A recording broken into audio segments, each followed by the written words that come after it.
Volpone the Fox. By Ben Jonson. Introduction. The greatest of English dramatists except Shakespeare, the first literary dictator and poet laureate, a writer of verse, prose, satire, and criticism who most potently of all the men of his time affected the subsequent course of English letters, such was Ben Jonson, and as such his strong personality assumes an interest to us almost unparalleled, at least in his age. Ben Jonson came of the stock that was centuries after to give to the world Thomas Carlyle, for Jonson's grandfather was of Annandale, over the Solway, whence he migrated to England. Jonson's father lost his estate under Queen Mary, having been cast into prison and forfeited. He entered the church, but died a month before his illustrious son was born, leaving his widow and child in poverty. Jonson's birthplace was Westminster, and the time of his birth early in 1573. He was thus nearly 10 years Shakespeare's junior, and less well off, if a trifle better born. But Jonson did not profit even by this slight advantage. His mother married beneath her, a wright or bricklayer, and Jonson was for a time apprenticed to the trade. As a youth he attracted the attention of the famous antiquary, William Camden, then usher at Westminster School, and there the poet laid the solid foundations of his classical learning. Jonson always held Camden in veneration, acknowledging that to him he owed all that I am in arts, all that I know, and dedicating his first dramatic success, Every Man in His Humour, to him. It is doubtful whether Jonson ever went to either university, though Fuller says that he was statutably admitted into St. John's College, Cambridge. He tells us that he took no degree, but was later Master of Arts in both the universities, by their favour, not his study. When a mere youth Jonson enlisted as a soldier, trailing his pike in Flanders in the protracted wars of William the Silent against the Spanish. Jonson was a large and raw-boned lad. He became by his own account in time exceedingly bulky. In chat with his friend William Drummond of Hawthornden, Jonson told how, in his service in the Low Countries he had, in the face of both the camps, killed an enemy, and taken opima spolia from him. And how, since his coming to England, being appealed to the fields, he had killed his adversary which had hurt him in the arm and whose sword was 10 inches longer than his. Jonson's reach may have made up for the lack of his sword. Certainly his prowess lost nothing in the telling. Obviously Jonson was brave, combative, and not averse to talking of himself and his doings. In 1592, Jonson returned from abroad penniless. Soon after he married, almost as early and quite as imprudently as Shakespeare. He told Drummond curtly that his wife was a shrew, yet honest. For some years he lived apart from her in the household of Lord Albany. Yet two touching epitaphs among Jonson's epigrams, On My First Daughter, and On My First Son, attest the warmth of the poet's family affections. The daughter died in infancy, the son of the plague. Another son grew up to manhood, little credit to his father whom he survived. We know nothing beyond this of Jonson's domestic life. How soon Jonson drifted into what we now call grandly the theatrical profession, we do not know. In 1593, Marlowe made his tragic exit from life, and Greene, Shakespeare's other rival on the popular stage, had preceded Marlowe in an equally miserable death the year before. Shakespeare already had the running to himself. Jonson appears first in the employment of Philip Henslowe, the exploiter of several troupes of players, manager, and father-in-law of the famous actor, Edward Allen. From entries in Henslowe's Diary, a species of theatrical account book which has been handed down to us, we know that Jonson was connected with the Admiral's men, for he borrowed £4 of Henslowe, July 28, 1597, paying back 3s. 9d. On the same day on account of his share, in what is not altogether clear, while later, on December 3, of the same year, Henslowe advanced 20s. To him, upon a book which he showed the plot unto the company which he promised to deliver unto the company at Christmas next. In the next August Jonson was in collaboration with Chettle and Porter in a play called Hot Anger Soon Cold. All this points to an association with Henslowe of some duration, as no mere tyro would be thus paid in advance upon mere promise. From allusions in Decker's play, Satyromastics, it appears that Jonson, like Shakespeare, began life as an actor, and that he ambled in a leather pitch by a play wagon, taking at one time the part of Hieronimo in Kyd's famous play, The Spanish Tragedy. By the beginning of 1598, Jonson, though still in needy circumstances, had begun to receive recognition. Francis Meres, well known for his Comparative Discourse of Our English Poets with the Greek, Latin, and Italian Poets, printed in 1598. And for his mention therein of a dozen plays of Shakespeare by title, accords to Ben Jonson a place as one of our best in tragedy, a matter of some surprise, as no known tragedy of Jonson from so early a date has come down to us. That Jonson was at work on tragedy, however, is proved by the entries in Henslowe of at least 3 tragedies, now lost, in which he had a hand. These are Page of Plymouth, King Robert II of Scotland, and Richard Crookback. But all of these came later, on his return to Henslowe, and range from August 1599 to June 1602.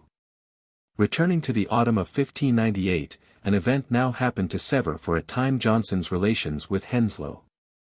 In a letter to Allen, dated September 26 of that year, Henslowe writes, "I have lost one of my company that hurteth me greatly, that is Gabriel Spencer, for he is slain in Hogsden Fields by the hands of Benjamin Jonson, bricklayer." The last word is perhaps Henslowe's thrust at Jonson in his displeasure rather than a designation of his actual continuance at his trade up to this time. It is fair to Jonson to remark however, that his adversary appears to have been a notorious fire-eater who had shortly before killed one Feake in a similar squabble. Dueling was a frequent occurrence of the time among gentlemen and the nobility. It was an impudent breach of the peace on the part of a player. This duel is the one which Jonson described years after to Drummond, and for it Jonson was duly arraigned at Old Bailey, tried, and convicted. He was sent to prison and such goods and chattels as he had, were forfeited. It is a thought to give one pause that, but for the ancient law permitting convicted felons to plead, as it was called, the benefit of clergy, Jonson might have been hanged for this deed. The circumstance that the poet could read and write saved him, and he received only a brand of the letter T, for Tyburn, on his left thumb. While in jail Jonson became a Roman Catholic. But he returned to the faith of the Church of England a dozen years later. On his release, in disgrace with Henslowe and his former associates, Jonson offered his services as a playwright to Henslowe's rivals, the Lord Chamberlain's Company, in which Shakespeare was a prominent shareholder. A tradition of long standing, though not susceptible of proof in a court of law, narrates that Jonson had submitted the manuscript of Every Man in His Humour to the Chamberlain's men and had received from the company a refusal. That Shakespeare called him back, read the play himself, and at once accepted it. Whether this story is true or not, certain it is that Every Man in His Humour was accepted by Shakespeare's company and acted for the first time in 1598, with Shakespeare taking a part. The evidence of this is contained in the list of actors prefixed to the comedy in the folio of Jonson's works, 1616. But it is a mistake to infer, because Shakespeare's name stands first in the list of actors and the elder Noel first in the Dramatis Personae, that Shakespeare took that particular part. The order of a list of Elizabethan players was generally that of their importance or priority as shareholders in the company and seldom if ever corresponded to the list of characters. Every Man in His Humour was an immediate success, and with it Jonson's reputation as one of the leading dramatists of his time was established once and for all. This could have been by no means Jonson's earliest comedy, and we have just learned that he was already reputed one of our best in tragedy. Indeed, one of Jonson's extant comedies, The Case is Altered, but one never claimed by him or published as his, must certainly have preceded Every Man in His Humour on the stage. The former play may be described as a comedy modeled on the Latin plays of Plautus. It combines, in fact, situations derived from the captivi and the aulularia of that dramatist. But the pretty story of the beggar maiden, Rachel, and her suitors, Jonson found, not among the classics, but in the ideals of romantic love which Shakespeare had already popularized on the stage. Jonson never again produced so fresh and lovable a feminine personage as Rachel, although in other respects The Case is Altered is not a conspicuous play, and Save for the satirizing of Antony Munday in the person of Antonio Balladino and Gabriel Harvey as well, is perhaps the least characteristic of the comedies of Jonson. Every Man in His Humour, probably first acted late in the summer of 1598 and at the Curtain, is commonly regarded as an epoch-making play, and this view is not unjustified. As to plot, it tells little more than how an intercepted letter enabled a father to follow his supposedly studious son to London, and there observe his life with the gallants of the time. The real quality of this comedy is in its personages and in the theory upon which they are conceived. Ben Jonson had theories about poetry and the drama, and he was neither chary in talking of them nor in experimenting with them in his plays. This makes Jonson, like Dryden in his time, and Wordsworth much later, an author to reckon with, particularly when we remember that many of Jonson's notions came for a time definitely to prevail and to modify the whole trend of English poetry. First of all, Jonson was a classicist, that is, he believed in restraint and precedent in art in opposition to the prevalent ungoverned and irresponsible Renaissance spirit. Jonson believed that there was a professional way of doing things which might be reached by a study of the best examples, and he found these examples for the most part among the ancients. To confine our attention to the drama, Jonson objected to the amateurishness and haphazard nature of many contemporary plays, and set himself to do something different. And the first and most striking thing that he evolved was his conception and practice of the comedy of humours. As Jonson has been much misrepresented in this matter, let us quote his own words as to humour. A humour, according to Jonson, was a bias of disposition, a warp, so to speak, in character by which some one peculiar quality doth so possess a man, that it doth draw all his affects, his spirits, and his powers, in their confluxions, all to run one way.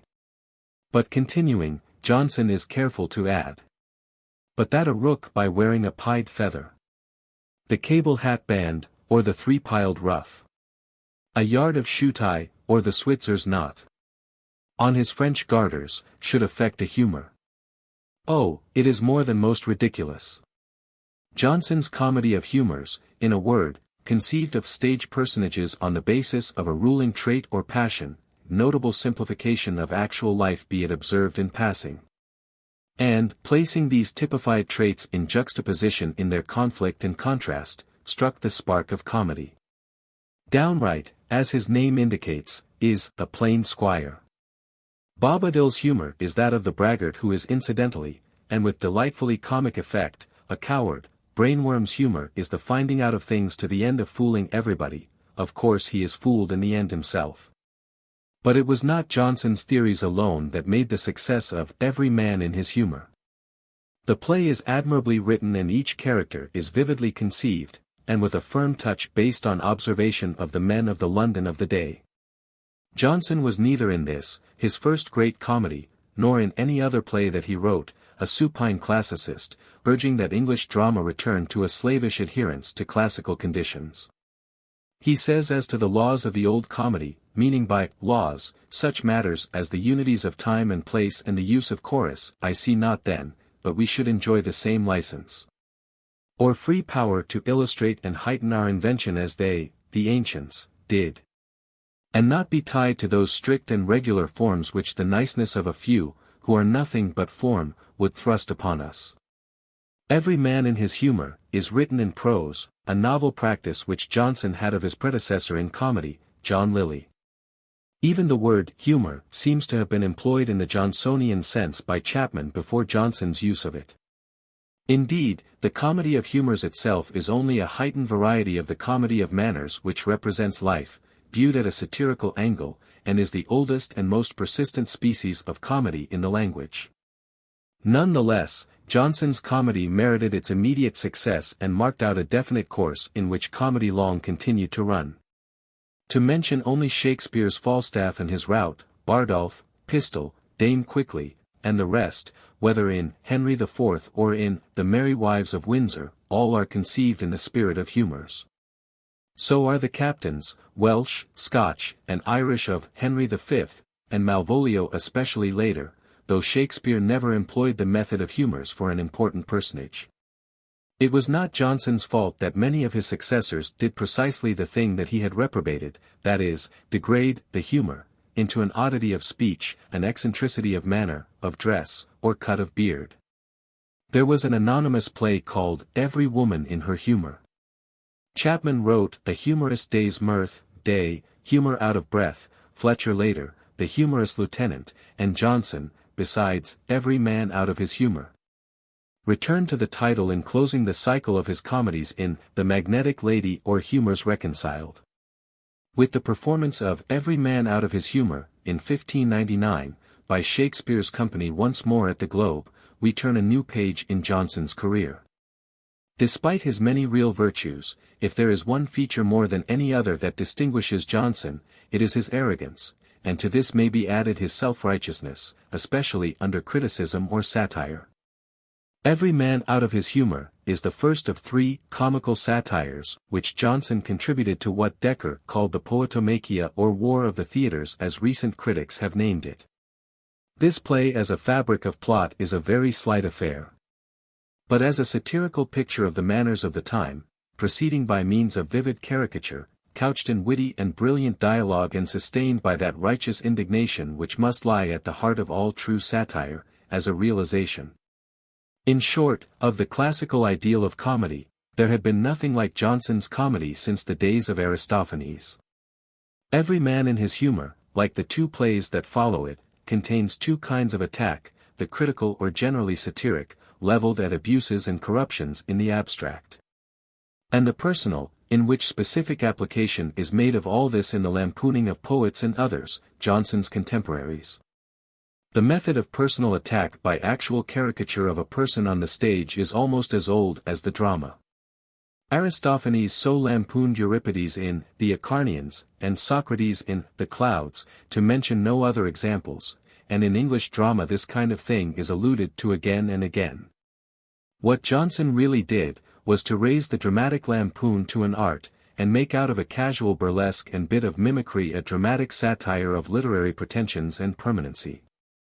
With the arrogant attitude mentioned above and his uncommon eloquence in scorn, vituperation, and invective, it is no wonder that Jonson soon involved himself in literary and even personal quarrels with his fellow authors.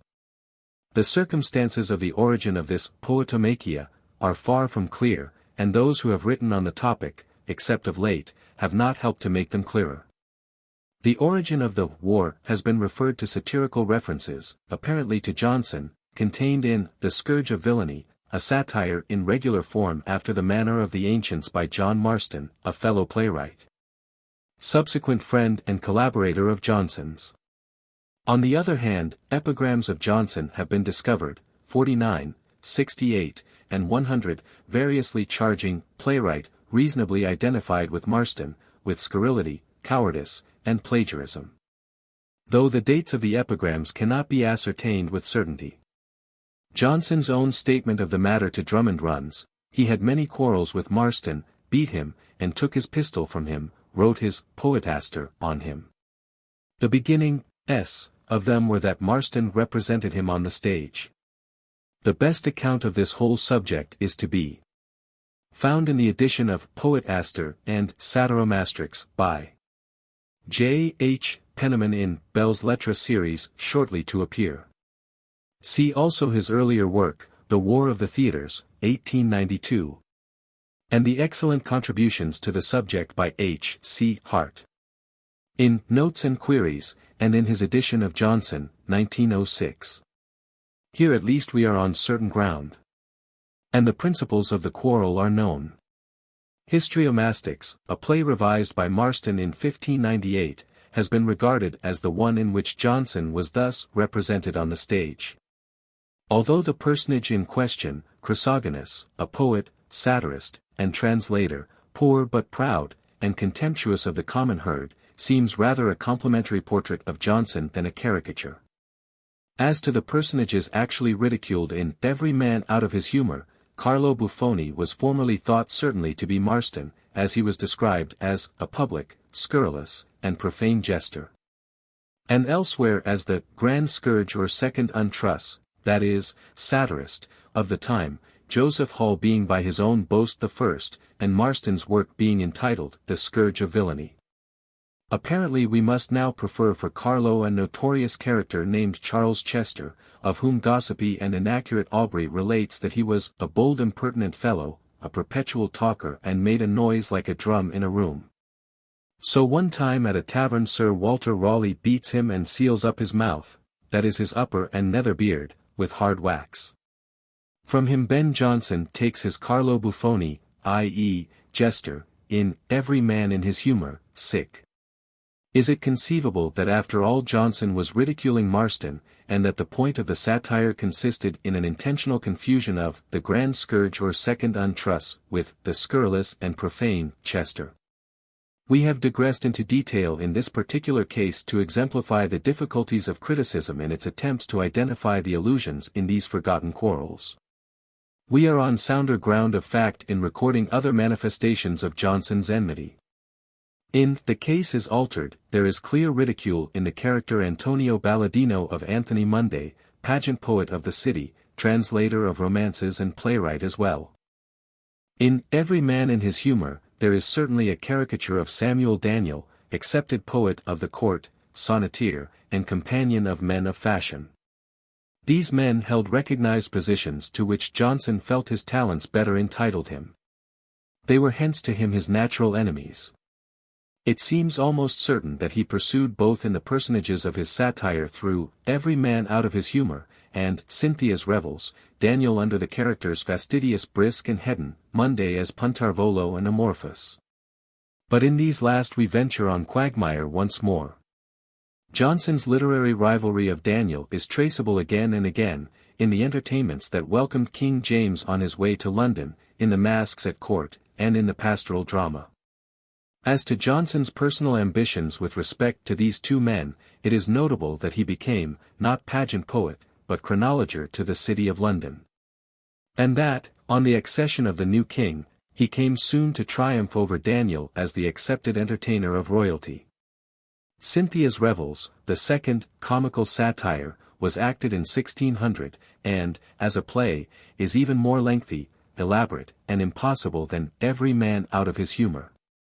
Here personal satire seems to have absorbed everything, and while much of the caricature is admirable, especially in the detail of witty and trenchantly satirical dialogue, the central idea of a fountain of self-love is not very well carried out.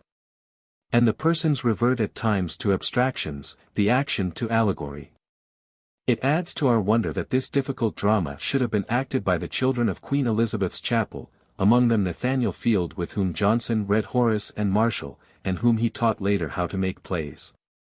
Another of these precocious little actors was Salathiel Pavy, who died before he was 13, already famed for taking the parts of old men.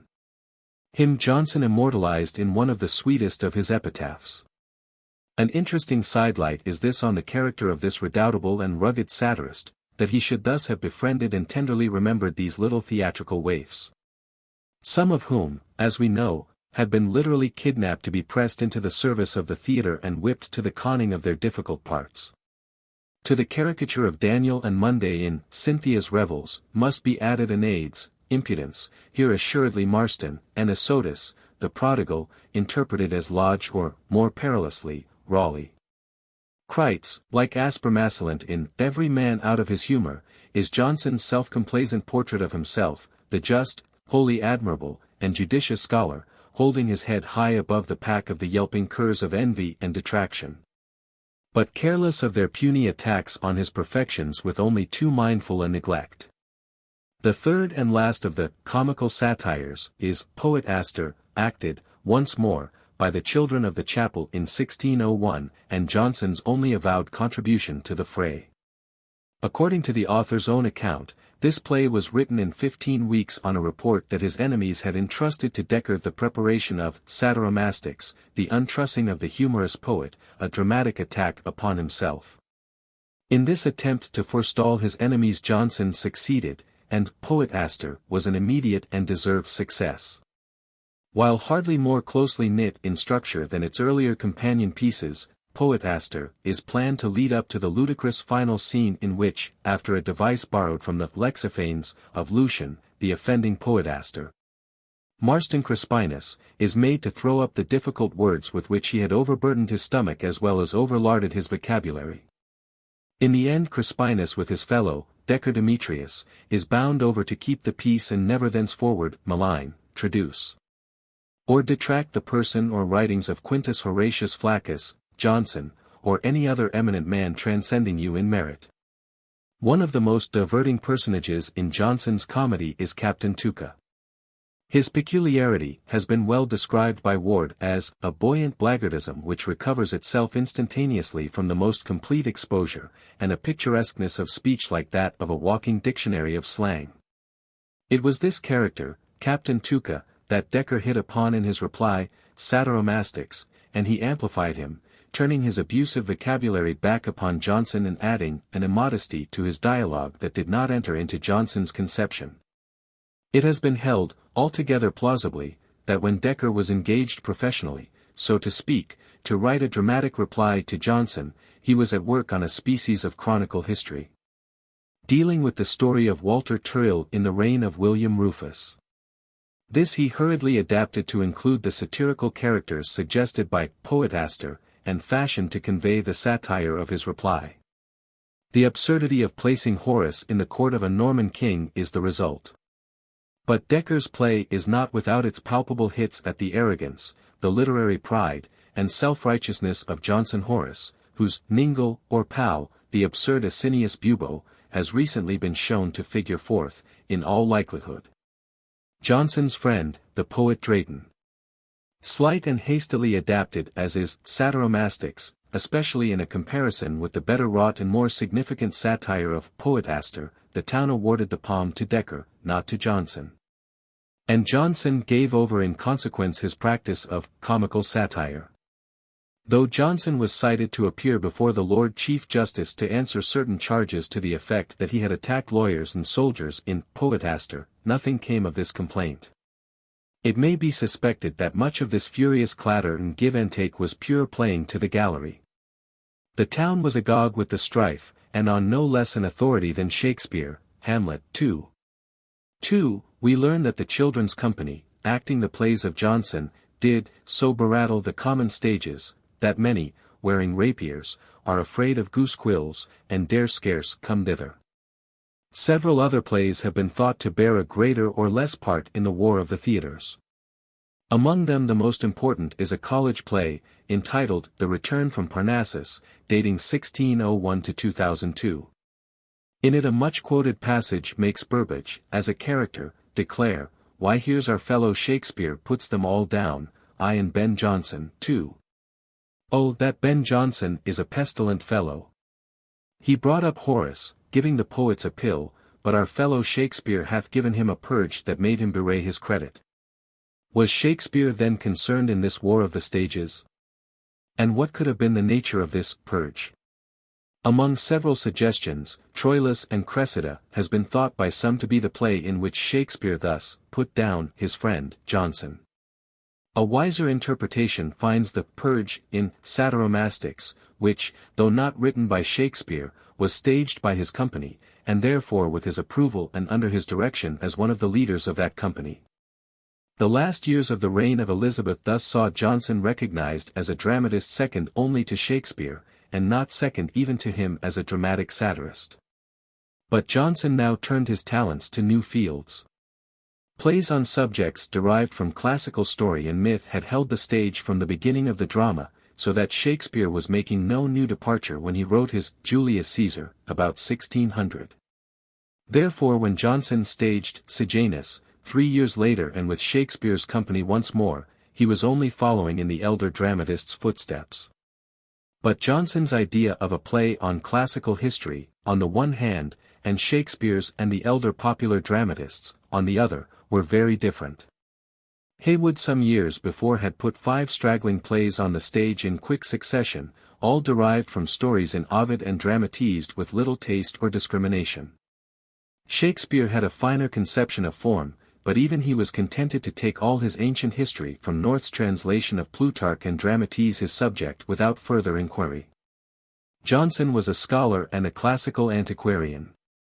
He reprobated this slipshod amateurishness, and wrote his Sejanus like a scholar, reading Tacitus, Suetonius, and other authorities, to be certain of his facts, his setting, and his atmosphere.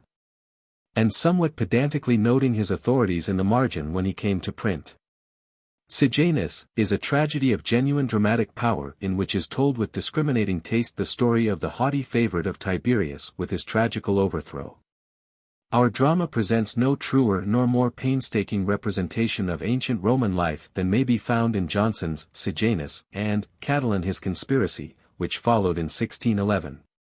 A passage in the address of the former play to the reader, in which Jonson refers to a collaboration in an earlier version, has led to the surmise that Shakespeare may have been that worthier pen.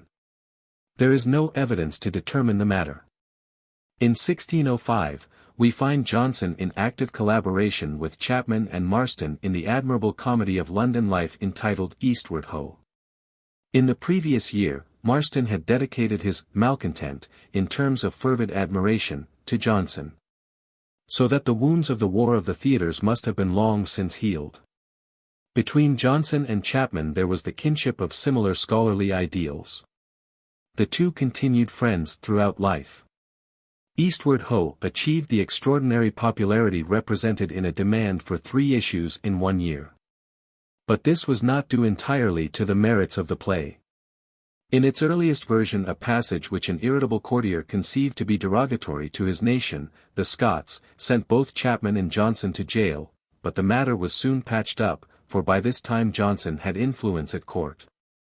With the accession of King James, Jonson began his long and successful career as a writer of masques. He wrote more masques than all his competitors together, and they are of an extraordinary variety and poetic excellence. Jonson did not invent the masque, for such premeditated devices to set and frame, so to speak, a court ball had been known and practiced in varying degrees of elaboration long before his time.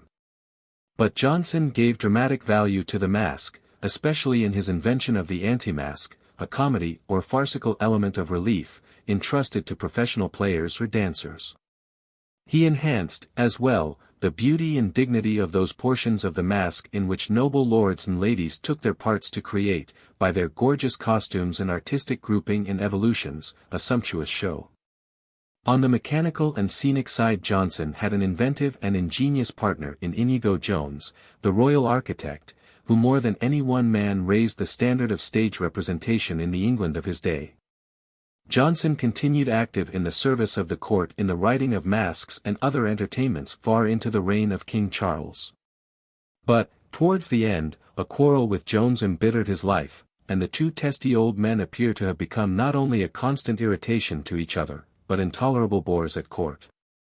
In Hymenei, the Masque of Queens, love freed from ignorance, lovers made men, pleasure reconciled to virtue, and many more will be found Jonson's aptitude, his taste, his poetry, and inventiveness in these biforms of the drama. While in The Masque of Christmas, and The Gypsies Metamorphosed especially, is discoverable that power of broad comedy which, at court as well as in the city, was not the least element of Jonson's contemporary popularity. But Jonson had by no means given up the popular stage when he turned to the amusement of King James. In 1605 Volpone was produced, The Silent Woman, in 1609, The Alchemist, in the following year. These comedies, with Bartholomew Fair, 1614, represent Jonson at his height, and for constructive cleverness, character successfully conceived in the manner of caricature, wit and brilliancy of dialogue, they stand alone in English drama. Volpone, or The Fox, is, in a sense, a transition play from the dramatic satires of the war of the theatres to the purer comedy represented in the plays named above. Its subject is a struggle of wit applied to chicanery. For among its dramatis personae, from the villainous fox himself, his rascally servant Mosca, Voltore, the vulture, Corbaccio and Corvino, the big and the little raven, to Sir Politic would-be in the rest.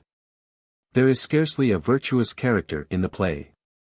Question has been raised as to whether a story so forbidding can be considered a comedy, for, although the plot ends in the discomfiture and imprisonment of the most vicious, it involves no mortal catastrophe. But Jonson was on sound historical ground, for the Volpone, is conceived far more logically on the lines of the ancients' theory of comedy than was ever the romantic drama of Shakespeare. However repulsive we may find a philosophy of life that facilely divides the world into the rogues and their dupes, and, identifying brains with roguery and innocence with folly, admires the former while inconsistently punishing them. The Silent Woman is a gigantic farce of the most ingenious construction. The whole comedy hinges on a huge joke, played by a heartless nephew on his misanthropic uncle, who is induced to take to himself a wife, young, fair, and warranted silent, but who, in the end, turns out neither silent nor a woman at all. In The Alchemist, again, we have the utmost cleverness in construction, the whole fabric building climax on climax, witty, ingenious, and so plausibly presented that we forget its departures from the possibilities of life. In The Alchemist, Jonson represented, none the less to the life, certain sharpers of the metropolis, reveling in their shrewdness and rascality and in the variety of the stupidity and wickedness of their victims. We may object to the fact that the only person in the play possessed of a scruple of honesty is discomfited, and that the greatest scoundrel of all is approved in the end and rewarded. The comedy is so admirably written and contrived, the personages stand out with such lifelike distinctness in their several kinds. And the whole is animated with such verve and resourcefulness that, The Alchemist, is a new marvel every time it is read. Lastly of this group comes the tremendous comedy, Bartholomew Fair, less clear-cut, less definite, and less structurally worthy of praise than its three predecessors, but full of the keenest and cleverest of satire and inventive to a degree beyond any English comedy save some other of Jonson's own. It is in Bartholomew Fair that we are presented to the immortal caricature of the Puritan, zeal in the land busy, and the little wits that group about him, and it is in this extraordinary comedy that the humour of Jonson, always open to this danger, loosens into the Rabelaisian mode that so delighted King James in The Gypsies Metamorphosed. Another comedy of less merit is The Devil is an Ass, acted in 1616. It was the failure of this play that caused Jonson to give over writing for the public stage for a period of nearly 10 years. Volpone was laid as to scene in Venice. Whether because of the success of Eastward Ho, or for other reasons, the other three comedies declare in the words of the prologue to The Alchemist. Our scene is London, 'cause we would make known. No country's mirth is better than our own. Indeed, Jonson went further when he came to revise his plays for collected publication in his folio of 1616, he transferred the scene of Every Man in His Humour, from Florence to London also, converting Signor Lorenzo di Puzzi to Old Nowell, Prospero to Master Wellborn, and Hesperida to Dame Kitely, dwelling I, the Old Jury. In his comedies of London life, despite his trend towards caricature, Jonson has shown himself a genuine realist, drawing from the life about him with an experience and insight rare in any generation. A happy comparison has been suggested between Ben Jonson and Charles Dickens. Both were men of the people, lowly born and hardly bred. Each knew the London of his time as few men knew it, and each represented it intimately and in elaborate detail. Both men were at heart moralists, seeking the truth by the exaggerated methods of humor and caricature. Perverse, even wrong-headed at times, but possessed of a true pathos and largeness of heart, and when all has been said, though the Elizabethan ran to satire, the Victorian to sentimentality, leaving the world better for the art that they practiced in it. In 1616, the year of the death of Shakespeare, Jonson collected his plays, his poetry, and his masques for publication in a collective edition. This was an unusual thing at the time and had been attempted by no dramatist before Jonson. This volume published, in a carefully revised text, all the plays thus far mentioned, excepting The Case is Altered, which Jonson did not acknowledge, Bartholomew Fair, and The Devil is an Ass, which was written too late. It included likewise a book of some 130-odd epigrams, in which form of brief and pungent writing Jonson was an acknowledged master. The Forest, a smaller collection of lyric and occasional verse, and some 10 masques and entertainments. In this same year Jonson was made poet laureate with a pension of 100 marks a year. This, with his fees and returns from several noblemen, and the small earnings of his plays must have formed the bulk of his income. The poet appears to have done certain literary hackwork for others, as, for example, parts of the Punic Wars contributed to Raleigh's History of the World. We know from a story, little to the credit of either, that Jonson accompanied Raleigh's son abroad in the capacity of a tutor. In 1618 Jonson was granted the reversion of the office of Master of the Revels, a post for which he was peculiarly fitted. But he did not live to enjoy its perquisites. Jonson was honored with degrees by both universities, though when and under what circumstances is not known. It has been said that he narrowly escaped the honor of knighthood, which the satirists of the day averred King James was wont to lavish with an indiscriminate hand. Worse men were made knights in his day than worthy Ben Jonson. From 1616 to the close of the reign of King James, Jonson produced nothing for the stage. But he prosecuted what he calls his wonted studies, with such assiduity that he became in reality, as by report, one of the most learned men of his time. Jonson's theory of authorship involved a wide acquaintance with books and an ability, as he put it, to convert the substance or riches of another poet to his own use. Accordingly Jonson read not only the Greek and Latin classics down to the lesser writers, but he acquainted himself especially with the Latin writings of his learned contemporaries, their prose as well as their poetry. Their antiquities and curious lore as well as their more solid learning.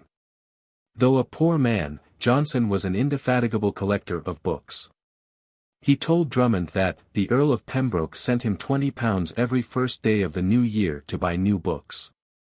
Unhappily, in 1623, his library was destroyed by fire, an accident serious-comically described in his witty poem, An Execration upon Vulcan. Yet even now a book turns up from time to time in which is inscribed, in fair large Italian lettering, the name, Ben Jonson. With respect to Jonson's use of his material, Dryden said memorably of him, he was not only a professed imitator of Horace, but a learned plagiary of all the others, you track him everywhere in their snow. But he has done his robberies so openly that one sees he fears not to be taxed by any law. He invades authors like a monarch, and what would be theft in other poets is only victory in him. And yet it is but fair to say that Jonson prided himself, and justly, on his originality. In Catalan, he not only uses Sallust's account of the conspiracy, but he models some of the speeches of Cicero on the Roman orator's actual words. In Poetaster, he lifts a whole satire out of Horace and dramatizes it effectively for his purposes. The sophist Libanius suggests the situation of the silent woman. A Latin comedy of Giordano Bruno, Il Candeleo, the relation of the dupes and the sharpers in The Alchemist, the Mostellaria of Plautus, its admirable opening scene. But Jonson commonly bettered his sources, and putting the stamp of his sovereignty on whatever bullion he borrowed made it thenceforward to all time current and his own. The lyric and especially the occasional poetry of Jonson has a peculiar merit. His theory demanded design and the perfection of literary finish.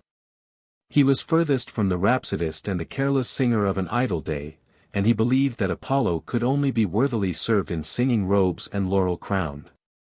And yet many of Jonson's lyrics will live as long as the language. Who does not know, queen and huntress, chaste and fair? Drink to me only with thine eyes, or, still to be neat, still to be dressed. Beautiful in form, deft and graceful in expression, with not a word too much or one that bears not its part in the total effect, there is yet about the lyrics of Jonson a certain stiffness and formality. A suspicion that they were not quite spontaneous and unbidden, but that they were carved, so to speak, with disproportionate labor by a potent man of letters whose habitual thought is on greater things. It is for these reasons that Jonson is even better in the epigram and in occasional verse where rhetorical finish and pointed wit less interfere with the spontaneity and emotion which we usually associate with lyrical poetry. There are no such epitaphs as Ben Jonson's, witness the charming ones on his own children, on Salathiel Pavy, the child actor, and many more. And this even though the rigid law of mine and thine must now restore to William Brown of Tavistock the famous lines beginning, underneath this sable hearse. Jonson is unsurpassed, too, in the difficult poetry of compliment, seldom falling into fulsome praise and disproportionate similitude, yet showing again and again a generous appreciation of worth in others. A discriminating taste and a generous personal regard. There was no man in England of his rank so well known and universally beloved as Ben Jonson. The list of his friends, of those to whom he had written verses, and those who had written verses to him, includes the name of every man of prominence in the England of King James. And the tone of many of these productions discloses an affectionate familiarity that speaks for the amiable personality and sound worth of the laureate. In 1619, growing unwieldy through inactivity, Jonson hit upon the heroic remedy of a journey afoot to Scotland. On his way thither and back he was hospitably received at the houses of many friends and by those to whom his friends had recommended him. When he arrived in Edinburgh, the burgesses met to grant him the freedom of the city, and Drummond, foremost of Scottish poets, was proud to entertain him for weeks as his guest at Hawthornden. Some of the noblest of Jonson's poems were inspired by friendship. Such is the fine Ode to the Memory of Sir Lucius Carey and Sir Henry Morrison, and that admirable piece of critical insight and filial affection, prefixed to the first Shakespeare folio, to the memory of my beloved master, William Shakespeare. And what he hath left us, to mention only these.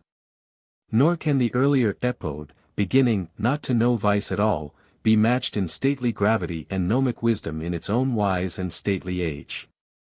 But if Jonson had deserted the stage after the publication of his folio and up to the end of the reign of King James, he was far from inactive.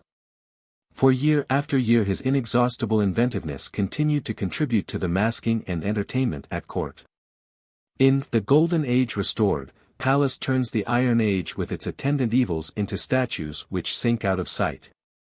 In Pleasure Reconciled to Virtue, Atlas figures represented as an old man, his shoulders covered with snow, and Comus, the god of cheer or the belly, is one of the characters, a circumstance which an imaginative boy of 10, named John Milton, was not to forget. Pan's Anniversary, late in the reign of James, proclaimed that Jonson had not yet forgotten how to write exquisite lyrics, and The Gypsies Metamorphosed displayed the old drollery and broad humorous stroke still unimpaired and unmatchable. These, too, and the earlier years of Charles were the days of the Apollo Room of the Devil Tavern where Jonson presided, the absolute monarch of English literary Bohemia. We hear of a room blazoned about with Jonson's own judicious leges convivals, in letters of gold, of a company made up of the choicest spirits of the time, devotedly attached to their veteran dictator, his reminiscences, opinions, affections, and enmities. And we hear, too, of valorous potations. But in the words of Herrick addressed to his master, Jonson, at the Devil Tavern, as at the Dog, the Triple Tun, and at the Mermaid, we such clusters had, as made us nobly wild, not mad. And yet each verse of thine outdid the meat, outdid the frolic wine. But the patronage of the court failed in the days of King Charles, though Jonson was not without royal favours. And the old poet returned to the stage, producing, between 1625 and 1633, the staple of news, The New Inn, The Magnetic Lady, and The Tale of a Tub, the last doubtless revised from a much earlier comedy. None of these plays met with any marked success, although the scathing generalization of Dryden that designated them Jonson's dotages is unfair to their genuine merits. Thus the idea of an office for the gathering, proper dressing, and promulgation of news, wild flight of the fancy in its time, was an excellent subject for satire on the existing absurdities among newsmongers. Although as much can hardly be said for The Magnetic Lady, who, in her bounty, draws to her personages of differing humours to reconcile them in the end according to the alternative title, or Humours Reconciled. These last plays of the old dramatist revert to caricature and the hard lines of allegory. The moralist is more than ever present, the satire degenerates into personal lampoon, especially of his sometime friend, Inigo Jones, who appears unworthily to have used his influence at court against the broken-down old poet. And now disease claimed Jonson, and he was bedridden for months. He had succeeded Middleton in 1628 as chronologer to the City of London, but lost the post for not fulfilling its duties. King Charles befriended him, and even commissioned him to write still for the entertainment of the court. And he was not without the sustaining hand of noble patrons and devoted friends among the younger poets who were proud to be sealed of the tribe of Ben. Jonson died, August 6, 1637, and a second folio of his works, which he had been some time gathering, was printed in 1640, bearing in its various parts dates ranging from 1630 to 1642. It included all the plays mentioned in the foregoing paragraphs, excepting The Case is Altered, The Masks, some 15, that date between 1617 and 1630. Another collection of lyrics and occasional poetry called Underwoods, including some further entertainments. A translation of Horace's Art of Poetry, also published in a vicesimo quarto in 1640, and certain fragments and ingatherings which the poet would hardly have included himself. These last comprise the fragment, less than 70 lines, of a tragedy called Mortimer His Fall, and 3 acts of a pastoral drama of much beauty and poetic spirit, The Sad Shepherd. There is also the exceedingly interesting English Grammar, made by Ben Jonson for the benefit of all strangers out of his observation of the English language now spoken and in use, in Latin and English. And Timber, or Discoveries, made upon men and matter as they have flowed out of his daily reading, or had their reflux to his peculiar notion of the times. The Discoveries, as it is usually called, is a commonplace book such as many literary men have kept, in which their reading was chronicled, passages that took their fancy translated or transcribed, and their passing opinions noted. Many passages of Jonson's Discoveries are literal translations from the authors he chanced to be reading, with the reference, noted or not, as the accident of the moment prescribed. At times he follows the line of Machiavelli's argument as to the nature and conduct of princes, at others he clarifies his own conception of poetry and poets by recourse to Aristotle. He finds a choice paragraph on eloquence in Seneca the Elder and applies it to his own recollection of Bacon's power as an orator. And another on facile and ready genius, and translates it, adapting it to his recollection of his fellow playwright, Shakespeare. To call such passages, which Jonson never intended for publication, plagiarism, is to obscure the significance of words. To disparage his memory by citing them is a preposterous use of scholarship. Jonson's prose, both in his dramas, in the descriptive comments of his masks, and in the Discoveries, is characterized by clarity and vigorous directness, nor is it wanting in a fine sense of form or in the subtler graces of diction. When Jonson died there was a project for a handsome monument to his memory. But the Civil War was at hand, and the project failed. A memorial, not insufficient, was carved on the stone covering his grave in one of the aisles of Westminster Abbey. O rare Ben Jonson! Felix E. Schelling. The College, Philadelphia, USA. The following is a complete list of his published works. Dramas. Every Man in His Humor, 4–1601. The Case is Altered, 4–1609.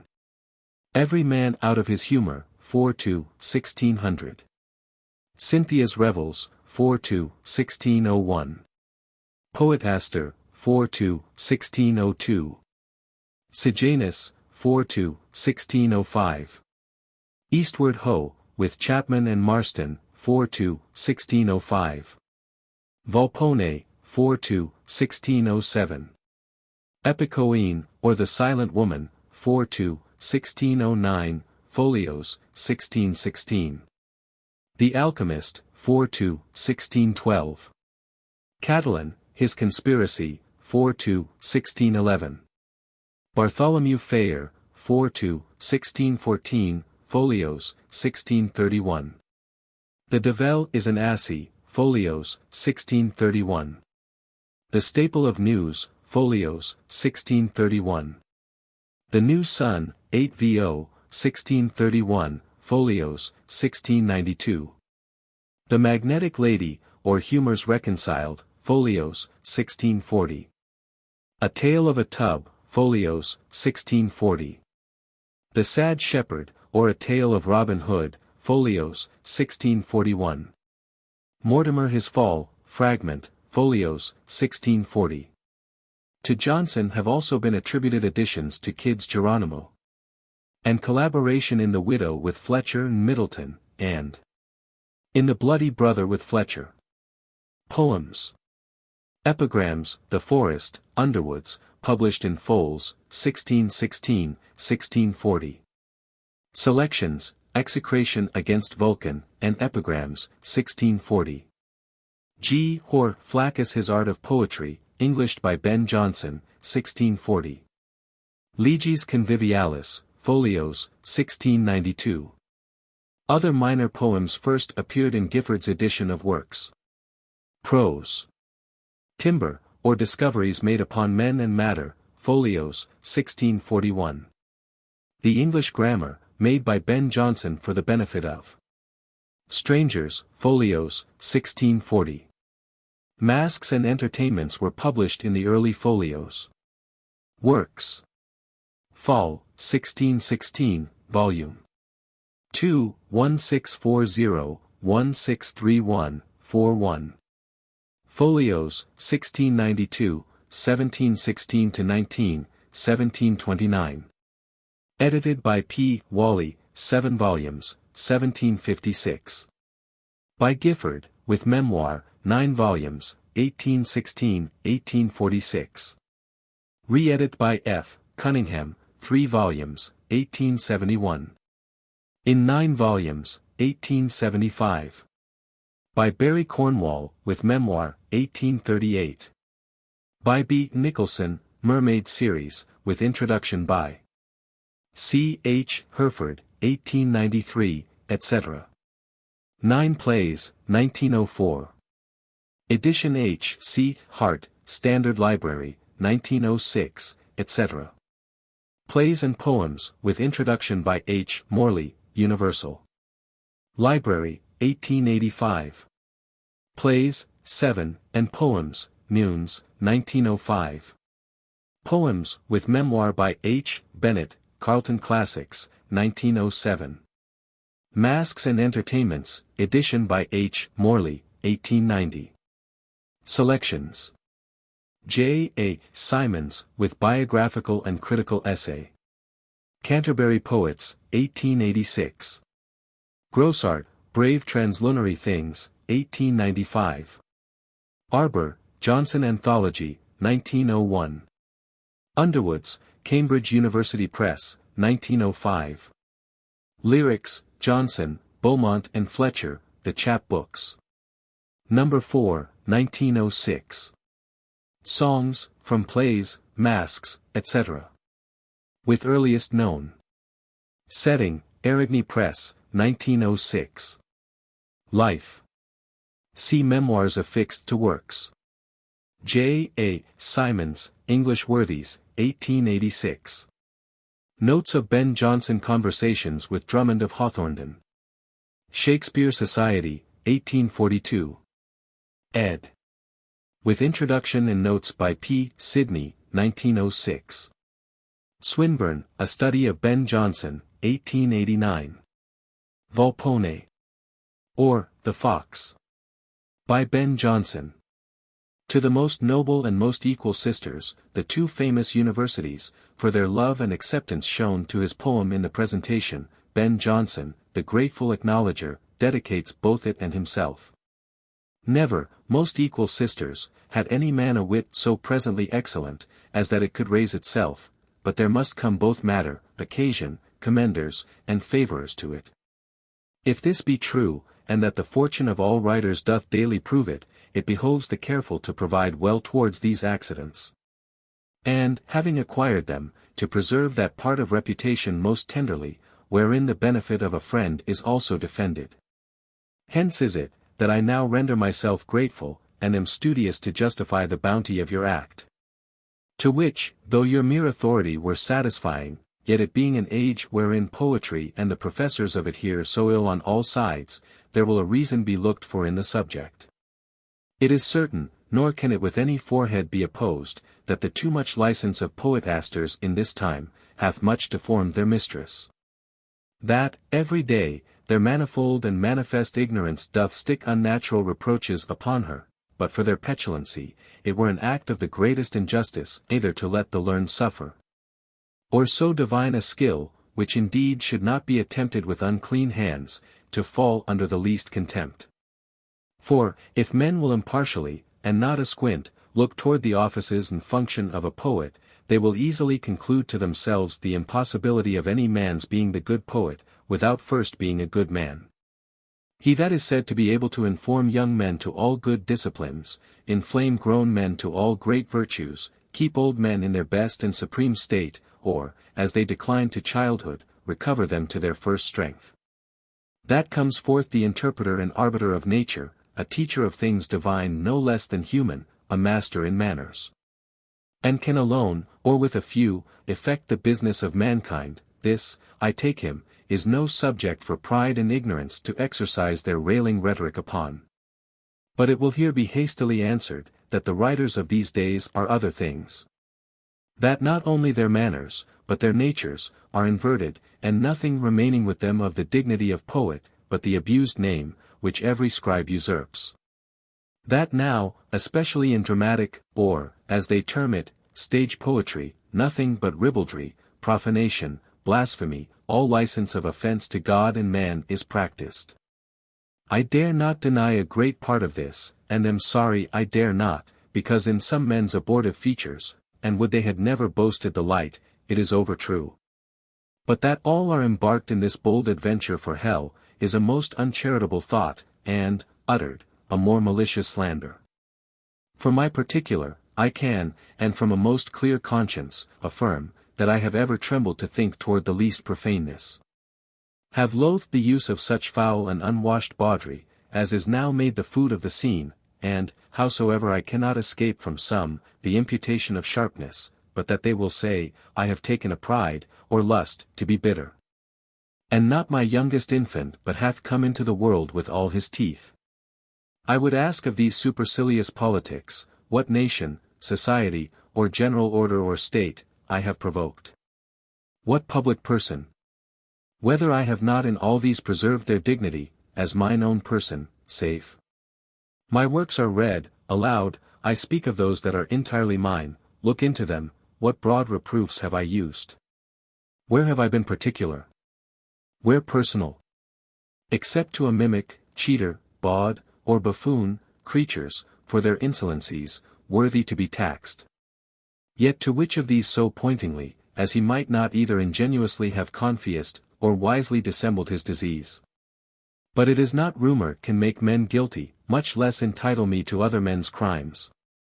I know, that nothing can be so innocently writ or carried, but may be made obnoxious to construction. Marry, whilst I bear mine innocence about me, I fear it not. Application is now grown a trade with many. And there are that profess to have a key for the deciphering of everything, but let wise and noble persons take heed how they be too credulous, or give leave to these invading interpreters to be over-familiar with their fames, who cunningly, and often, utter their own virulent malice, under other men's simplest meanings. As for those that will, by faults which charity hath raked up, or common honesty concealed, make themselves a name with the multitude, or, to draw their rude and beastly claps, care not whose living faces they entrench with their petulant styles. May they do it without a rival, for me. I choose rather to live graved in obscurity, than share with them in so preposterous a fame. Nor can I blame the wishes of those severe and wise patriots, who providing the hurts these licentious spirits may do in a state, desire rather to see fools and devils, and those antique relics of barbarism retrieved, with all other ridiculous and exploded follies, than behold the wounds of private men, of princes and nations, for, as Horace makes Trebatius speak among these, sibi quisque timit, quamquam est intactus, eti audit. And men may justly impute such rages, if continued, to the writer, as his sports. The increase of which lust and liberty, together with the present trade of the stage, in all their miscellane interludes, what learned or liberal soul doth not already abhor? Where nothing but the filth of the time is uttered, and with such impropriety of phrase, such plenty of solecisms, such dearth of sense, so bold prolepses, so racked metaphors, with brotherly, able to violate the ear of a pagan, and blasphemy. To turn the blood of a Christian to water. I cannot but be serious in a cause of this nature, wherein my fame, and the reputation of diverse honest and learned are the question. When a name so full of authority, antiquity, and all great mark, is, through their insolence, become the lowest scorn of the age. And those men subject to the petulancy of every vernaculous orator, that were wont to be the care of kings and happiest monarchs. This it is that hath not only wrapped me to present indignation, but made me studious heretofore, and by all my actions, to stand off from them. Which may most appear in this my latest work, which you, most learned arbitresses, have seen, judged, and to my crown, approved.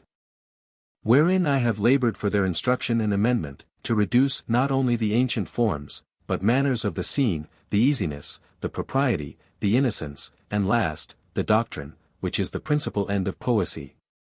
To inform men in the best reason of living. And though my catastrophe may, in the strict rigor of comic law, meet with censure, as turning back to my promise, I desire the learned and charitable critic, to have so much faith in me, to think it was done of industry, for, with what ease I could have varied it nearer his scale, but that I fear to boast my own faculty, I could here insert. But my special aim being to put the snaffle in their mouths, that cry out, we never punish vice in our interludes, etc., I took the more liberty.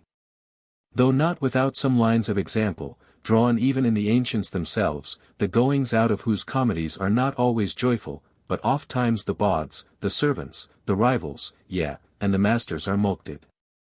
And fitly, it being the office of a comic poet to imitate justice, and instruct to life, as well as purity of language, or stir up gentle affections, to which I shall take the occasion elsewhere to speak. For the present, most reverenced sisters, as I have cared to be thankful for your affections past, and here made the understanding acquainted with some ground of your favors, let me not despair their continuance, to the maturing of some worthier fruits. Wherein, if my muses be true to me, I shall raise the despised head of poetry again, and stripping her out of those rotten and base rags wherewith the times have adulterated her form, restore her to her primitive habit, feature, and majesty. And render her worthy to be embraced and kissed of all the great and master spirits of our world.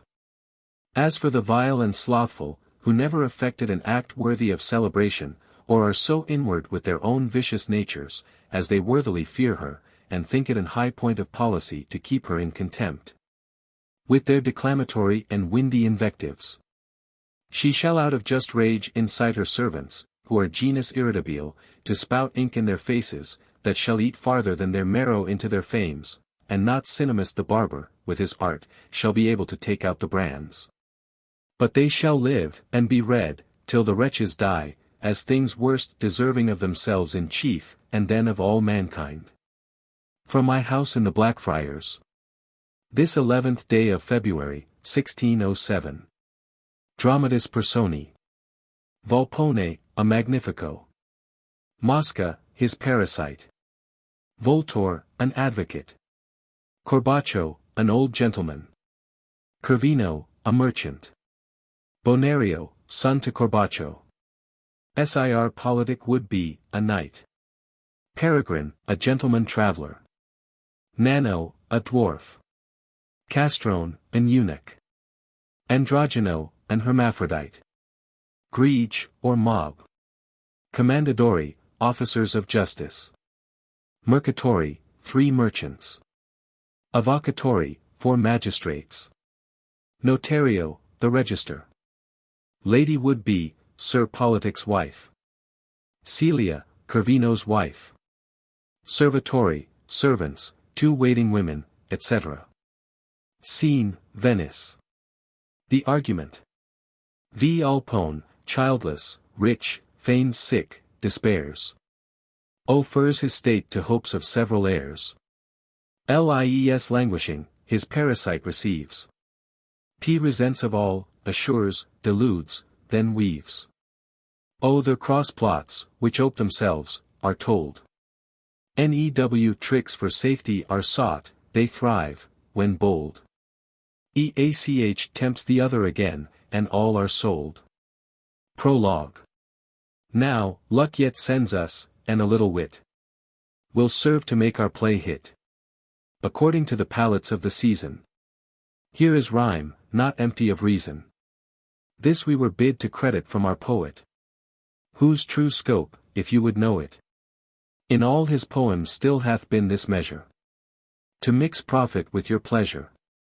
And not as some, whose throats their envy failing, cry hoarsely, all he writes is railing. And when his plays come forth, think they can flout them with saying, he was a year about them. To this there needs no lie, but this his creature, which was 2 months since no feature. And though he dares give them 5 lives to mend it, 'tis known, 5 weeks fully penned it, from his own hand, without a coadjutor, novice, journeyman, or tutor. Yet thus much I can give you as a token of his play's worth: no eggs are broken, nor quaking custards with fierce teeth affrighted, wherewith your rout are so delighted. Nor hails he in a gull old ends reciting, to stop gaps in his loose writing, with such a deal of monstrous and forced action, as might make Bethlehem a faction. Nor made he his play for jests stolen from each table, but makes jests to fit his fable, and so presents quick comedy refined, as best critics have designed. The laws of time, place, persons he observeth, from no needful rule he swerveth.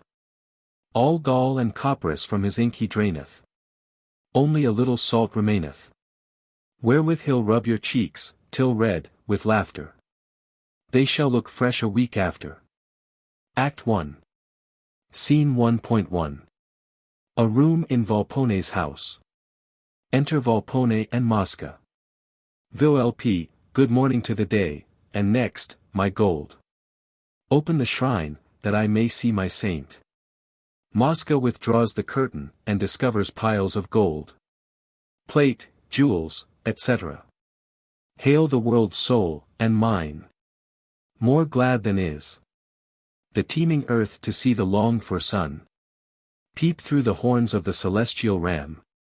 Am I, to view thy splendor darkening his, that lying here, amongst my other hoards, shew'st like a flame by night, or like the day, struck out of chaos, when all darkness fled, unto the centre, O thou son of soul, but brighter than thy father, let me kiss, with adoration, thee, and every relic of sacred treasure, in this blessed room.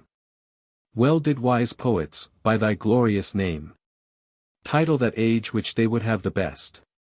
Thou being the best of things, and far transcending all style of joy, in children, parents, friends, or any other waking dream on earth.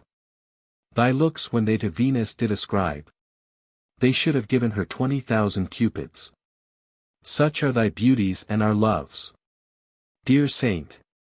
Riches, the dumb god, that givest all men tongues, that canst do not, and yet makest men do all things.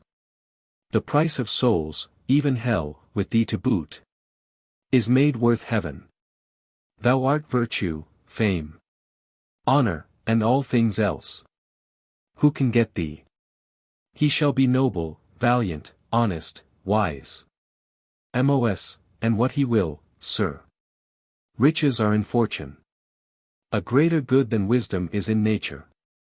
Volp, true, my beloved Mosca. Yet I glory more in the cunning purchase of my wealth, than in the glad possession, since I gain no common way, I use no trade, no venture.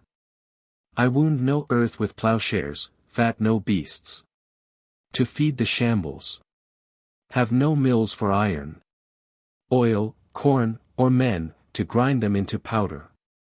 I blow no subtle glass, expose no ships to threatenings of the furrow-faced sea. I turn no moneys in the public bank, nor usury private. Mos, no sir, nor devour soft prodigals.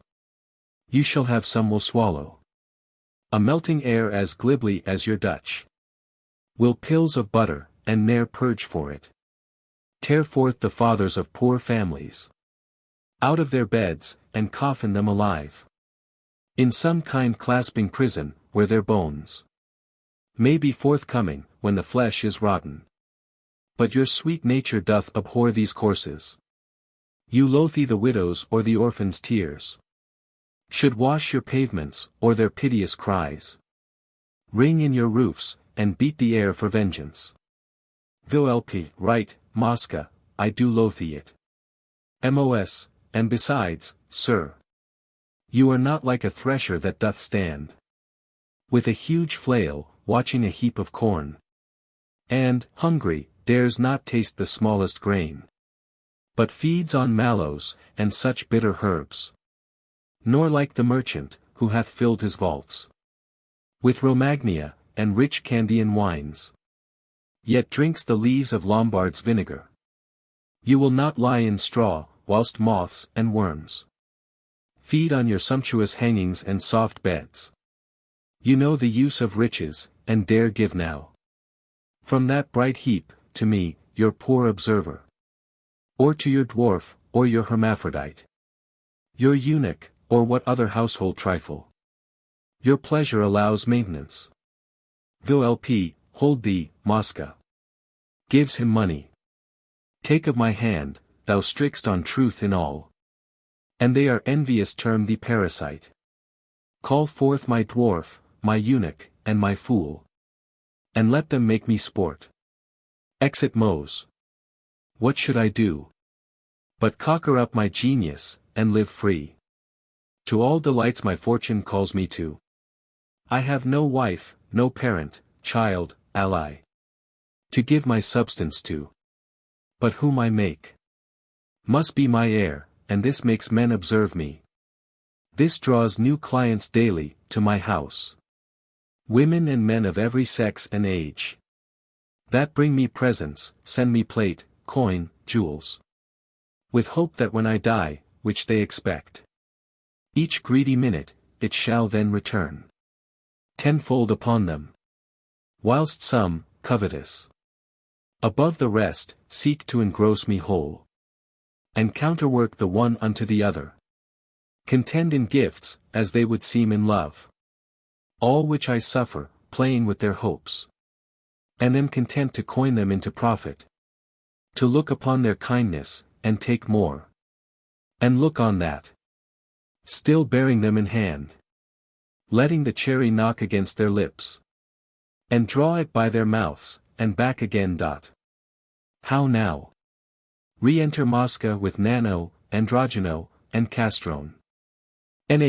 Now, room for fresh gamesters, who do will you to know. They do bring you neither play, nor university show. And therefore do entreat you, that whatsoever they rehearse may not fare a whit the worse, for the false pace of the verse. If you wonder at this, you will wonder more ere we pass. For know, here is enclosed the soul of Pythagoras, that juggler divine, as hereafter shall follow. Which soul, fast and loose, sir, came first from Apollo, and was breathed into Ithalides, Mercurius his son, where it had the gift to remember all that ever was done.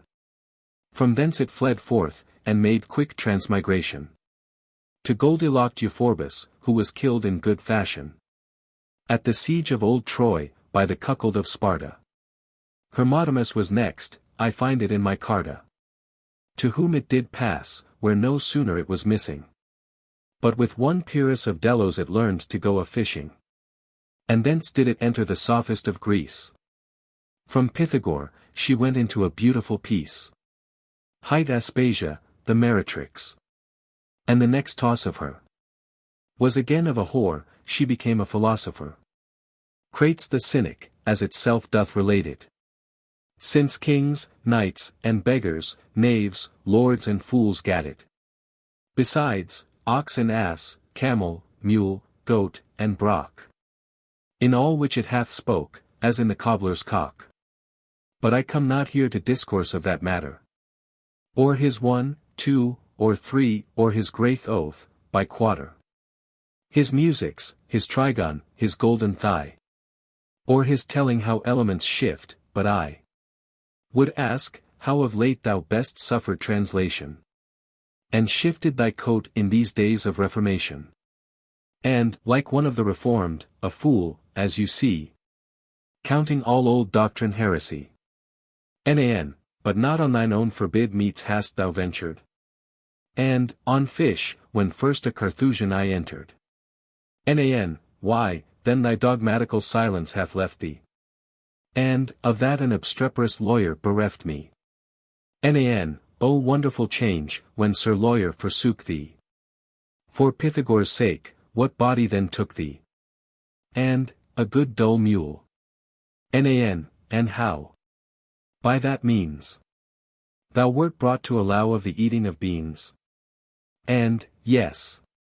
Nan, but from the mule into whom didst thou pass? And, into a very strange beast, by some writers called an ass. By others, a precise, pure, illuminate brother. Of those devour flesh, and sometimes one another. And will drop you forth a libel, or a sanctified lie. Betwixt every spoonful of a nativity pie. Nan, now quit thee, for heaven, of that profane nation. And gently report thy next transmigration. And, to the same that I am. Nan, a creature of delight. And, what is more than a fool, an hermaphrodite. Now, prithee, sweet soul, in all thy variation. Which body wouldst thou choose, to keep up thy station? And, troth, this I am in, even here would I tarry. Nan, 'cause here the delight of each sex thou canst vary. And, alas, those pleasures be stale and forsaken. No, 'tis your fool wherewith I am so taken. The only one creature that I can call blessed. For all other forms I have proved most distressed. Nan, spoke true, as thou wert in Pythagoras still. This learned opinion we celebrate will. Fellow eunuch, as behoves us, with all our wit and art. To dignify that whereof ourselves are so great and special a part. Volp, now, very, very pretty. Mosca, this. Was thy invention? Mos, if it please my patron. Not else. Volp, it doth, good Mosca. Mos, then it was, sir. Nano and Castrone, sing. Fools, they are the only nation. Worth men's envy, or admiration. Free from care or sorrow taking. Selves and others merry making. All they speak or do is sterling. Your fool he is your great man's darling. And your lady's sport and pleasure. Tongue and bauble are his treasure.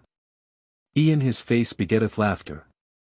And he speaks truth free from slaughter. He's the grace of every feast. And sometimes the chiefest guest. Hath his trencher and his stool. When wit waits upon the fool. Oh, who would not be? He. Knocking without. Volp, who's that? Away. Exeunt Nano and Castrone. Look, Mosca. Fool, begone. Exit Androgeno. Mos, 'tis Signor Voltore, the advocate. I know him by his knock. Volp, fetch me my gown. My furs and nightcaps, say, my couch is changing. And let him entertain himself awhile. Without the gallery. Exit Mosca. Now, my clients. Begin their visitation. Vulture, kite, raven, and gorecrow, all my birds of prey. That think me turning carcass, now they come. I am not for them yet. Re-enter Mosca, with the gown, etc. How now? The news? Mos, a piece of plate, sir. Volp, of what bigness? Mos, huge. Massy, an antique, with your name inscribed. And arms engraven. Volp, good. And not a fox. Stretched on the earth, with fine delusive slights. Mocking a gaping crow. Ha, Mosca. Mos, sharp, sir. Volp, give me my furs. Puts on his sick dress. Why dost thou laugh so, man? Mos, I cannot choose, sir, when I apprehend what thoughts he has without now, as he walks. That this might be the last gift he should give. That this would fetch you, if you died today. And gave him all, what he should be tomorrow. What large return would come of all his ventures. How he should worshipped be, and reverenced. Ride with his furs, and foot-cloths, waited on. By herds of fools, and clients, have clear way. Made for his mule, as lettered as himself. Be called the great and learned advocate. And then concludes, there's not impossible. Volp, yes, to be learned, Mosca. Mos, oh no, rich. Implies it. Hood an ass with reverend purple. So you can hide his too ambitious ears. And he shall pass for a cathedral doctor. Volp, my caps, good Mosca. Fetch him in. Mos, stay, sir, your ointment for your eyes. Volp, that's true. Dispatch, I long to have possession of my new present. Mos, that, and thousands more. I hope, to see you lord of. Volp, thanks, kind Mosca. Mos, and that, when I am lost in blended dust. And hundred such as I am, in succession. Volp, nay, that were too much, Mosca. Mos, you shall live. Still, to delude these harpies. Volp, loving Mosca. 'Tis well, my pillow now, and let him enter. Exit Mosca. Now, my feigned cough, my tisic, and my gout. My apoplexy, palsy, and catarrhs. Help, with your forced functions, this my posture. Wherein, this 3 year, I have milked their hopes. He comes, I hear him, coughing, oh. Re-enter Mosca, introducing Voltore, with a piece of plate. Mos, you still are what you were, sir. Only you. Of all the rest, are he commands his love. And you do wisely to preserve it thus. With early visitation, and kind notes. Of your good meaning to him, which, I know, cannot but come most grateful. Patron. Sir. Here's Signor Voltore is come. Volp, faintly, what say you? Mos, sir, Signor Voltore is come this morning. To visit you. Volp, I thank him. Mos, and hath brought a piece of antique plate, bought of Saint Mark. With which he here presents you. Volp, he is welcome. Pray him to come more often. Mos, yes. Volt, what says he? Mos, he thanks you, and desires you see him often. Volp, Mosca. Mos, my patron. Volp, bring him near, where is he? I long to feel his hand. Mos, the plate is here, sir. Volt, how fare you, sir? Volp, I thank you, Signor Voltore. Where is the plate? Mine eyes are bad. Volt, putting it into his hands, I'm sorry to see you still thus weak. Mos, aside, that he's not weaker. Volp, you are too munificent. Volt, no sir, would to heaven I could as well give health to you, as that plate. Volp, you give, sir, what you can, I thank you. Your love hath taste in this, and shall not be unanswered. I pray you see me often. Volt, yes, I shall, sir. Volp, be not far from me.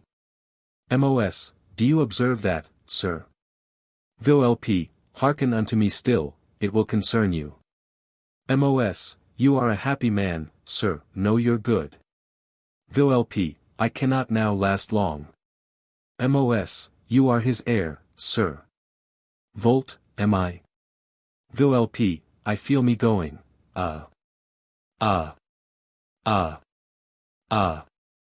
I'm sailing to my port,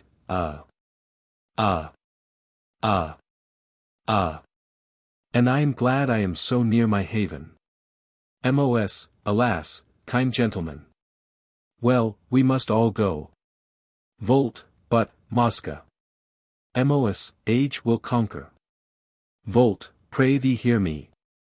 Am I inscribed his heir for certain? Mos, are you? I do beseech you, sir, you will vouchsafe to write me in your family. All my hopes depend upon your worship, I am lost. Except the rising sun do shine on me. Volt, it shall both shine, and warm thee, Mosca. Mos, sir. I am a man, that hath not done your love. All the worst offices, here I wear your keys. See all your coffers and your caskets locked. Keep the poor inventory of your jewels. Your plate and moneys, am your steward, sir. Husband your goods here. Volt, but am I sole heir? Mos, without a partner, sir, confirmed this morning. The wax is warm yet, and the ink scarce dry upon the parchment. Volt, happy, happy, me. By what good chance, sweet Mosca? Mos, your desert, sir. I know no second cause. Volt, thy modesty is not to know it, well, we shall requite it. Mos, he ever liked your course, sir, that first took him. I oft have heard him say, how he admired men of your large profession, that could speak to every cause, and things mere contraries, till they were hoarse again, yet all be law. That, with most quick agility, could turn and return. Could make knots, and undo them. Give forked counsel, take provoking gold on either hand, and put it up, these men, he knew, would thrive with their humility. And, for his part, he thought he should be blessed to have his heir of such a suffering spirit. So wise, so grave, of so perplexed a tongue. And loud withal, that would not wag, nor scarce lie still, without a fee. When every word, your worship but lets fall, is a chaquin. Loud knocking without. Who's that? One knocks, I would not have you seen, sir. And yet, pretend you came, and went in haste. I'll fashion an excuse. And, gentle sir, when you do come to swim in golden lard, up to the arms in honey, that your chin is borne up stiff, with fatness of the flood. Think on your vassal, but remember me. I have not been your worst of clients. Volt, Mosca. Mos, when will you have your inventory brought, sir? Or see a copy of the will, anon? I will bring them to you, sir. Away, be gone. Put business in your face. Exit Voltore. Volp, springing up, excellent Mosca. Come hither, let me kiss thee. Mos, keep you still, sir. Here is Corbaccio. Volp, set the plate away.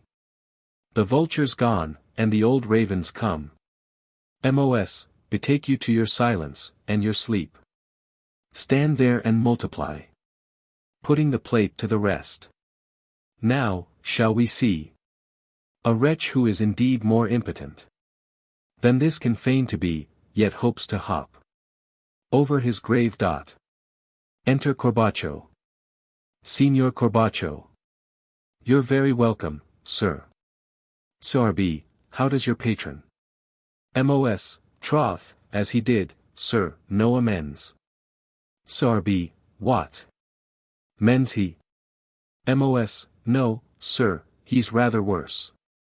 Sorby, that's well. Where is he? Mos, upon his couch, sir, newly fallen asleep. Sorby, does he sleep well? Mos, no wink, sir, all this night. Nor yesterday, but slumbers. Sorby, good. He should take some counsel of physicians, I have brought him an opiate here, from mine own doctor. Mos, he will not hear of drugs. Sorb, why? I myself stood by while it was made, saw all the ingredients. And no, it cannot but most gently work. My life for his, 'tis but to make him sleep. Volp, aside, his last sleep, if he would take it. Mos, sir. He has no faith in physic. Sorb, say you. Say you. Mos, he has no faith in physic, he does think. Most of your doctors are the greater danger. And worse disease, to escape. I often have heard him protest, that your physician should never be his heir. Sorb, not I his heir. Mos, not your physician, sir. Sorb, oh, no, no, no. I do not mean it. Mos, no, sir, nor their fees. He cannot brook, he says, they flay a man before they kill him. Sorb, right, I do conceive you. Mos, and then they do it by experiment. For which the law not only doth absolve them, but gives them great reward, and he is loath to hire his death, so. Sorb, it is true, they kill with as much license as a judge. Mos, nay, more. For he but kills, sir, where the law condemns. And these can kill him too. Sorb, I, or me. Or any man. How does his apoplex? Is that strong on him still? Mos, most violent. His speech is broken, and his eyes are set. His face drawn longer than 'twas wont. Sorb, how? How? Stronger than he was wont. Mos, no, sir, his face drawn longer than 'twas wont. Sorb, oh, good. Mos, his mouth is ever gaping, and his eyelids hang. Sorb, good. Mos, a freezing numbness stiffens all his joints, and makes the color of his flesh like lead. Sorb, 'tis good. Mos, his pulse beats slow, and dull. Sorb, good symptoms, still. Mos, and from his brain. Sorb, I conceive you, good. Mos, flows a cold sweat, with a continual rheum. Forth the resolved corners of his eyes. Sorb, is't possible? Yet I am better, ha! How does he, with the swimming of his head? Oh, sir, 'tis past the scotomy, he now hath lost his feeling, and hath left to snort. You hardly can perceive him, that he breathes. Sorb, excellent, excellent. Sure I shall outlast him. This makes me young again, a score of years. Mos, I was a-coming for you, sir. Sorb, has he made his will? What has he given me? Mos, no, sir. Sorb, nothing. Ha. Mos, he has not made his will, sir. Sorb, oh, oh, oh. But what did Voltore, the lawyer, hear? Mos, he smelt a carcass, sir, when he but heard my master was about his testament. As I did urge him to it for your good. Sorb, he came unto him, did he? I thought so. Mos, yes, and presented him this piece of plate. Sorb, to be his heir. Mos, I do not know, sir. Sorb, true. I know it too. Mos, aside, by your own scale, sir. Sorb, well. I shall prevent him, yet. See, Mosca, look. Here, I have brought a bag of bright cheekines. Will quite weigh down his plate. Mos, taking the bag, marry, sir. This is true physic, this your sacred medicine. No talk of opiates, to this great elixir. Sorb, 'tis aurum palpabile, if not potable. Mos, it shall be ministered to him, in his bowl. Sorb, do. Mos, most blessed cordial. This will recover him. Sorb, yes, do. Mos, I think it were not best, sir. Sorb, what? Mos, to recover him. Sorb, oh, no, by no means. Mos, why, sir, this will work some strange effect, if he but feel it. Sorb, 'tis true, therefore forbear, I'll take my venture. Give me it again.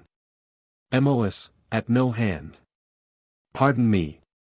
You shall not do yourself that wrong, sir. I will so advise you, you shall have it all. Sorb, how?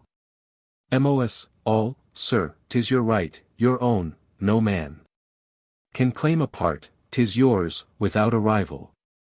Decreed by destiny. Sorb, how, good Mosca? Mos, I'll tell you, sir. This fit he shall recover. Sorb, I do conceive you. Mos, and, on first advantage of his gained sense, will I reimportune him unto the making of his testament, and shew him this, pointing to the money. Sorb, good. Mos, 'tis better yet. If you will hear, sir. Sorb, yes, with all my heart. Mos, now, would I counsel you, make home with speed. There, frame a will, whereto you shall inscribe my master your sole heir. Sorb, and disinherit my son. Mos, oh, sir, the better, for that color shall make it much more taking. Sorb, oh, but color. Mos, this will, sir, you shall send it unto me. Now, when I come to enforce, as I will do, your cares, your watchings, and your many prayers, your more than many gifts, your this day's present. And last, produce your will, where, without thought, or least regard, unto your proper issue, a son so brave, and highly meriting, the stream of your diverted love hath thrown you upon my master, and made him your heir. He cannot be so stupid, or stone dead, but out of conscience, and mere gratitude. Sorb, he must pronounce me his. Mos, 'tis true. Sorb, this plot did I think on before. Mos, I do believe it. Sorb, do you not believe it? Mos, yes, sir. Sorb, mine own project. Mos, which, when he hath done, sir. Sorb, published me his heir. Mos, and you so certain to survive him. Sorb, I. Mos, being so lusty a man. Sorb, 'tis true. Mos, yes, sir. Sorb, I thought on that too.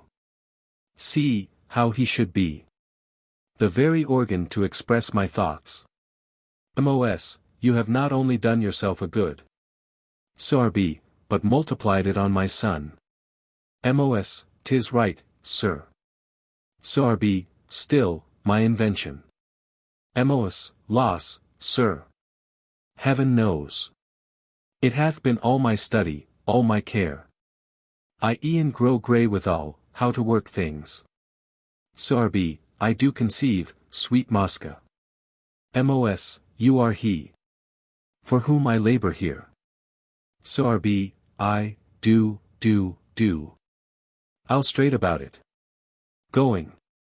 Mos, rook go with you, raven. Sorb, I know the honest. Mos, aside, you do lie, sir. Sorb, n. Mos, your knowledge is no better than your ears, sir.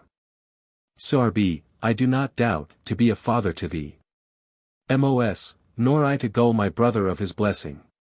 Sorb, I may have my youth restored to me, why not? Mos, your worship is a precious ass. Sorb, what sayst thou? Mos, I do desire your worship to make haste, sir. Sorbi, 'tis done, I go. Exit. Volpe, leaping from his couch, oh, I shall burst. Let out my sides, let out my sides. Mos, contain. Your flux of laughter, sir, you know this hope. Is such a bait, it covers any hook.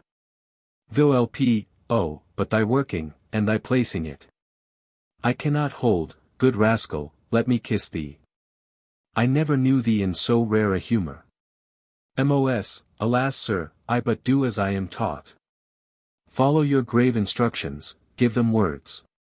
Pour oil into their ears, and send them hence.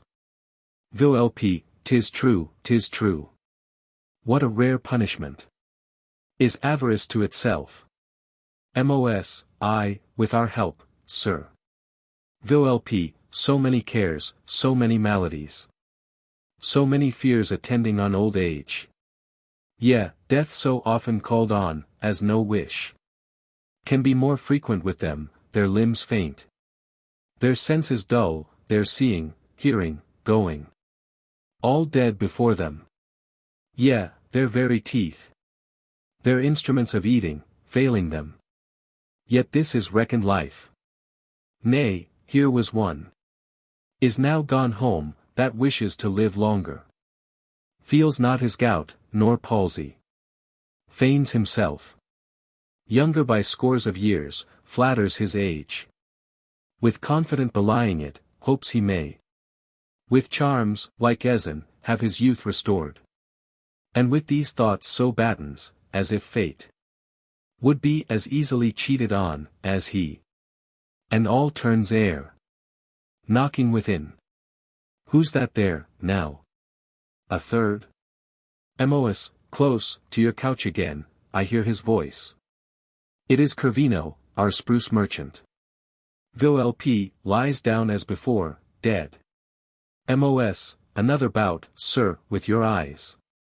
Anointing them. Who's there? Enter Corvino. Signor Corvino. Come most wished for. Oh. How happy were you, if you knew it, now. Sorvi, why? What? Wherein? Mos, the tardy hour is come, sir. Sorvi, he is not dead. Mos, not dead, sir, but as good. He knows no man. Sorvi, how shall I do then? Mos, why, sir. Sorvi, I have brought him here a pearl. Mos, perhaps he has so much remembrance left, as to know you, sir. He still calls on you. Nothing but your name is in his mouth, is your pearl orient, sir. Sorvi, Venice was never owner of the like. Volpe, faintly, Signor Corvino. Mos, hark. Volpe, Signor Corvino.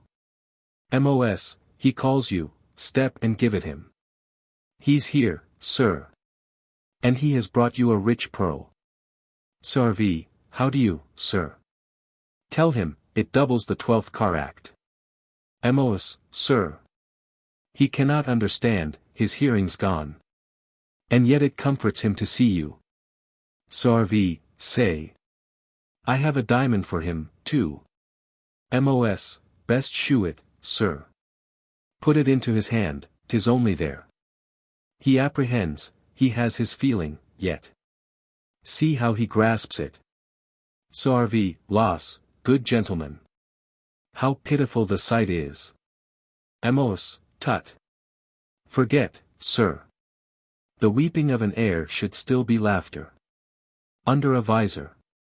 Sorvi, why, am I his heir? Mos, sir, I am sworn, I may not shew the will. Till he be dead. But, here has been Corbaccio. Here has been Voltore, here were others too. I cannot number, they were so many. All gaping here for legacies, but I. Taking the vantage of his naming you. Signor Corvino, took paper, and pen, and ink, and there I asked him whom he would have his heir. Corvino. Who? Should be executor. Corvino. And. To any question he was silent too. I still interpreted the nods he made. Through weakness, for consent, and sent home others. Nothing bequeathed them, but to cry and curse. Sarvi, oh, my dear Mosca. They embrace. Does he not perceive us? Mos, no more than a blind harper. He knows no man. No face of friend, nor name of any servant. Who 'twas that fed him last, or gave him drink? Not those he hath begotten, or brought up. Can he remember? Sarvi, has he children? Mos, bastards. Some dozen, or more, that he begot on beggars. Gypsies, and Jews, and blackmoors, when he was drunk. Knew you not that, sir? 'Tis the common fable. The dwarf, the fool, the eunuch, are all his. He's the true father of his family. In all, save me, but he has given them nothing. Sarvi, that's well, that's well. Art sure he does not hear us? Mos, sure, sir. Why, look you, credit your own sense. Shouts in Vol's ear. The pox approach, and add to your diseases. If it would send you hence the sooner, sir. For your incontinence, it hath deserved it. Thoroughly, and the plague to boot. You may come near, sir. Would you at once close those filthy eyes of yours, that flow with slime, like two frog pits, and those same hanging cheeks, covered with hide, instead of skin, nay help, sir. That look like frozen dishclouts, set on end. Sarvi, aloud. Or like an old smoked wall, on which the rain ran down in streaks. Mos, excellent. Sir, speak out. You may be louder yet, a culverin discharged in his ear would hardly bore it. Sarvi, his nose is like a common sewer, still running. Mos, 'tis good. And what his mouth? Sarvi, a very draught. Mos, oh, stop it up. Sarvi, by no means. Mos, pray you, let me. Faith I could stifle him, rarely with a pillow. As well as any woman that should keep him. Sarvi, do as you will, but I'll be gone. Mos, be so. It is your presence makes him last so long. Sarvi, I pray you, use no violence. Mos, no, sir. Why? Why should you be thus scrupulous, pray you, sir? Sarvi, nay, at your discretion. Mos, well, good sir, begone. Sarvi, I will not trouble him now, to take my pearl. Mos, pooh. Nor your diamond. What a needless care. Is this afflicts you? Is not all here yours? Am not I here, whom you have made your creature? That owe my being to you. Sarvi, grateful Mosca. Thou art my friend, my fellow, my companion. My partner, and shalt share in all my fortunes. Mos, excepting one. Sarvi, what's that? Mos, your gallant wife, sir. Exit Sarvi. Now is he gone, we had no other means to shoot him hence, but this. Volp, my divine Mosca. Thou hast today outgone thyself. Knocking within. Who's there? I will be troubled with no more. Prepare me music, dances, banquets, all delights. The Turk is not more sensual in his pleasures. Then will Volpone. Exit Mos. Let me see, a pearl. A diamond. Plate. Cheekines. Good morning's purchase. Why, this is better than robbed churches, yet. Or fat, by eating, once a month, a man. Re-enter Mosca. Who is't? Mos, the beauteous lady would be, sir. Wife to the English knight, Sir Politic would be. This is the style, sir, is directed me. Hath sent to know how you have slept tonight. And if you would be visited? Volpe, not now. Some 3 hours hence. Mos, I told the squire so much. Volpe, when I am high with mirth and wine. Then. For heaven, I wonder at the desperate valor of the bold English, that they dare let loose their wives to all encounters. Mos, sir, this night had not his name for nothing, he is politic. And knows, how his wife affects strange airs. She hath not yet the face to be dishonest. But had she seen your Corvino's wife's face? Volpe, has she so rare a face? Mos, oh, sir, the wonder. The blazing star of Italy. A wench of the first year. A beauty ripe as harvest. Whose skin is whiter than a swan all over. Than silver, snow, or lilies. A soft lip would tempt you to eternity of kissing. And flesh that melteth in the touch to blood. Bright as your gold, and lovely as your gold. Volpe, why had not I known this before? Mos, alas, sir. Myself but yesterday discovered it. Volpe, how might I see her? Mos, oh, not possible. She's kept as warily as is your gold. Never does come abroad, never takes air. But at a window. All her looks are sweet. As the first grapes or cherries, and are watched. As near as they are. Volpe, I must see her. Mos, sir. There is a guard of spies 10 thick upon her. All his whole household, each of which is set upon his fellow, and have all their charge. When he goes out, when he comes in, examined. Volpe, I will go see her, though but at her window. Mos, in some disguise, then. Volpe, that is true, I must maintain mine own shape still the same, will think. Exeunt. Act 2. Scene 2.1. St. Mark's Place. A retired corner before Corvino's house. Enter Sir Politic would-be, and Peregrine. Sirp, sir, to a wise man, all the world's his soil. It is not Italy, nor France, nor Europe. That must bound me, if my fates call me forth.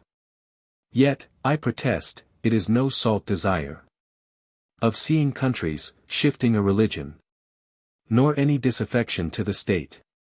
Where I was bred, and unto which I owe my dearest plots, hath brought me out.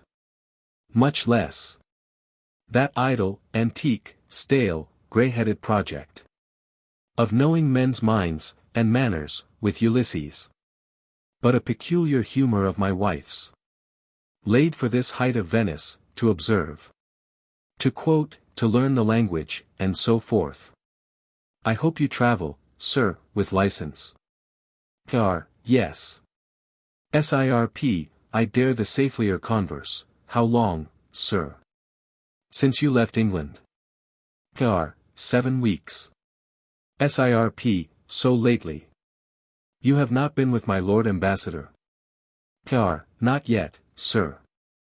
Sirp, pray you, what news, sir, vents our climate?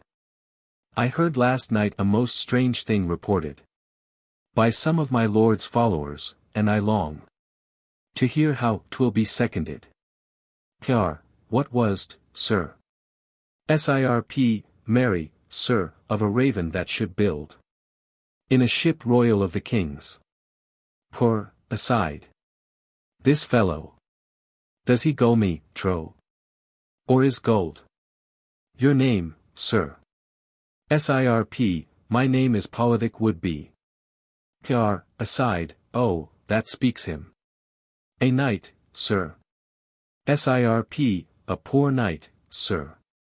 Pr, your lady lies here in Venice, for intelligence of tires, and fashions, and behavior.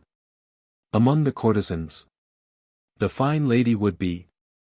Sirp, yes, sir, the spider and the bee, ofttimes suck from one flower. Good sir politic. I cry you mercy, I have heard much of you. 'Tis true, sir, of your raven. Sirp, on your knowledge. Yes, and your lions whelping, in the tower. Sirp, another whelp. Another, sir. Sirp, now heaven. What prodigies be these? The fires at Berwick. And the new star. These things concurring, strange. And full of omen. Saw you those meteors? I did, sir. Sirp, fearful. Pray you, sir, confirm me. Were there 3 porpoises seen above the bridge? As they give out? 6, and a sturgeon, sir. Sirp, I am astonished. Nay, sir, be not so. I'll tell you a greater prodigy than these. Sirp, what should these things portend? The very day. Let me be sure, that I put forth from London. There was a whale discovered in the river. As high as Woolwich, that had waited there. Few know how many months, for the subversion of the stowed fleet. Sirp, is't possible? Believe it. 'Twas either sent from Spain, or the Archduke's. Spinola's whale, upon my life, my credit. Will they not leave these projects? Worthy sir. Some other news. Faith, Stone the fool is dead. And they do lack a tavern fool extremely. Sirp, is Mass Stone dead? He's dead sir, why, I hope. You thought him not immortal? Aside. Oh, this night. Were he well known, would be a precious thing. To fit our English stage, he that should write. But such a fellow, should be thought to feign. Extremely, if not maliciously. Sirp, Stone dead. Dead. Lord. How deeply sir, you apprehend it. He was no kinsman to you. Sirp, that I know of. Well. That same fellow was an unknown fool. And yet you knew him, it seems. Sirp, I did so. Sir. I knew him one of the most dangerous heads. Living within the state, and so I held him. Indeed, sir. Sirp, while he lived, in action. He has received weekly intelligence. Upon my knowledge, out of the Low Countries. For all parts of the world, in cabbages. And those dispensed again to ambassadors. In oranges, muskmelons, apricots. Lemons, pomme citrons, and such like, sometimes. In Colchester oysters, and your Chelsea cockles. You make me wonder. Sirp, sir, upon my knowledge. Nay, I've observed him, at your public ordinary. Take his advertisement from a traveller. A concealed statesman, in a trencher of meat. And instantly, before the meal was done. Convey an answer in a toothpick. Strange. How could this be, sir? Sirp, why, the meat was cut. So like his character, and so laid, as he must easily read the cipher. I have heard. He could not read, sir. Sirp, so 'twas given out. In policy, by those that did employ him. But he could read, and had your languages. And to't, as sound a noddle. I have heard, sir. That your baboons were spies. And that they were. A kind of subtle nation near to China.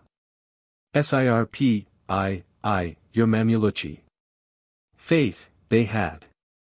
Their hand in a French plot or two, but they were so extremely given to women, as they made discovery of all, yet I had my advices here, on Wednesday last.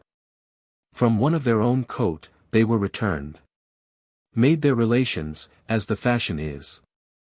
And now stand fair for fresh employment. Heart. Aside. This Sir Pole will be ignorant of nothing. It seems, sir, you know all. Sirp, not all sir, but I have some general notions.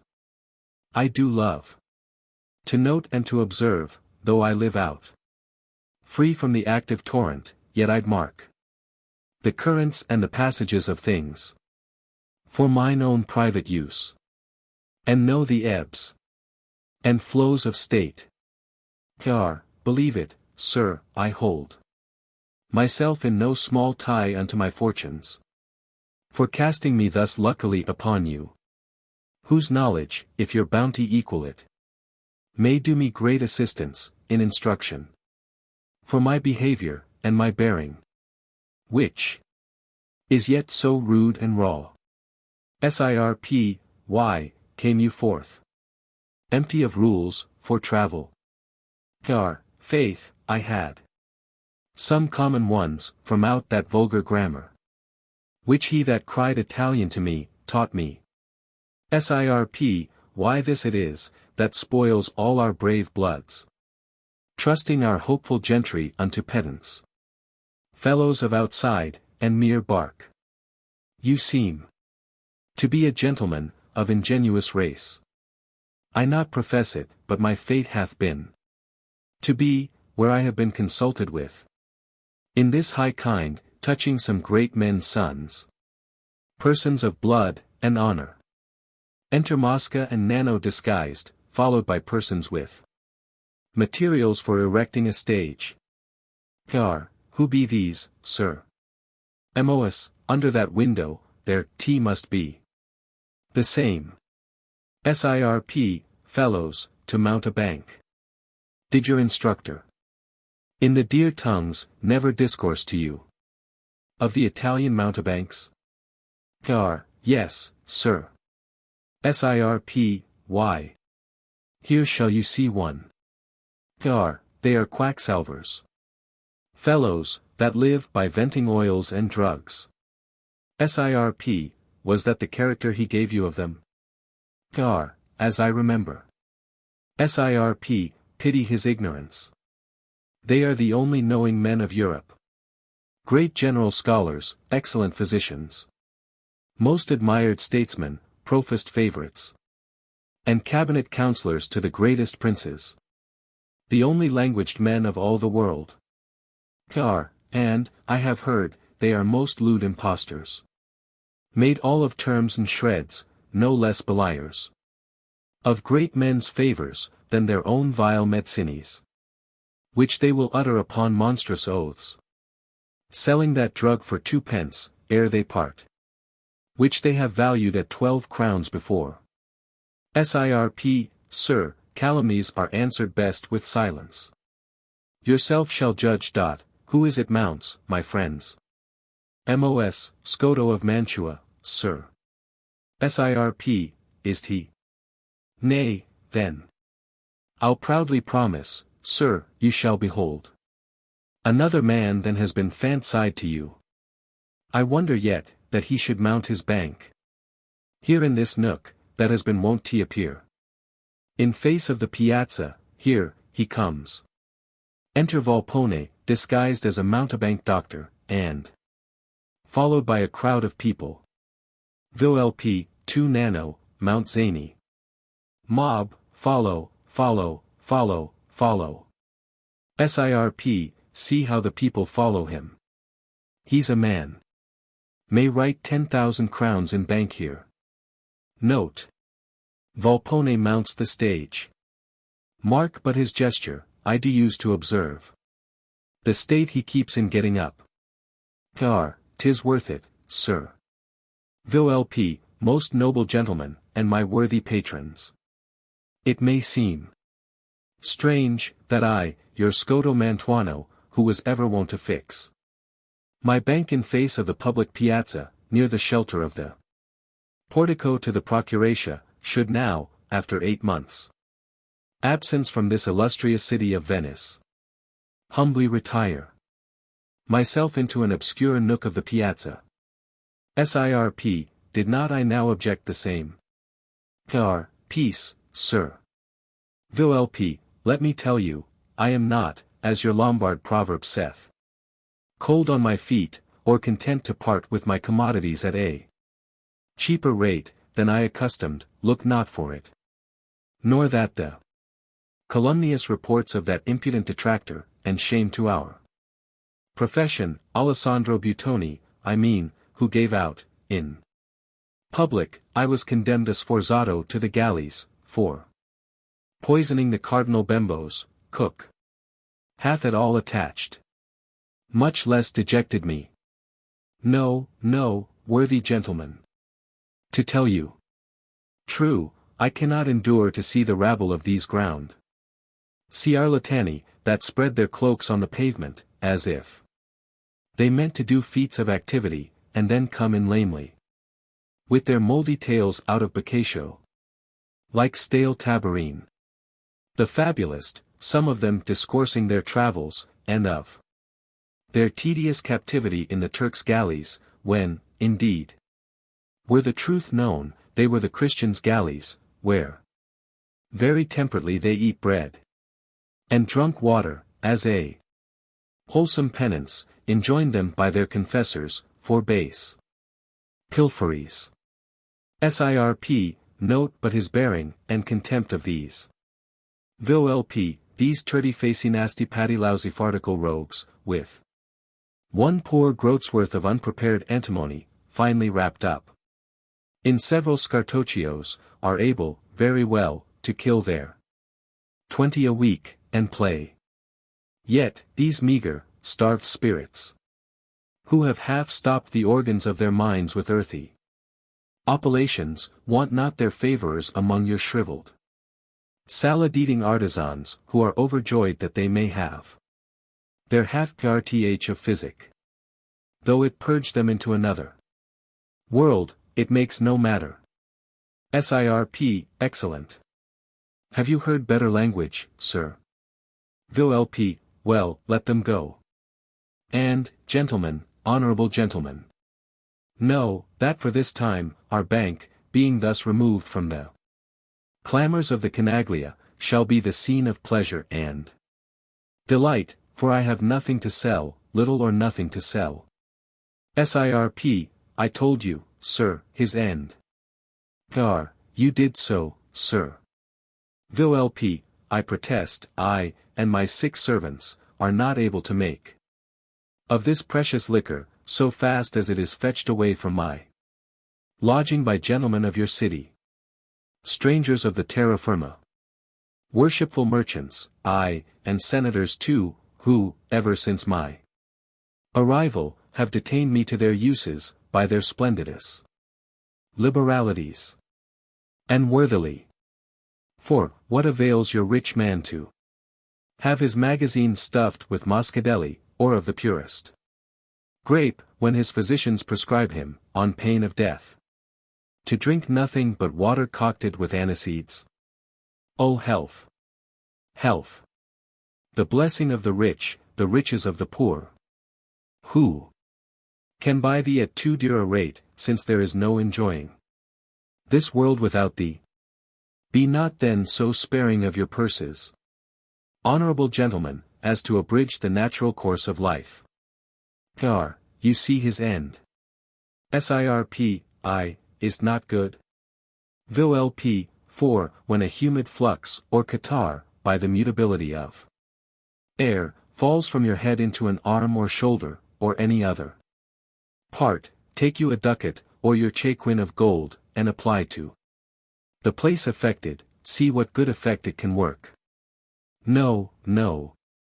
'Tis this blessed unguento, this rare extraction, that hath only power to disperse all malignant humours, that proceed either of hot, cold, moist, or windy causes. Heir, would he had put in dry too? Sirp, pray you, observe. Volpe, to fortify the most indigest and crude stomach, were it of one, that, through extreme weakness, vomited blood, applying only a warm napkin to the place, after the unction. And fricas. For the vertigini in the head, putting but a drop into your nostrils, likewise behind the ears, a most sovereign and approved remedy.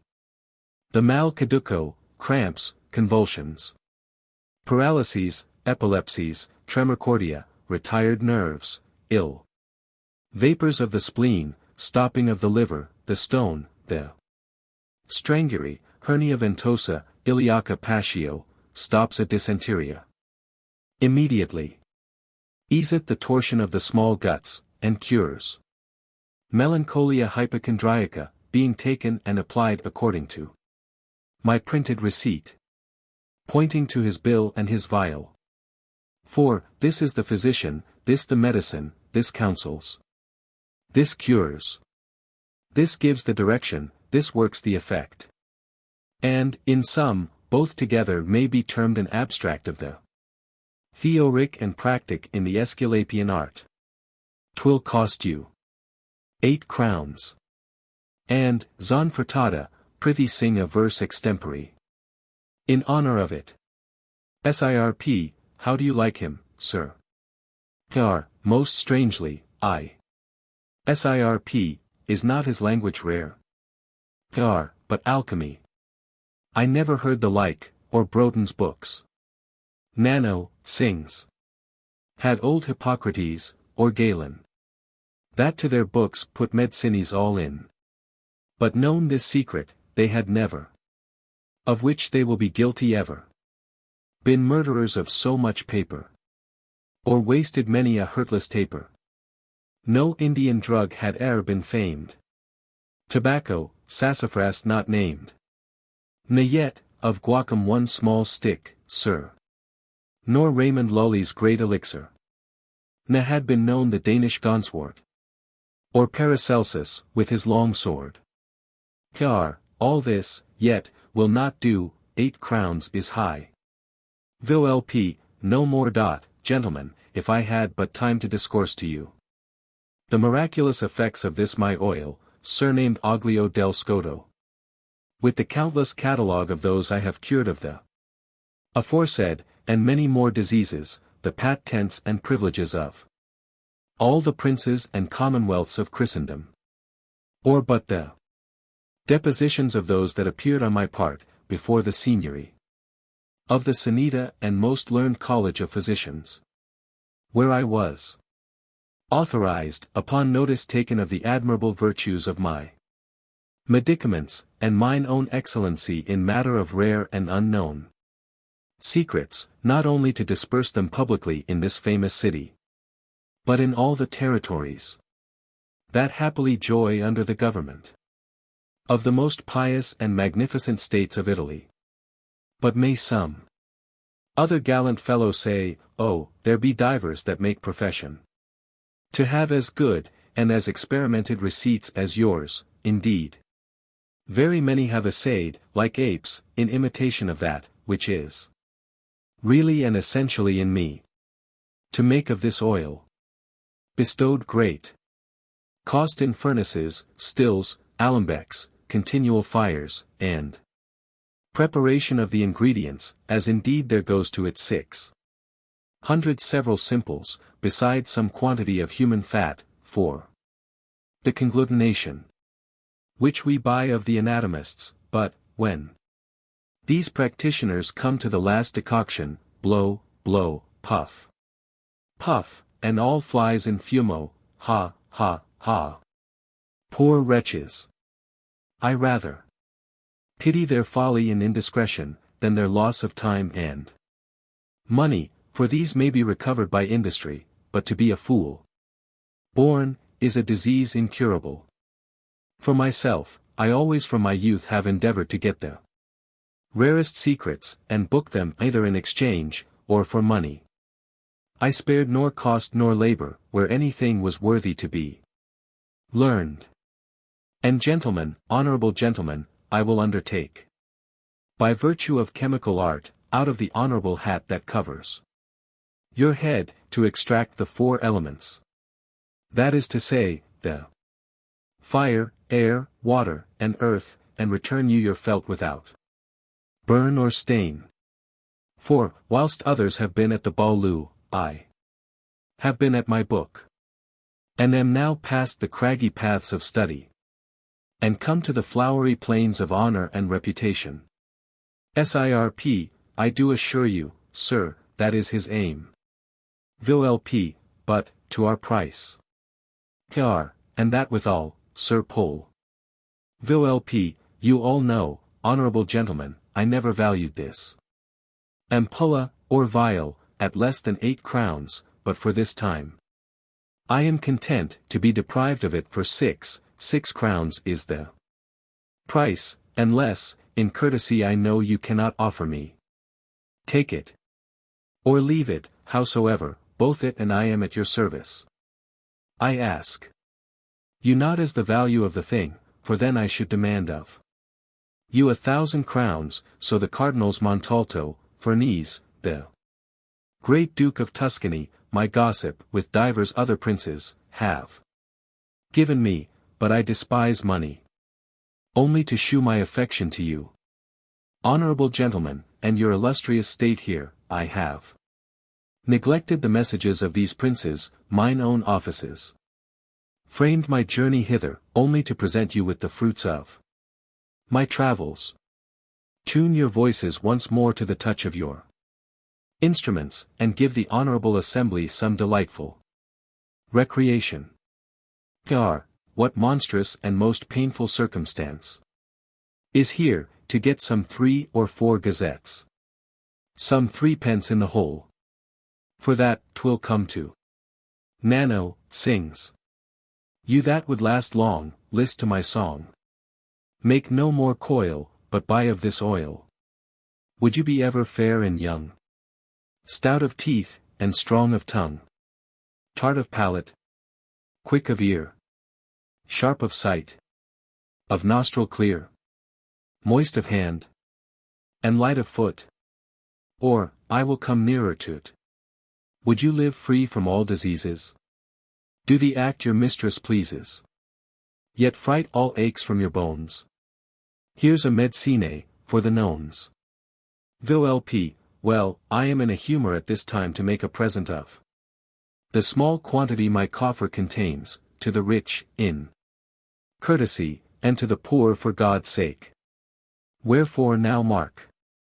I asked you 6 crowns, and 6 crowns, at other times, you have paid me, you shall not give me 6 crowns, nor 5, nor 4, nor 3, nor 2, nor 1, nor half a ducat, no, nor a machinigo. 6d it will cost you, or 600 pound. Expect no lower price, for, by the banner of my front, I will not bait a bagatine, that I will have, only, a pledge of your loves, to carry something from amongst you. To shew I am not contemned by you. Therefore, now, toss your handkerchiefs. Cheerfully, cheerfully. And be advertised, that the first heroic spirit that deigns to grace me with a handkerchief, I will give it a little remembrance of something, beside, shall please it better, than if I had presented it with a double pistolet. PR, will you be that heroic spark, Sir Pole? Celia at a window above, throws down her handkerchief. Oh see! The window has prevented you. VLP, lady, I kiss your bounty. And for this timely grace you have done your poor Scoto of Mantua, I will return you, over and above my oil, a secret of that high and inestimable nature shall make you forever enamored on that minute, wherein your I first descended on so mean, yet not altogether to be despised, an object. Here is a powder concealed in this paper, of which, if I should speak to the worth, 9,000 volumes were but as one page, that page as a line, that line as a word. So short is this pilgrimage of man, which some call life, to the expressing of it. Would I reflect on the price? Why, the whole world is but as an empire, that empire as a province, that province as a bank, that bank has a private purse to the purchase of it. I will only tell you.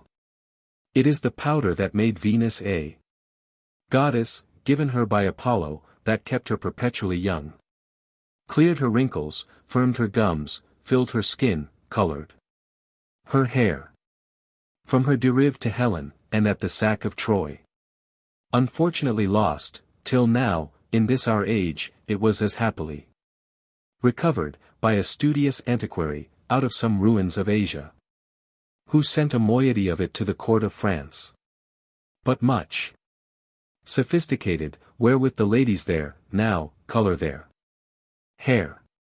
The rest, at this present, remains with me, extracted to a quintessence, so that, wherever it but touches, in youth it perpetually preserves, in age restores the complexion, seats your teeth, did they dance like virginal jacks, firm as a wall. Makes them white as ivory, that were black, as enter Corvino. So are, spite oh, the devil, and my shame. Come down here. Come down, no house but mine to make your scene. Signor Flaminio, will you down, sir? Down. What, is my wife your Francesina, sir? No windows on the whole piazza, here. To make your properties, but mine. But mine. Beats away Volpone, Nano, etc. Heart. Ere tomorrow, I shall be new christened. And called the Pantalone di Bisognosi. About the town. Pr. What should this mean, Sir Pole? SIRP, some trick of state, believe it. I will home. Pr. It may be some design on you. SIRP, I know not. I'll stand upon my guard. Pr. It is your best, sir. SIRP, this 3 weeks, all my advices, all my letters. They have been intercepted. Pr. Indeed, sir. Best have a care. SIRP, nay, so I will. Pr. This night. I may not lose him, for my mirth, till night. Exeunt. Scene 2.2. A room in Volpone's house. Enter Volpone and Mosca. Volp, oh, I am wounded. Mos, where, sir? Volp, not without. Those blows were nothing, I could bear them ever. But angry Cupid, bolting from her eyes, hath shot himself into me like a flame. Where, now, he flings about his burning heat. As in a furnace an ambitious fire, whose vent is stopped. The fight is all within me. I cannot live, except thou help me, Mosca. My liver melts, and I, without the hope of some soft air, from her refreshing breath, am but a heap of cinders. Mos, loss, good sir. Would you had never seen her? Volp, nay, would thou hadst never told me of her. Mos, sir, 'tis true. I do confess I was unfortunate. And you unhappy, but I'm bound in conscience, no less than duty, to effect my best. To your release of torment, and I will, sir. Volp, dear Mosca, shall I hope? Mos, sir, more than dear. I will not bid you to despair of aught within a human compass. Volp, oh, there spoke my better angel. Mosca, take my keys. Gold, plate, and jewels, all's at thy devotion. Employ them how thou wilt, nay, coin me too. So thou, in this, but crown my longings, Mosca. Mos, use but your patience. Volp, so I have. Mos, I doubt not. To bring success to your desires. Volp, nay, then. I not repent me of my late disguise. Mos, if you can horn him, sir, you need not. Volp, true. Besides, I never meant him for my heir. Is not the color of my beard and eyebrows to make me known? Mos, no jot. Volp, I did it well. Mos, so well, would I could follow you in mine. With half the happiness. Aside. And yet I would. Escape your epilogue. Volp, but were they gulled? With a belief that I was Scoto? Mos, sir. Scoto himself could hardly have distinguished. I have not time to flatter you now, we'll part. And as I prosper, so applaud my art. Exeunt. Scene 2.3. A room in Corvino's house. Enter Corvino, with his sword in his hand, dragging. In Celia.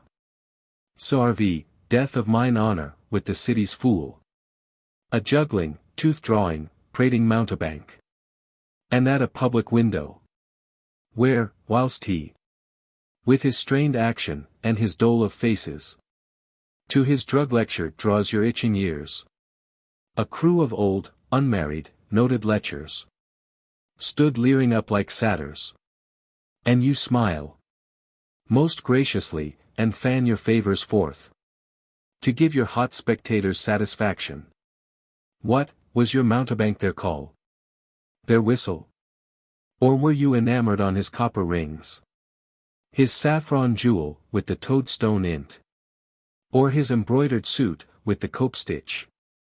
Made of a hearse cloth? Or his old tilt feather? Or his starched beard? Well, you shall have him, yes. He shall come home, and minister unto you. The fricas for the mother. Or, let me see. I think you'd rather mount, would you not mount? Why, if you'll mount, you may, yes truly, you may. And so you may be seen, down to the foot. Get you a cittern, Lady Vanity. And be a dealer with the virtuous man. Make one, I'll but protest myself a cuckold. And save your dowry. I'm a Dutchman, I. For, if you thought me an Italian, you would be damned, ere you did this, you whore. Thou dst tremble, to imagine, that the murder of father, mother, brother, all thy race, should follow, as the subject of my justice. Cl, good sir, have patience. Sarv, what couldst thou propose? Less to thyself, than in this heat of wrath. And stung with my dishonor, I should strike this steel into thee, with as many stabs, as thou wert gazed upon with goatish eyes. Cl, alas, sir, be appeased. I could not think. My being at the window should more now move your impatience, than at other times. Sarv, no. Not to seek and entertain a parley with a known knave, before a multitude. You were an actor with your handkerchief, which he most sweetly kissed in the receipt. And might, no doubt, return it with a letter. And point the place where you might meet, your sisters. Your mothers, or your aunts might serve the turn. Cl, why, dear sir, when do I make these excuses? Or ever stir abroad, but to the church? And that so seldom. Sarv, well, it shall be less. And thy restraint before was liberty. To what I now decree, and therefore mark me. First, I will have this body light dammed up. And til't be done, some 2 or 3 yards off. I'll chalk a line, o'er which if thou but chance to set thy desperate foot, more hell, more horror, more wild remorseless rage shall seize on thee, than on a conjurer, that had heedless left his circle's safety ere his devil was laid. Then here's a lock which I will hang upon thee. And, now I think on't, I will keep thee backwards. Thy lodging shall be backwards, thy walks backwards. Thy prospect, all be backwards. And no pleasure that thou shalt know but backwards, nay, since you force my honest nature, no, it is your own. Being too open, makes me use you thus. Since you will not contain your subtle nostrils in a sweet room, but they must snuff the air of rank and sweaty passengers knocking within. One knocks. Away, and be not seen, pain of thy life. Nor look toward the window, if thou dost. Nay, stay, hear this, let me not prosper, whore. But I will make thee an anatomy. Dissect thee mine own self, and read a lecture. Upon thee to the city, and in public. Away. Exit Celia. Enter servant. Who's there? Serve, 'tis Signor Mosca, sir. Sarvi, let him come in. Exit servant. His master's dead, there's yet some good to help the bad. Enter Mosca. My Mosca, welcome. I guess your news. Mos, I fear you cannot, sir. Sarvi, is not his death. Mos, rather the contrary. Sarvi, not his recovery.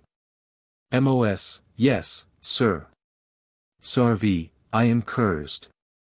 I am bewitched, my crosses meet to vex me. How?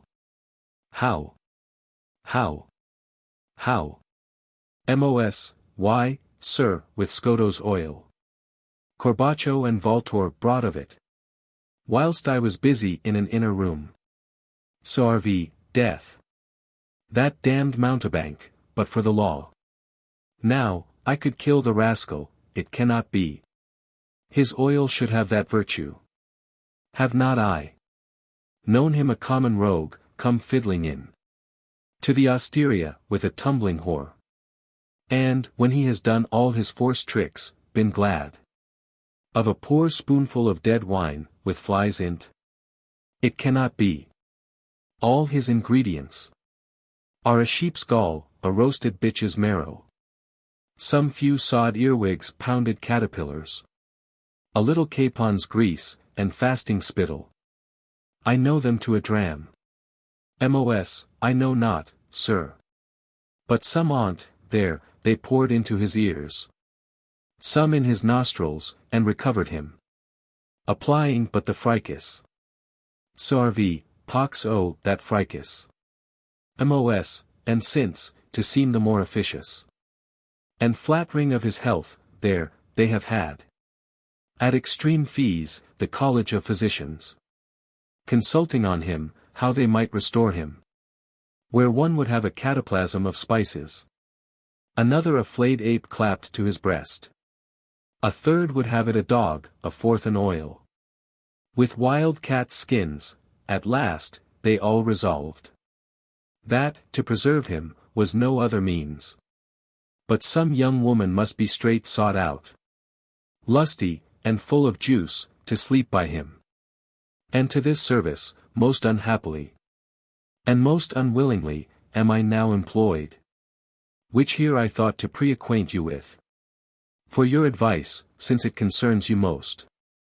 Because, I would not do that thing might cross your ends, on whom I have my whole dependence, sir.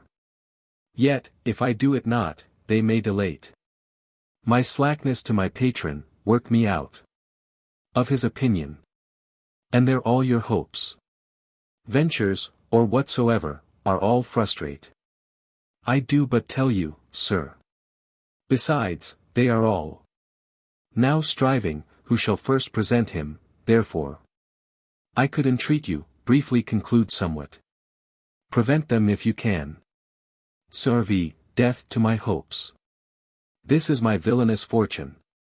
Best to hire some common courtesan. Mos, I thought on that, sir. But they are all so subtle, full of art. And age again doting and flexible. So as, I cannot tell, we may, perchance. Light on a queen may cheat us all. Sarvi, 'tis true. Mos, no, it must be one that has no tricks, sir. Some simple thing, a creature made unto it. Some wench you may command. Have you no kinswoman? Odd so, think, sir. The doctors offered there his daughter. Sarvi, how? Mos, yes, Signor Lupo, the physician. Sarvi, his daughter. Mos, and a virgin, sir. Why? Alas! He knows the state of's body, what it is. That naught can warm his blood, sir, but a fever. Nor any incantation raise his spirit. A long forgetfulness hath seized that part.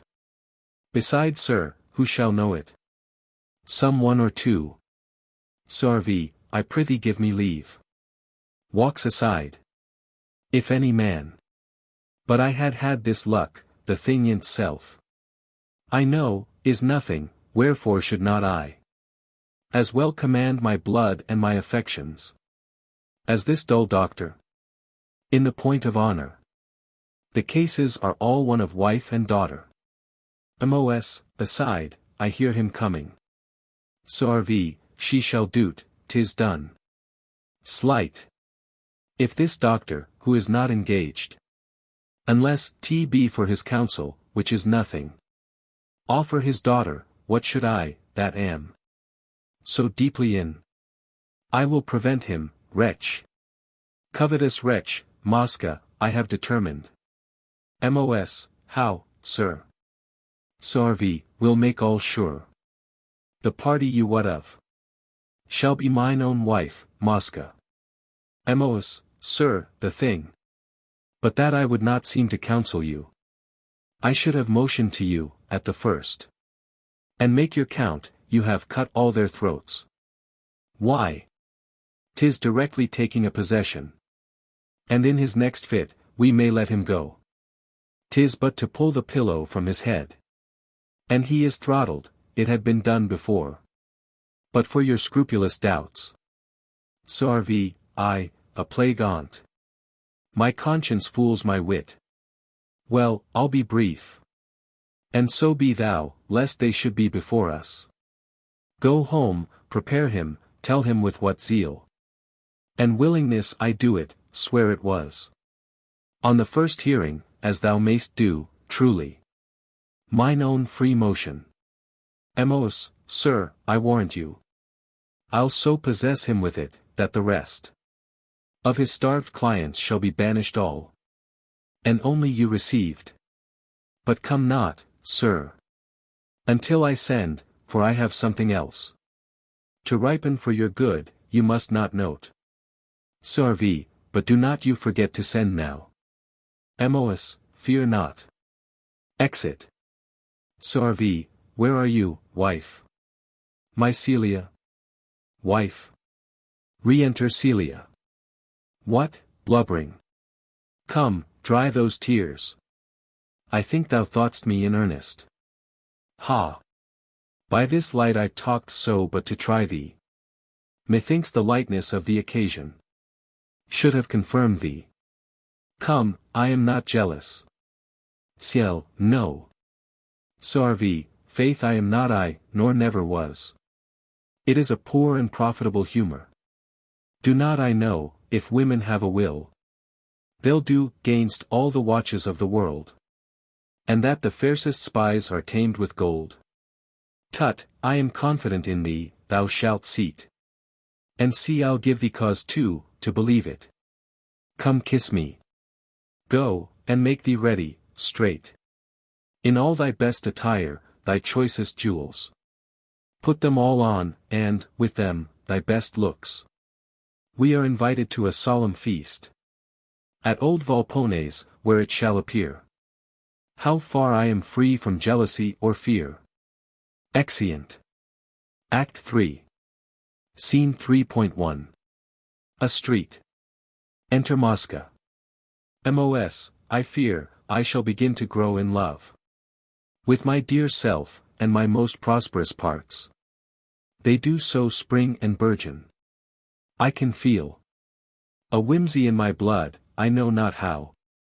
Success hath made me wanton. I could skip out of my skin, now, like a subtle snake. I am so limber. Oh! Your parasite is a most precious thing, dropped from above. Not bred 'mongst clods, and clodpoles, here on earth. I muse, the mystery was not made a science. It is so liberally professed. Almost All the wise world is little else, in nature. But parasites or subparasites. And yet. I mean not those that have your bare town art. To know who's fit to feed them. Have no house. No family, no care, and therefore mold. Tales for men's ears, to bait that sense, or get. Kitchen invention, and some stale receipts.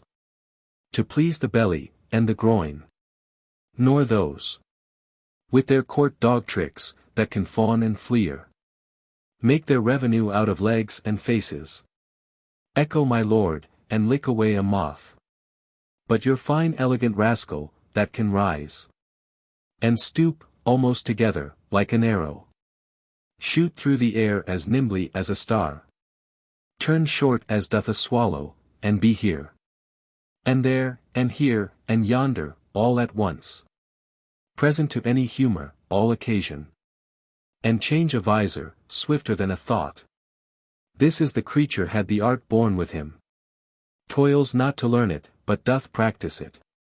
Out of most excellent nature, and such sparks.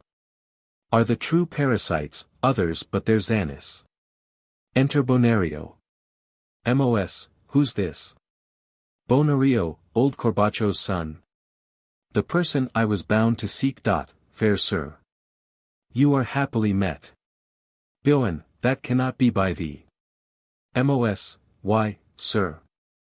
Bioan, nay, pray thee know thy way, and leave me. I would be loath to interchange discourse. With such a mate as thou art. Mos, courteous sir. Scorn not my poverty. Bioan, not I, by heaven. But thou shalt give me leave to hate thy baseness. Mos, baseness. Bioan, I, answer me, is not thy sloth. Sufficient argument. Thy flattery. Thy means of feeding. Mos, heaven be good to me. These imputations are too common, sir. And easily stuck on virtue when she's poor. You are unequal to me, and however. Your sentence may be righteous, yet you are not. That, ere you know me, thus proceed in censure. Saint Mark bear witness, gainst you, 'tis inhuman. Weeps. Bioan, aside, what? Does he weep? The sign is soft and good. I do repent me that I was so harsh. Mos, 'tis true, that, swayed by strong necessity, I am enforced to eat my careful bread. With too much obsequy. 'Tis true, beside, that I am fain to spin mine own poor raiment. Out of my mere observance, being not born to a free fortune, but that I have done base offices, in rending friends asunder. Dividing families, betraying counsels. Whispering false lies, or mining men with praises. Trained their credulity with perjuries. Corrupted chastity, or am in love. With mine own tender ease, but would not rather prove the most rugged, and laborious course. That might redeem my present estimation. Let me here perish, in all hope of goodness. Bioan, aside, this cannot be a personated passion. I was to blame, so to mistake thy nature. Prithee, forgive me, and speak out thy business. Mos, sir, it concerns you. And though I may seem at first to make a main offence in manners, and in my gratitude unto my master, yet, for the pure love, which I bear all right, and hatred of the wrong, I must reveal it. This very hour your father is in purpose to disinherit you. Bioan, how? Mos, and thrust you forth as a mere stranger to his blood. 'Tis true, sir. The work no way engageth me, but, as I claim an interest in the general state of goodness and true virtue, which I hear to abound in you, and, for which mere respect, without a second aim, sir, I have done it. Bioan, this tale hath lost thee much of the late trust thou hadst with me. It is impossible.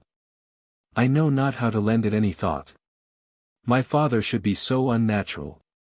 Mos, it is a confidence that well becomes your piety. And formed, no doubt, it is from your own simple innocence, which makes your wrong more monstrous, and abhorred. But, sir, I now will tell you more. This very minute. It is, or will be doing. And, if you shall be but pleased to go with me, I'll bring you. I dare not say where you shall see, but where your ear shall be a witness of the deed. Hear yourself written bastard, and professed the common issue of the earth. Boon, I am amazed. Mos, sir, if I do it not, draw your just sword. And score your vengeance on my front and face. Mark me your villain, you have too much wrong. And I do suffer for you, sir. My heart weeps blood in anguish.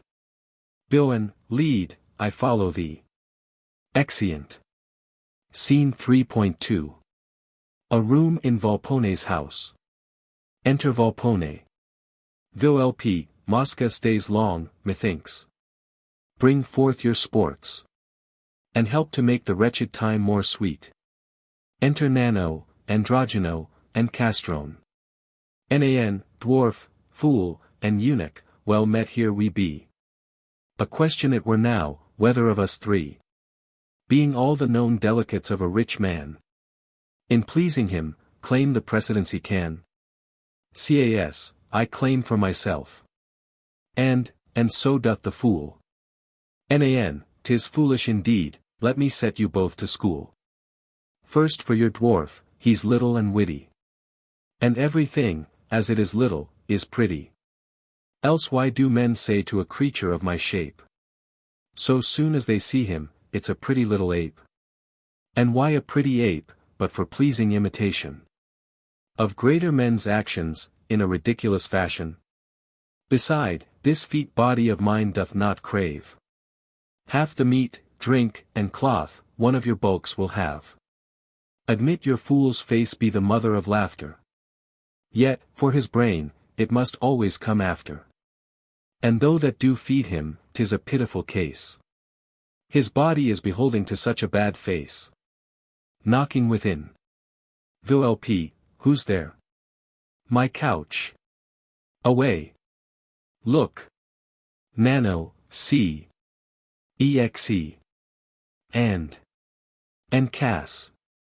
Give me my caps, first, go, inquire. Exit Nano. Now, Cupid.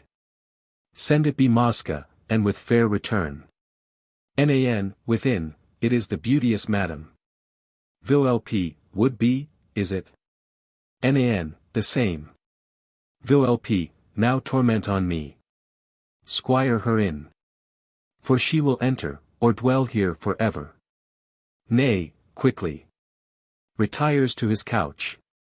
That my fit were past. I fear.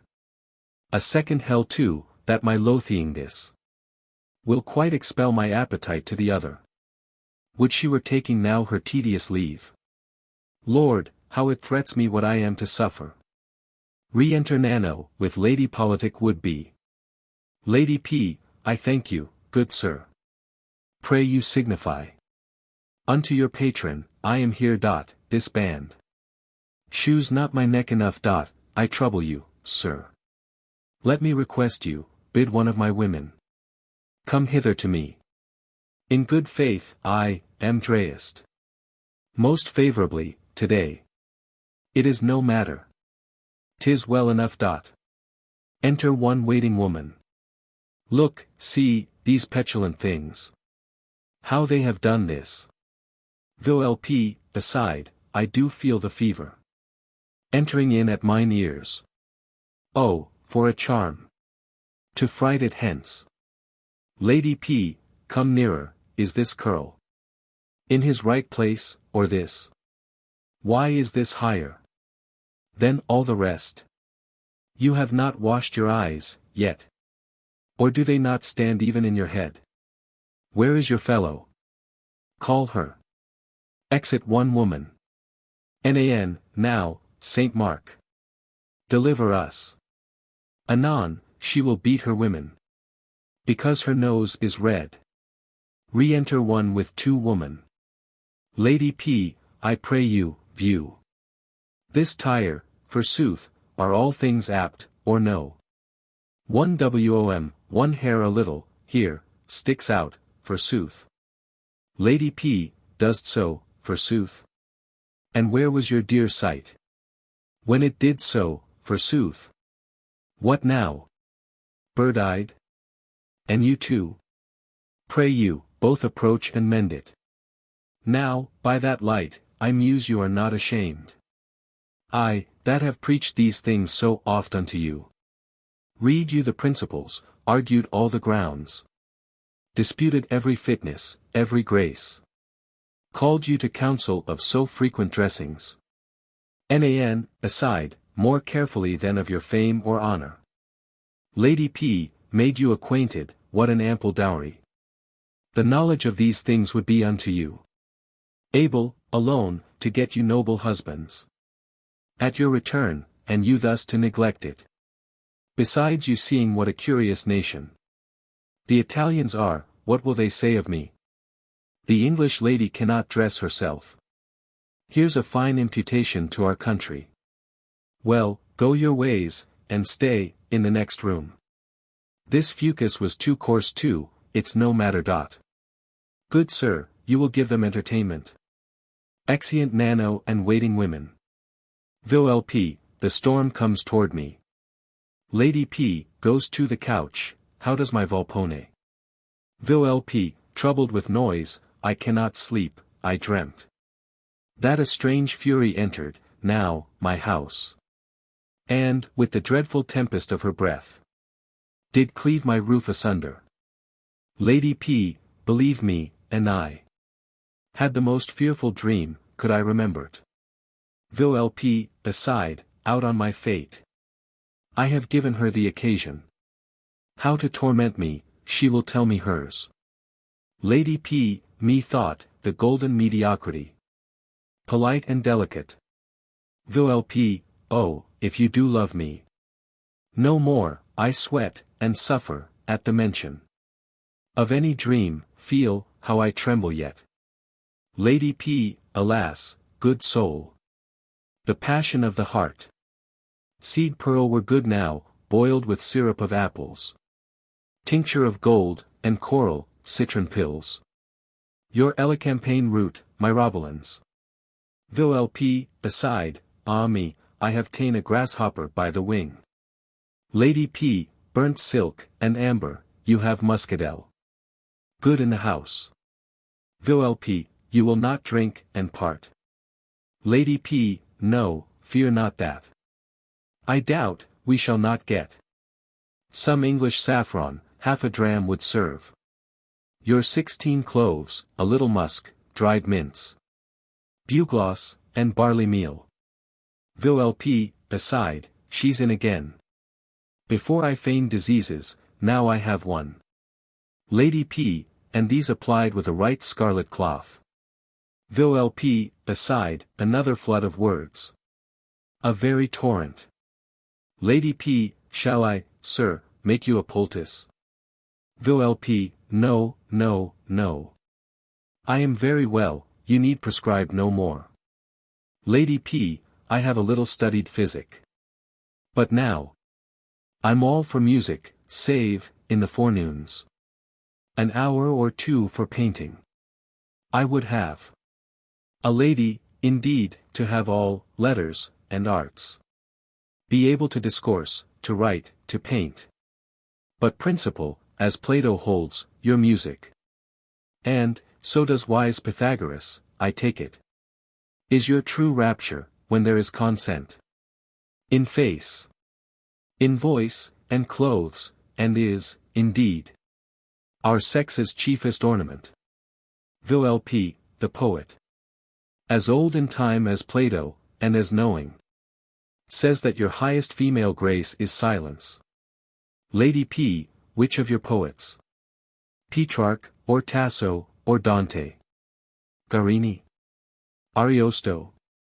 Aretine? Sico di Hadria? I have read them all. Volpone, aside, is everything a cause to my destruction? Lady P, I think I have 2 or 3 of them about me. Volpone, aside, the sun, the sea will sooner both stand still. Then her eternal tongue, nothing can scape it. Lady P, here's Pastor Fido. Volpone, aside, profess obstinate silence. That's now my safest. Lady P, all our English writers. I mean such as are happy in the Italian. Will deign to steal out of this author, mainly. Almost as much, as from Montaigne. He has so modern and facile a vein. Fitting the time, and catching the courtier. Your Petrarch is more passionate, yet he. In days of sonneting, trusted them with much. Dante is hard, and few can understand him. But, for a desperate wit, there's Aretine. Only, his pictures are a little obscene. You mark me not. Volpone, alas, my mind is perturbed. Lady P, why, in such cases, we must cure ourselves. Make use of our philosophy. Volpone, oh me. Lady P, and as we find our passions do rebel. Encounter them with reason, or divert them. By giving scope unto some other humor. Of lesser danger, as, in politic bodies. There's nothing more doth overwhelm the judgment. And cloud the understanding, than too much. Settling and fixing, and, as 'twere, subsiding. Upon one object. For the incorporating. Of these same outward things, into that part. Which we call mental, leave some certain feces. That stop the organs, and as Plato says. Assassinate our knowledge. Volpone, aside, now, the spirit. Of patience help me. Lady P, come, in faith, I must. Visit you more a days, and make you well. Laugh and be lusty. Volpone, aside, my good angel save me. Lady P, there was but one sole man in all the world. With whom I e'er could sympathize. And he would lie you, often, 3-4 hours together. To hear me speak, and be sometimes so rapt. As he would answer me quite from the purpose. Like you, and you are like him, just. I'll discourse. An't be but only, sir, to bring you asleep. How we did spend our time and loves together. For some 6 years. Volpone, oh, oh, oh, oh, oh, oh. Lady P, for we were coetanei, and brought up. Volpone, some power, some fate, some fortune rescue me. Enter Mosca. Mos, God save you, madam. Lady P, good sir. Volpone, Mosca. Welcome. Welcome to my redemption. Mos, why, sir. Volpone, oh. Rid me of this my torture, quickly, there. My madam, with the everlasting voice. The bells, in time of pestilence, ne'er made. Like noise, or were in that perpetual motion. The cockpit comes not near it. All my house. But now, steamed like a bath with her thick breath. A lawyer could not have been heard, nor scarce. Another woman, such a hail of words. She has let fall. For hell's sake, rid her hence. Mos, has she presented? Volpone, oh, I do not care. I'll take her absence, upon any price. With any loss. Mos, madam. Lady P, I have brought your patron. A toy, a cap here, of mine own work. Mos, 'tis well. I had forgot to tell you, I saw your knight. Where you would little think it dot. Lady P, where? Mos, marry. Where yet, if you make haste, you may apprehend. Rowing upon the water in a gondole. With the most cunning courtesan of Venice. Lady P, is true. Mos, pursue them, and believe your eyes. Leave me, to make your gift. Exit Lady P. hastily. I knew 'twould take. For, lightly, they, that use themselves most license, are still most jealous. Volp, Mosca, hearty thanks for thy quick fiction, and delivery of me. Now to my hopes, what say'st thou? Re-enter Lady P. would be. Lady P. But do you hear, sir? Volp, again. I fear a paroxysm. Lady P. Which way? Rode they together? Mos, toward the Rialto. Lady P. I pray you lend me your dwarf. Mos, I pray you, take him. Exit Lady P. Your hopes, sir, are like happy blossoms, fair, and promise timely fruit, if you will stay. But the maturing keep you at your couch. Corbaccio will arrive straight, with the will. When he is gone, I'll tell you more. Exit. Volp, my blood. My spirits are returned. I am alive. And like your wanton gamester, at Primero, whose thought had whispered to him, not go less. Methinks I lie, and draw, for an encounter. The scene closes upon Volpone. Scene 3.3. The passage leading to Volpone's chamber. Enter Mosca and Bonario. Mos, sir, here concealed. Shews him a closet. You may hear all. But, pray you, have patience, sir. Knocking within. The saints your father knocks. I am compelled to leave you. Exit. Bioen, do so. Yet. Cannot my thought imagine this a truth? Goes into the closet. Scene 3.4. Another part of the same. Enter Mosca and Corvino, Celia following. Mos, death on me. You are come too soon, what meant you? Did not I say, I would send? Sorvi, yes, but I feared you might forget it, and then they prevent us. Mos, aside, prevent. Did e'er man haste so, for his horns? A courtier would not ply it so, for a place. Well, now there's no helping it, stay here. I'll presently return. Exit. Sorvi, where are you, Celia? You know not wherefore I have brought you hither. Ciel, not well, except you told me. Sorvi, now, I will. Hark hither. Exeunt. Scene 3.5. A closet opening into a gallery. Enter Mosca and Bonario. Mos, sir, your father hath sent word. It will be half an hour ere he come. And therefore, if you please to walk the while into that gallery, at the upper end. There are some books to entertain the time. And I'll take care no man shall come unto you, sir. Bioen, yes, I will stay there. Aside. I do doubt this fellow. Exit. Mos, looking after him, there, he is far enough. He can hear nothing. And, for his father, I can keep him off. Exit. Scene 3.6. Volpone's chamber. Volpone on his couch. Mosca sitting by him. Enter Corvino, forcing in Celia. Sorvi, nay, now, there is no starting back, and therefore.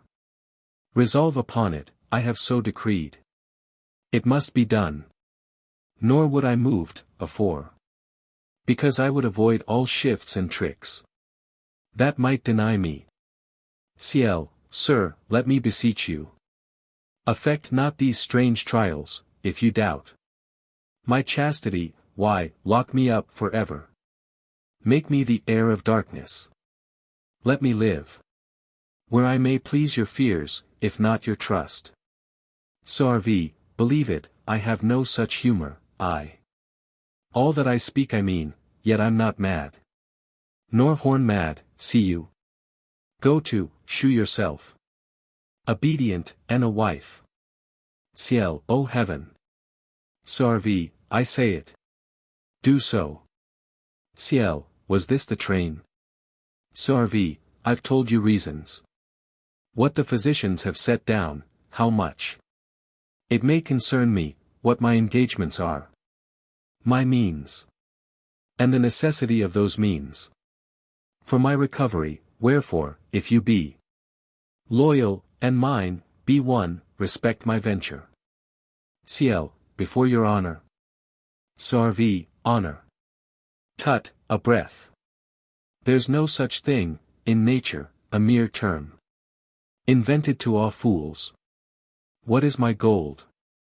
The worse, for touching, clothes for being looked on. Why, this is no more. An old decrepit wretch. That has no sense, no sinew, takes his meat. With others' fingers, only knows to gape. When you do scald his gums, a voice. A shadow. And, what can this man hurt you? CL, aside, Lord. What spirit is this hath entered him? Sarv, and for your fame. That's such a jig, as if I would go tell it. Cry it on the piazza. Who shall know it? But he that cannot speak it, and this fellow. Whose lips are in my pocket. Save yourself. If you'll proclaim't, you may, I know no other. Shall come to know it. CL, are heaven and saints then nothing? Will they be blind or stupid? Sarv, how? CL, good sir. Be jealous still, emulate them, and think. What hate they burn with toward every sin. Sarv, I grant you, if I thought it were a sin, I would not urge you. Should I offer this to some young Frenchman, or hot Tuscan blood, that had read Aretine, conned all his prince, knew every quirk within lust's labyrinth, and were professed critic in lechery, and I would look upon him, and applaud him. This were a sin, but here, 'tis contrary. A pious work, mere charity for physic. An honest polity, to assure mine own. CL, O heaven! Canst thou suffer such a change? Volp, thou art mine honor, Mosca, and my pride. My joy, my tickling, my delight. Go bring them. Mos, advancing, please you draw near, sir. Sarv, come on, what? You will not be rebellious? By that light. Mos, sir. Signor Corvino, here, is come to see you. Volp, oh. Mos, and hearing of the consultation had. So lately, for your health, is come to offer. Or rather, sir, to prostitute. Sarv, thanks, sweet Mosca. Mos, freely, unasked, or unentreated. Sarv, well. Mos, as the true fervent instance of his love. His own most fair and proper wife, the beauty only of price in Venice. Sarv, 'tis well urged. Mos, to be your comfortress, and to preserve you. Volp, alas, I am past, already. Pray you, thank him. For his good care and promptness, but for that. 'Tis a vain labor e'en to fight 'gainst heaven. Applying fire to stone. Coughing. Making a dead leaf grow again. I take his wishes gently, though, and you may tell him what I have done for him. Mary, my state is hopeless. Will him to pray for me, and to use his fortune with reverence, when he comes to't. Mos, do you hear, sir? Go to him with your wife. Sarv, heart of my father. Wilt thou persist thus? Come, I pray thee, come. Thou sayest, 'tis nothing, Celia. By this hand I shall grow violent. Come, do't, I say. CL, sir, kill me, rather, I will take down poison. Eat burning coals, do anything. Sarv, be damned. Heart, I'll drag thee hence, home, by the hair. Cry thee a strumpet through the streets, rip up thy mouth unto thine ears. and slit thy nose. Like a roachet, do not tempt me, come. Yield, I am loath, death. I will buy some slave, whom I will kill, and bind thee to him, alive. And at my window hang you forth, devising some monstrous crime, which I, in capital letters, will eat into thy flesh with aquafortis and burning corsives on this stubborn breast. Now, by the blood thou hast incensed, I'll do it. Cl, sir, what you please, you may, I am your martyr. Sorv, be not thus obstinate, I have not deserved it. Think who it is entreats you. Prithee, sweet. Good faith, thou shalt have jewels, gowns, attires. What thou wilt think, and ask. Do but go kiss him. Or touch him, but, for my sake. At my suit. This once. No. Not. I shall remember this. Will you disgrace me thus? Do you thirst my undoing? Mos, nay, gentle lady, be advised. Sorv, no, no. She has watched her time. Ods precious, this is scurvy. 'Tis very scurvy, and you are. Mos, nay, good, sir. Sorv, an errant locust, by heaven, a locust. Whore, crocodile, that hast thy tears prepared, expecting how thou lt bid them flow. Mos, nay, pray you, sir. She will consider. Cl, would my life would serve to satisfy. Sorv, death. If she would but speak to him, and save my reputation, it were somewhat. But spitefully to effect my utter ruin. Mos, now you have put your fortune in her hands. Why faith, it is her modesty, I must quit her. If you were absent, she would be more coming. I know it, and dare undertake for her. What woman can before her husband? Pray you. Let us depart, and leave her here. Sorv, sweet Celia. Thou mayst redeem all, yet, I'll say no more. If not, esteem yourself as lost, nay, stay there. Shuts the door, and exit with Mosca. Cl, O God, and his good angels. Whither is shame fled human breasts? That with such ease men dare put off your honors, and their own. Is that, which ever was a cause of life, now placed beneath the basest circumstance, and modesty an exile made, for money? Volp, in Corvino, and such earth-fed minds, leaping from his couch, that never tasted the true heaven of love. Assure thee, Celia, he that would sell thee only for hope of gain, and that uncertain, he would have sold his part of paradise for ready money, had he met a copeman. Why art thou mazed to see me thus revived? Rather applaud thy beauty's miracle. 'Tis thy great work, that hath, not now alone, but sundry times raised me, in several shapes. And, but this morning, like a mountebank, to see thee at thy window, before I would have left my practice, for thy love. In varying figures, I would have contended with the blue Proteus, or the horned flood. Now art thou welcome. Cl, sir. Volp, nay, fly me not. Nor let thy false imagination, that I was bedrid, make thee think I am so. Thou shalt not find it.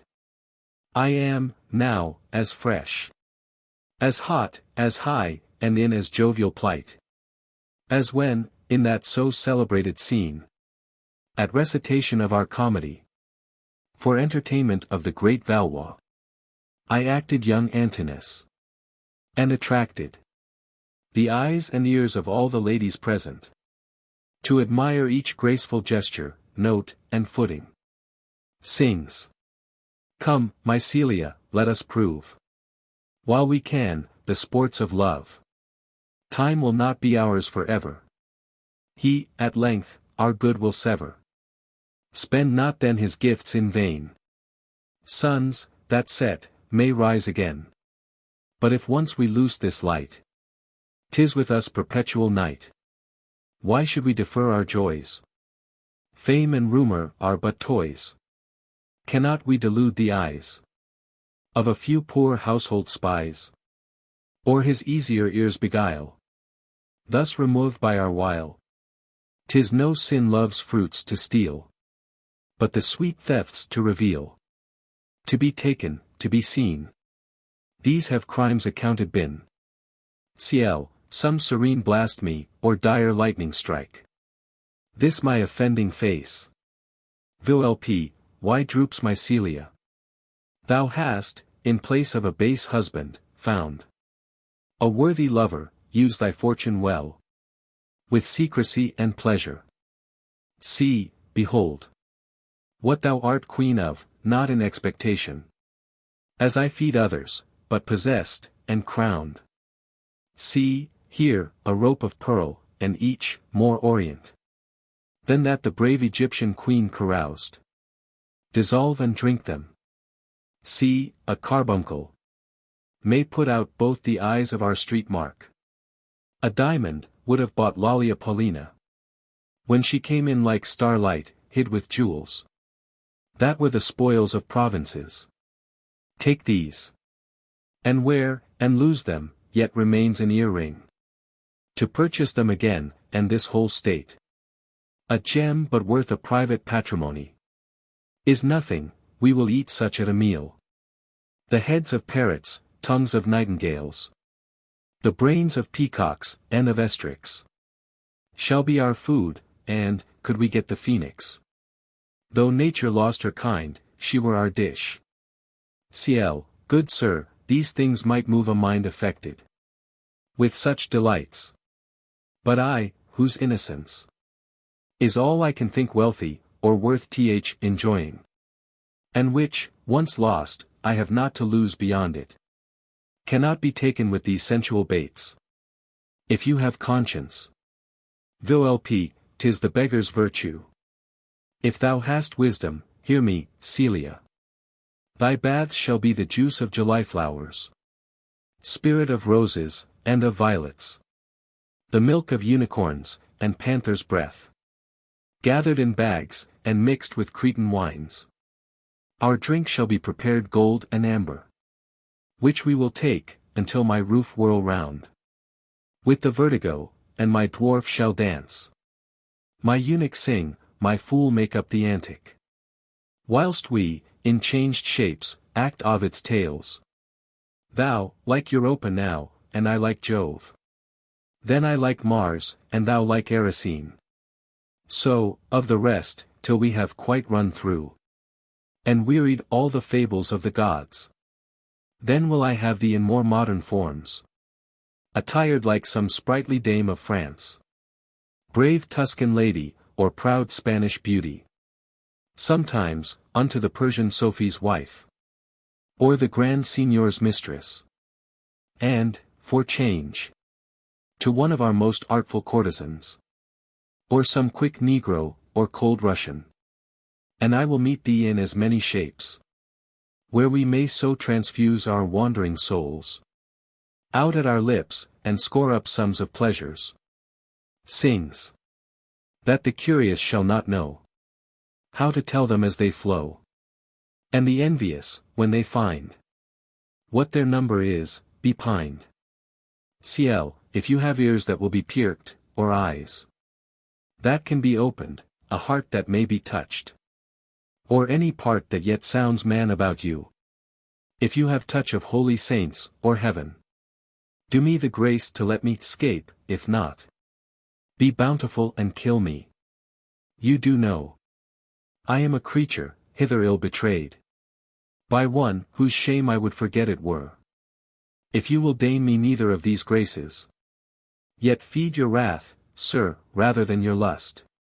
It is a vice comes nearer manliness, and punish that unhappy crime of nature, which you miscall my beauty. Flay my face, or poison it with ointments, for seducing your blood to this rebellion. Rub these hands, With what may cause an eating leprosy.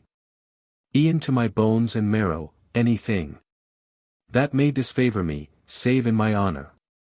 And I will kneel to you, pray for you, pay down 1,000 hourly vows, sir, for your health. Report, and think you virtuous. Volpe, think me cold, frozen and impotent, and so report me that I had Nestor's hernia, thou wouldst think I do degenerate, and abuse my nation.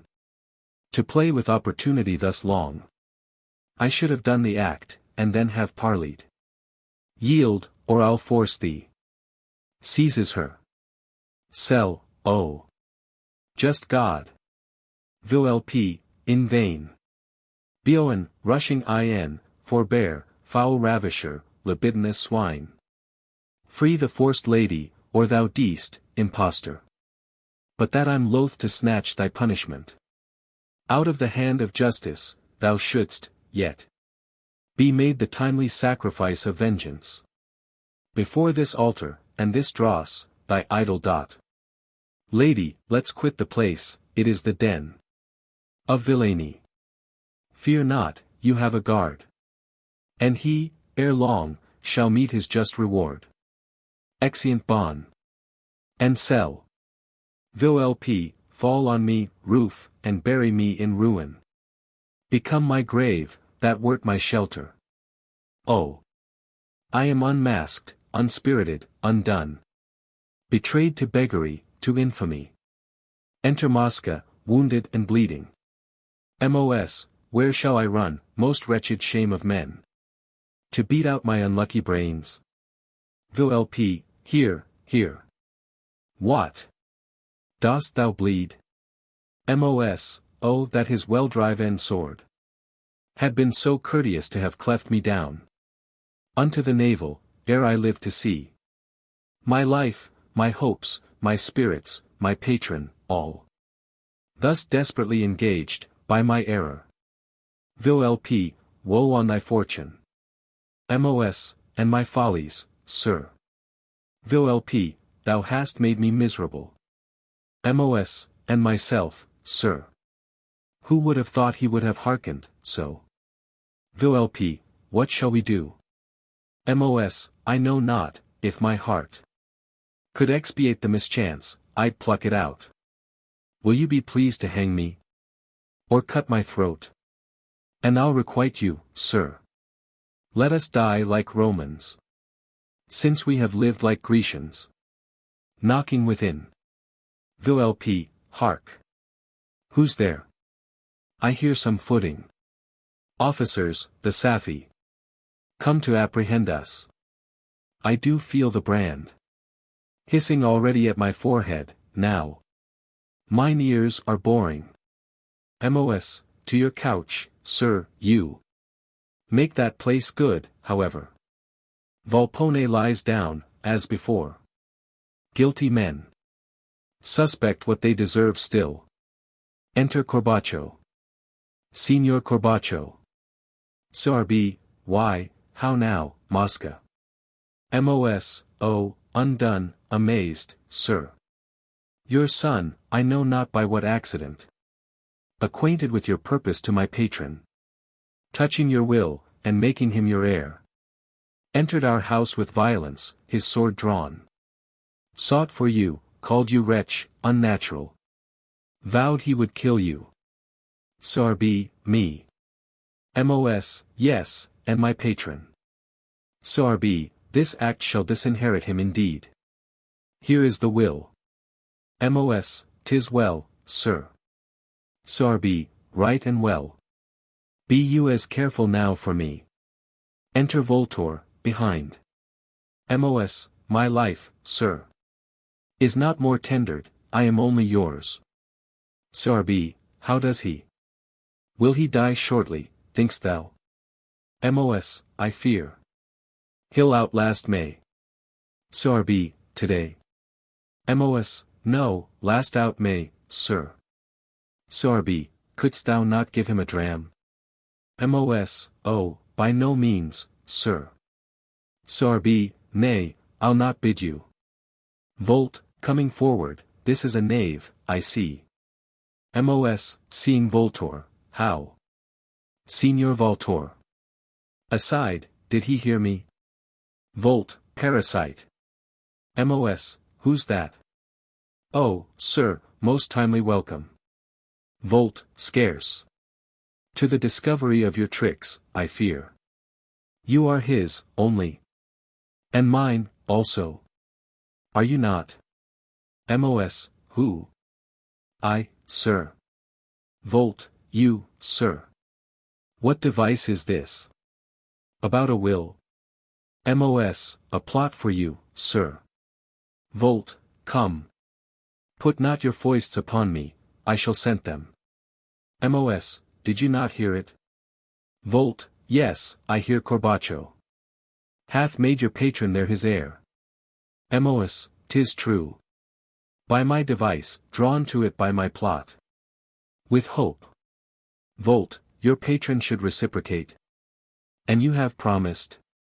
Mos, for your good, I did, sir. Nay, more, I told his son, hid him here. Where he might hear his father pass the deed. Being persuaded to it by this thought, sir. That the unnaturalness, first, of the act. And then his father's oft disclaiming in him. Which I did mean to help on, would sure enrage him. To do some violence upon his parent. On which the law should take sufficient hold. And you be stated in a double hope. Truth be my comfort, and my conscience. My only aim was to dig you a fortune. Out of these two old rotten sepulchres. Volt, I cry thee mercy, Mosca. Mos, worth your patience. And your great merit, sir. And see the change. Volt, why, what success? Mos, most hapless. You must help, sir. Whilst we expected the old raven, in comes Corvino's wife, sent hither by her husband. Volt, what, with a present? Mos, no, sir, on visitation. I'll tell you how anon winky face. And staying long. The youth he grows impatient, rushes forth. Seizeth the lady, wounds me, makes her swear. Or he would murder her, that was his vow. To affirm my patron to have done her rape. Which how unlike it is, you see. And hence. With that pretext he's gone, to accuse his father. Defame my patron, defeat you. Volt, where is her husband? Let him be sent for straight. Mos, sir, I'll go fetch him. Volt, bring him to the scrutinio. Mos, sir, I will. Volt, this must be stopped. Mos, oh you do nobly, sir. Alas, 'twas labored all, sir, for your good. Nor was there want of counsel in the plot. But fortune can, at any time, o'erthrow the projects of 100 learned clerks, sir. So R.B., listening, what's that? Volt, will't please you, sir, to go along? Exit Corbaccio, followed by Voltore. Mos, patron, go in, and pray for our success. Volp, rising from his couch, need makes devotion. Heaven your labor bless. Exeunt. Act 4. Scene 4.1.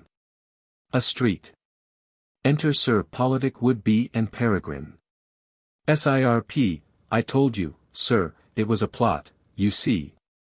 What observation is? You mentioned me.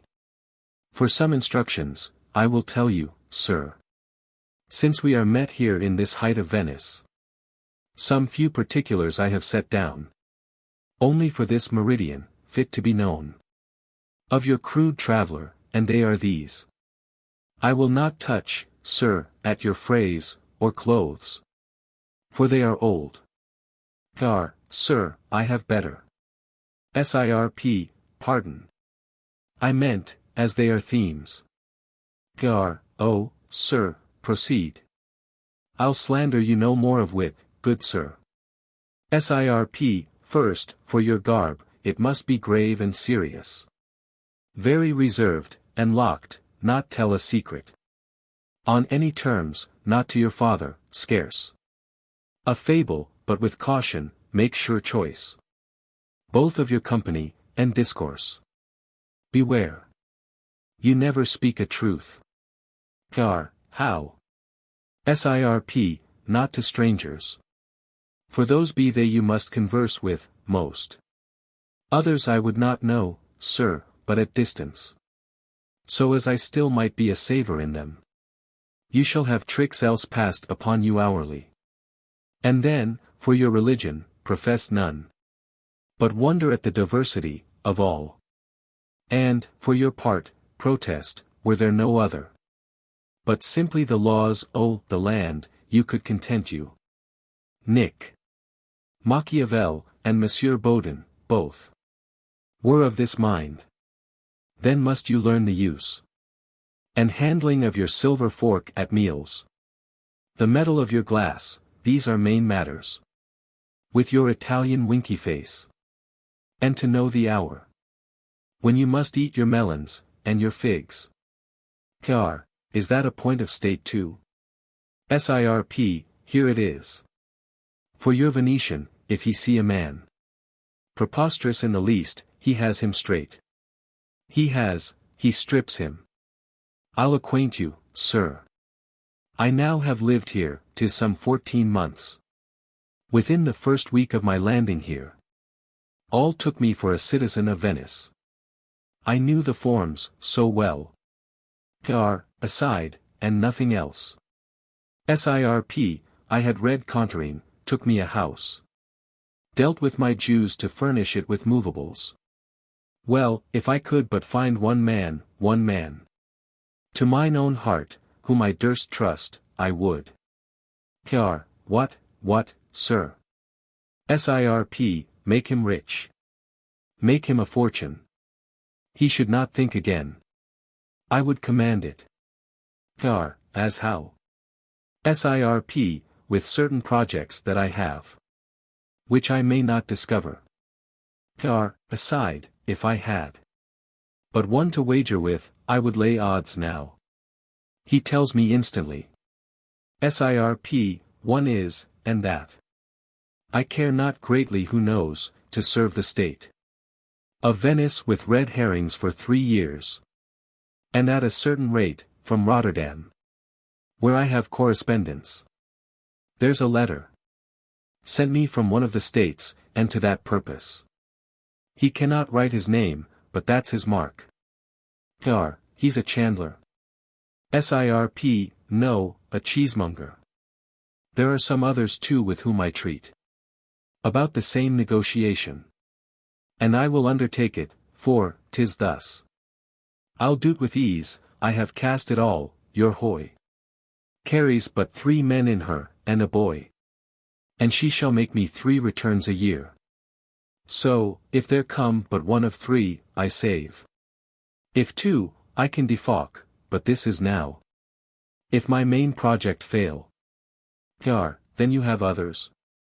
Sirp, I should be loath to draw the subtle air. Of such a place, without my 1,000 aims. I'll not dissemble, sir, where'er I come. I love to be considerative. And 'tis true. I have at my free hours thought upon some certain goods unto the state of Venice. Which I do call my cautions, and, sir, which I mean, in hope of pension, to propound. To the great council, then unto the 40. So to the 10. My means are made already. Car, by whom? Sirp, sir, one that, though his place be obscure. Yet he can sway, and they will hear him. He's a commandador. Car, what? A common sergeant? Sirp, sir, such as they are, put it in their mouths. What they should say, sometimes, as well as greater. I think I have my notes to shew you. Searching his pockets. Car, good sir. Sirp, but you shall swear unto me, on your gentry. Not to anticipate. Car, sir. Sirp, nor reveal. A circumstance, my paper is not with me. Pr, oh, but you can remember, sir. Sirp, my first is. Concerning tinder boxes. You must know. No family is here, without its box. Now, sir, it being so portable a thing. Put case, that you or I were ill affected. Unto the state, sir. With it in our pockets. Might not I go into the arsenal? Or you, come out again, and none the wiser. Pr, except yourself, sir. Sirp, go to, then. I therefore advertise to the state, how fit it were. That none but such as were known patriots, sound lovers of their country, should be suffered to enjoy them in their houses. And even those sealed at some office, and at such a bigness as might not lurk in pockets. Pr, admirable. Sirp, my next is, how to inquire, and be resolved. By present demonstration, whether a ship newly arrived from Soria, or from any suspected part of all the Levant, be guilty of the plague, and where they use to lie out 40, 50 days. Sometimes about the lazaretto, for their trial. I'll save that charge and loss unto the merchant, and in an hour clear the doubt. Pr, indeed, sir. Sirp, or, I will lose my labor. Pr, my faith, that's much. Sirp, nay, sir, conceive me. It will cost me in onions some 30 livres. Pr, which is £1 sterling. Sirp, beside my waterworks, for this I do, sir. First, I bring in your ship, twixt two brick walls. But those the state shall venture, on the one. I strain me a fair tarpauling, and in that I stick my onions, cut in halves, the other is full of loopholes, out at which I thrust the noses of my bellows. And those bellows I keep, with waterworks, in perpetual motion. Which is the easiest matter of 100.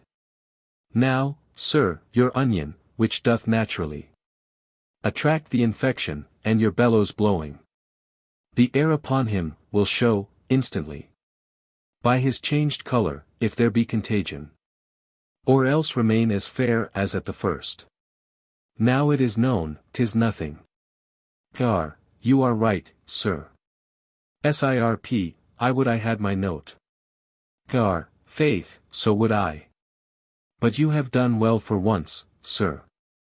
Sirp, were I false, or would be made so, I could shew you reasons how I could sell this state now, to the Turk, spite of their galleys, or their examining his papers. Pr, pray you, Sir Pole. Sirp, I have them not about me. Pr, that I feared. They are there, sir. Sirp, no. This is my diary, wherein I note my actions of the day. Pr, pray you let's see, sir. What is here? Reads.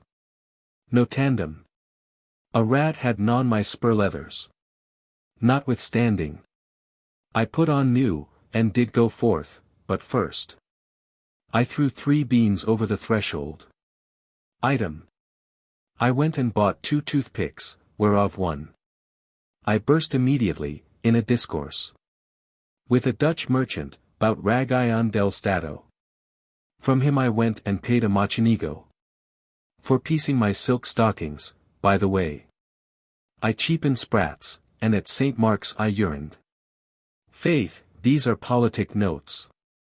Sirp, sir, I do slip no action of my life, but thus I quote it. Pr, believe me, it is wise. Sirp, nay, sir, read forth. Enter, at a distance, Lady Politic would be, Nano, and 2 waiting women. Lady P, where should this loose knight be, tro? Sure he's housed. Nan, why, then he's fast. Lady P, he plays both with me. I pray you, stay. This heat will do more harm to my complexion than his heart is worth. I do not care to hinder, but to take him. Rubbing her cheeks. How it comes off. 1 wom, my masters yonder. Lady P, where? 1 wom, with a young gentleman. Lady P, that same's the party. In man's apparel. Pray you, sir, jog my knight. I'll be tender to his reputation. However he demerit. Sirp, seeing her, my lady. Car, where? Sirp, 'tis she indeed, sir, you shall know her. She is. Were she not mine, a lady of that merit. For fashion and behavior, and, for beauty, I durst compare. Car, it seems you are not jealous. That dare commend her. Sirp, nay, and for discourse. Car, being your wife, she cannot miss that.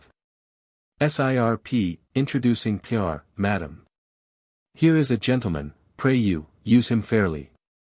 He seems a youth, but he is. Lady P, none. Sirp, yes, one. Has put his face as soon into the world. Lady P, you mean, as early. But today. Sirp, how's this? Lady P, why, in this habit, sir, you apprehend me. Well, master would be, this doth not become you. I had thought the odor, sir, of your good name had been more precious to you, that you would not have done this dire massacre on your honor. One of your gravity and rank besides. But knights, I see, care little for the oath. They make to ladies, chiefly, their own ladies. Sirp, now by my spurs, the symbol of my knighthood. Gar, aside, lord, how his brain is humbled for an oath. Sirp, I reach you not. Lady P, right, sir, your policy may bear it through, thus. To poor sir, a word with you. I would be loath to contest publicly with any gentlewoman, or to seem froward, or violent, as the courtier says. It comes too near rusticity in a lady, which I would shun by all means, and however I may deserve from master would be, yet they've one fair gentlewoman thus be made the unkind instrument to wrong another, and one she knows not, and to persever, in my poor judgment, is not warranted from being a solecism in our sex, if not in manners. Car, how is this? Sirp, sweet madam. Come nearer to your aim. Lady P, marry, and will, sir. Since you provoke me with your impudence, and laughter of your light land siren here. Your sporus, your hermaphrodite. Car, what's here? Poetic fury, and historic storms. Sirp, the gentleman, believe it, is of worth. And of our nation. Lady P, your Whitefriars nation. Come, I blush for you, master would be, and am ashamed you should have no more forehead than thus to be the patron, or St. George. To a lewd harlot, a base fricatrice. A female devil, in a male outside. Sirp, nay. And you be such a one, I must bid adieu to your delights. The case appears too liquid. Exit. Lady P, you may carry clear, with your state face. But for your carnival concupiscence. Who here is fled for liberty of conscience? From furious persecution of the marshal. Her will I disple. Gar, this is fine, faith. And do you use this often? Is this part of your wits exercise, gainst you have occasion? Madam. Lady P, go to, sir. Gar, do you hear me, lady? Why, if your knight have set you to beg shirts, or to invite me home, you might have done it. A nearer way, by far. Lady P, this cannot work you out of my snare. Heir, why, am I in it, then? Indeed your husband told me you were fair. And so you are, only your nose inclines. That side that's next the sun, to the queen apple. Lady P, this cannot be endured by any patience.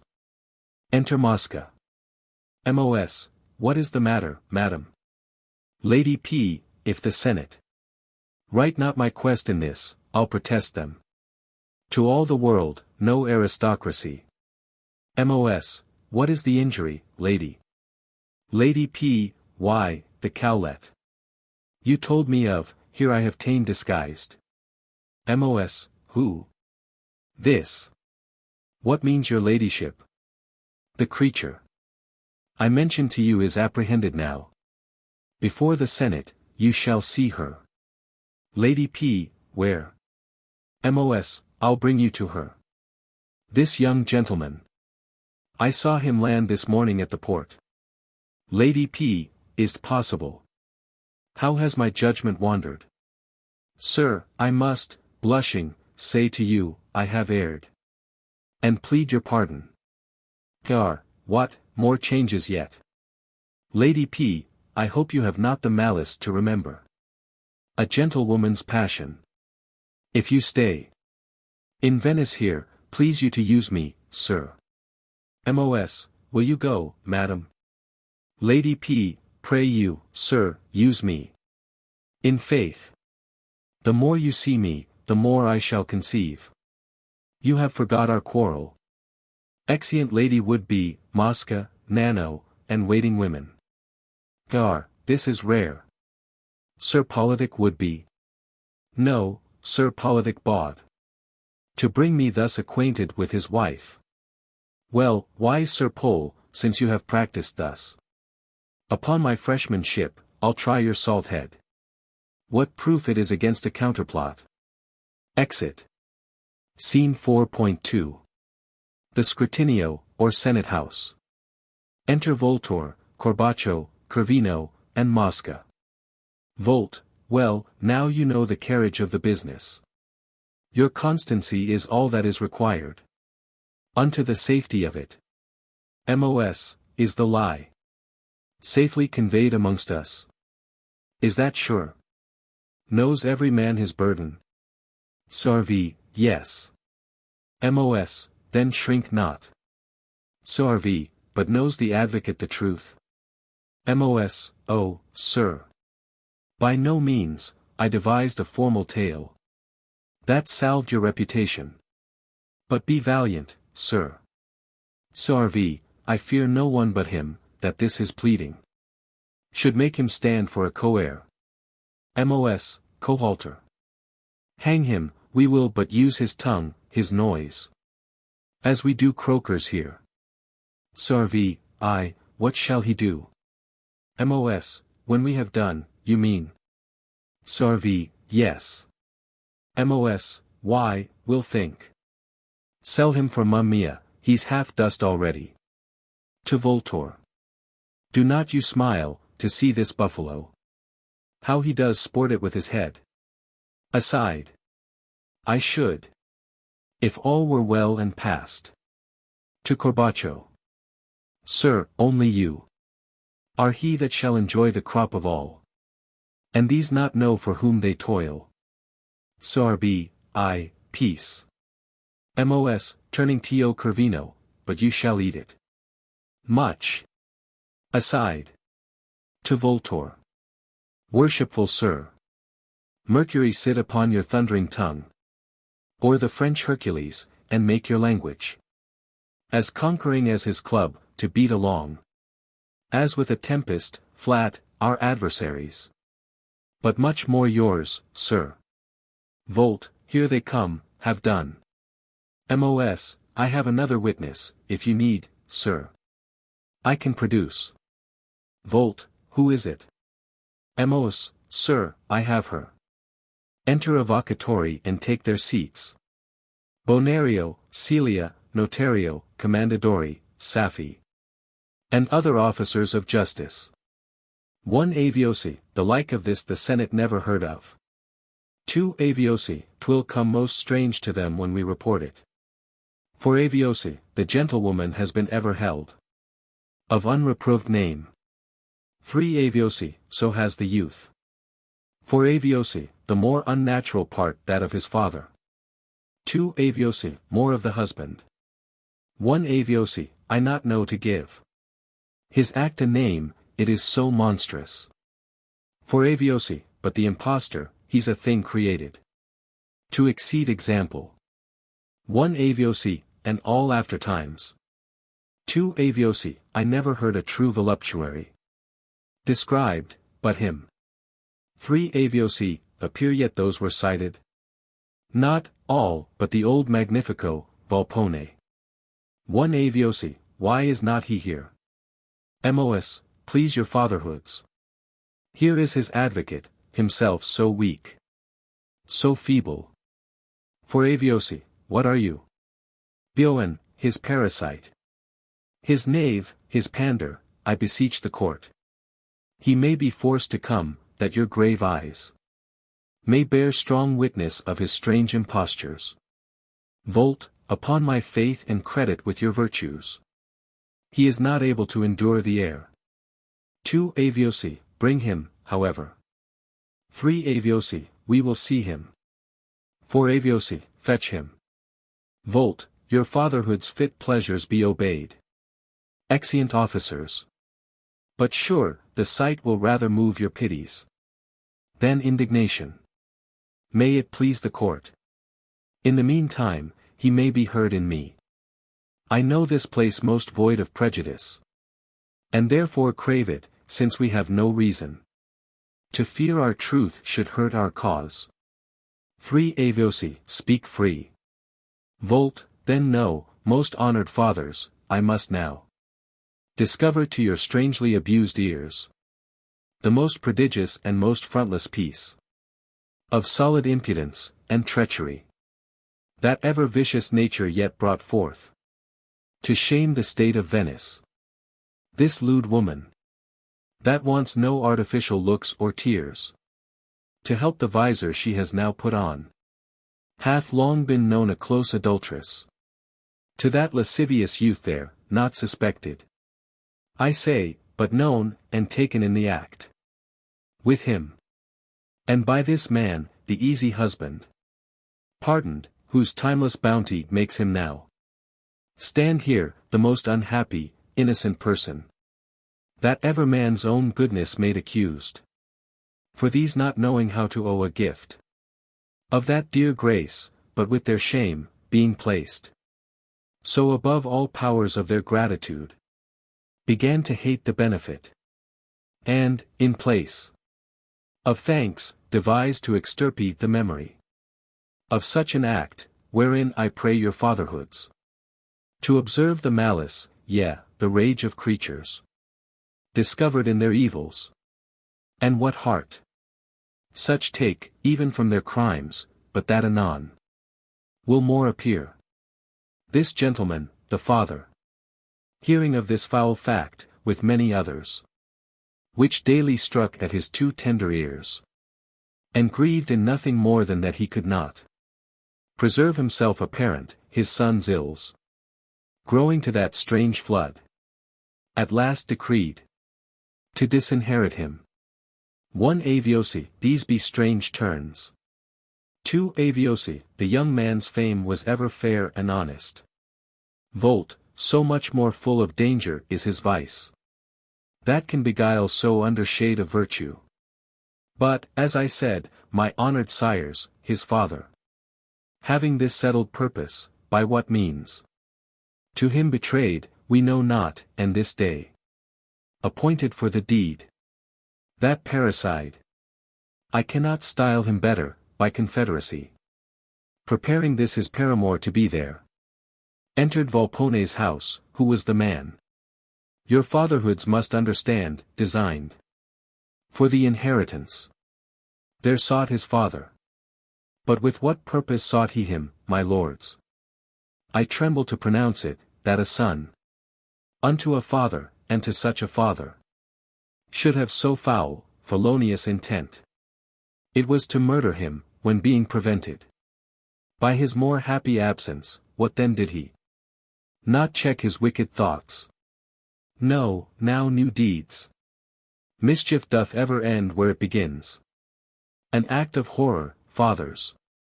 He dragged forth the aged gentleman that had there lain bedrid 3 years and more, out of his innocent couch. Naked upon the floor, there left him wounded his servant in the face, and, with this strumpet, the stale to his forged practice, who was glad to be so active, I shall here desire your fatherhoods to note but my collections as most remarkable. Thought at once to stop his father's ends, discredit his free choice. In the old gentleman, redeem themselves by laying infamy upon this man, to whom, with blushing, they should owe their lives. 1 Aviosi, what proofs have you of this? Billen, most honored fathers, I humbly crave there be no credit given to this man's mercenary tongue. 2 Aviosi, forbear. Billen, his soul moves in his fee. 3 Aviosi, oh, sir. Billen, this fellow, for 6 souls more, would plead against his maker. 1 Aviosi, you do forget yourself. Nay, grave fathers. Let him have scope, can any man imagine that he will spare his accuser, that would not have spared his parent? 1 Aviosi, well, produce your proofs. CL, oh would I could forget I were a creature. Signor Corbaccio. Corbaccio comes forward. 1 Aviosi, what is he? The father. 2 Aviosi, has he had an oath? Not, yes. Sorbi, what must I do now? Not, your testimony's craved. Sorbi, speak to the knave.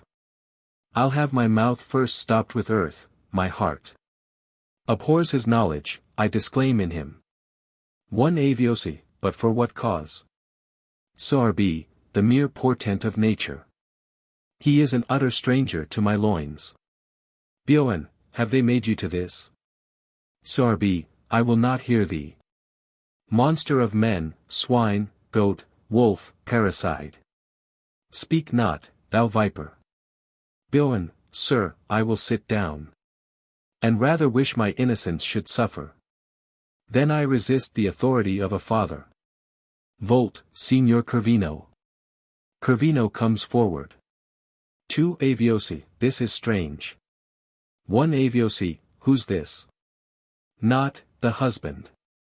4 Aviosi, is he sworn? Not, he is. 3 Aviosi, speak, then. Sorvi, this woman, please your fatherhoods, is a whore. Of most hot exercise, more than a part rich. Upon record. 1 Aviosi, no more. Sorvi, neighs like a jennet. Not, preserve the honor of the court. Sorvi, I shall. And modesty of your most reverend ears. And yet I hope that I may say, these eyes have seen her glued unto that piece of cedar. That fine well-timbered gallant. And that here. The letters may be read, through the horn. That make the story perfect. Mos, excellent. Sir. Sorvi, aside to Mosca, there's no shame in this now, is there? Mos, none. Sorvi, or if I said, I hoped that she were onward to her damnation, if there be a hell greater than whore and woman, a good Catholic may make the doubt. 3 Aviosi, his grief hath made him frantic. 1 Aviosi, remove him hence. 2 Aviosi, look to the woman. Celia swoons. Sorvi, rare. Prettily feigned, again. 4 Aviosi, stand from about her. 1 Aviosi, give her the air. 3 Aviosi, to Mosca, what can you say? Mos, my wound. May it please your wisdoms, speaks for me, received. In aid of my good patron, when he missed his sought for father, when that well-taught dame had her cue given her, to cry out, a rape. Bilen, O most late impudence! Fathers. 3 Aviosi, sir, be silent. You had your hearing free, so must they theirs. 2 Aviosi, I do begin to doubt the imposture here.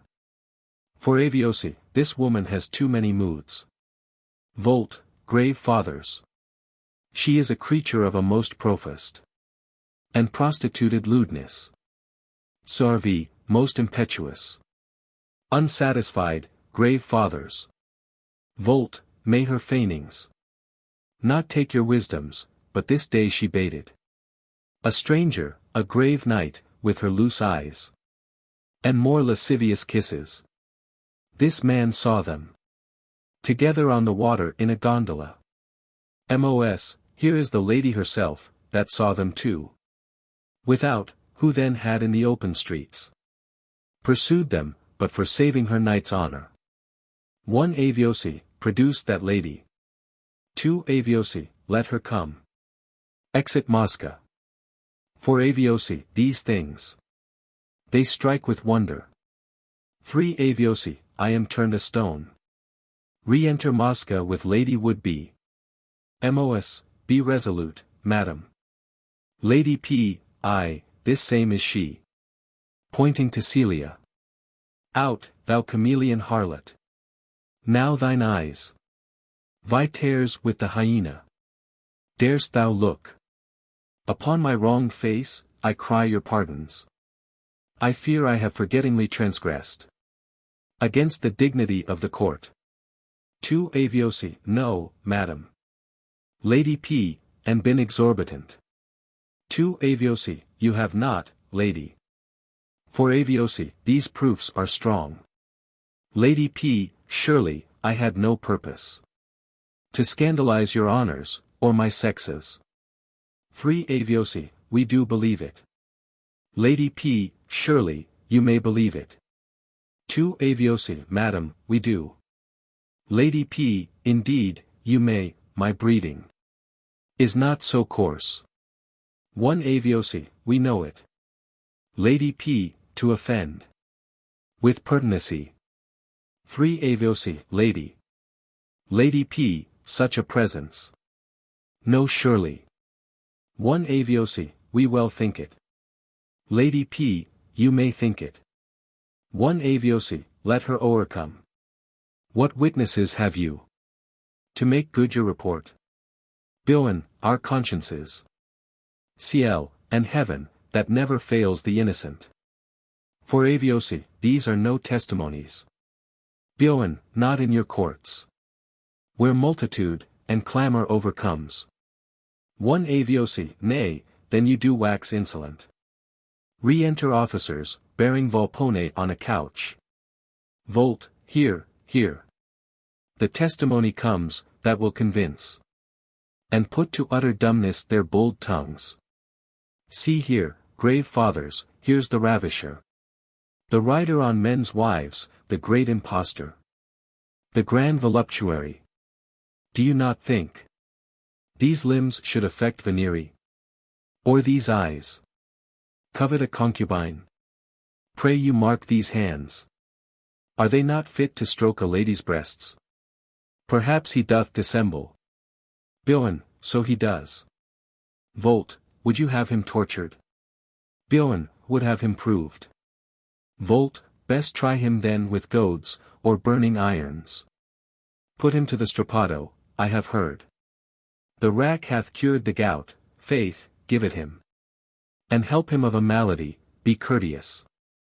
I'll undertake, before these honored fathers, he shall have yet as many left diseases as she has known adulterers, or thou strumpets.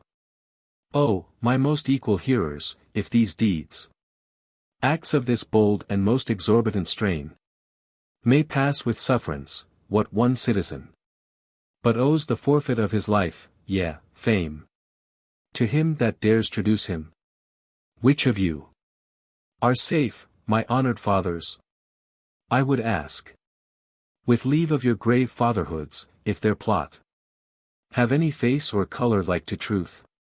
Or if, unto the dullest nostril here, it smell not rank, and most abhorred slander.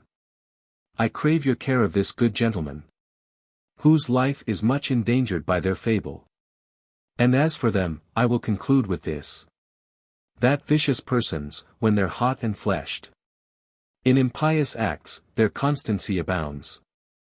Damned deeds are done with greatest confidence. One aviosi, take them to custody, and sever them. Two aviosi, 'tis pity two such prodigies should live. One aviosi, let the old gentleman be returned with care. Exeunt officers with Volpone. I'm sorry our credulity hath wronged him. For aviosi, these are two creatures. Three aviosi, I've an earthquake in me. Two aviosi, their shame, even in their cradles, fled their faces. For aviosi, 2 volt, you have done a worthy service to the state, sir. In their discovery. One aviosi, you shall hear, ere night, what punishment the court decrees upon them. Exeunt avocat, not, and officers with Bonario and Celia. Volt, we thank your fatherhood. How like you it? Mos, rare. I'd have your tongue, sir, tipped with gold for this. I'd have you be the heir to the whole city. The earth I'd have want men, ere you want living. They're bound to erect your statue in St. Mark's. Signor Corvino, I would have you go. And shew yourself, that you have conquered. Sarvi, yes. Mos, it was much better that you should profess yourself a cuckold thus, than that the other should have been proved.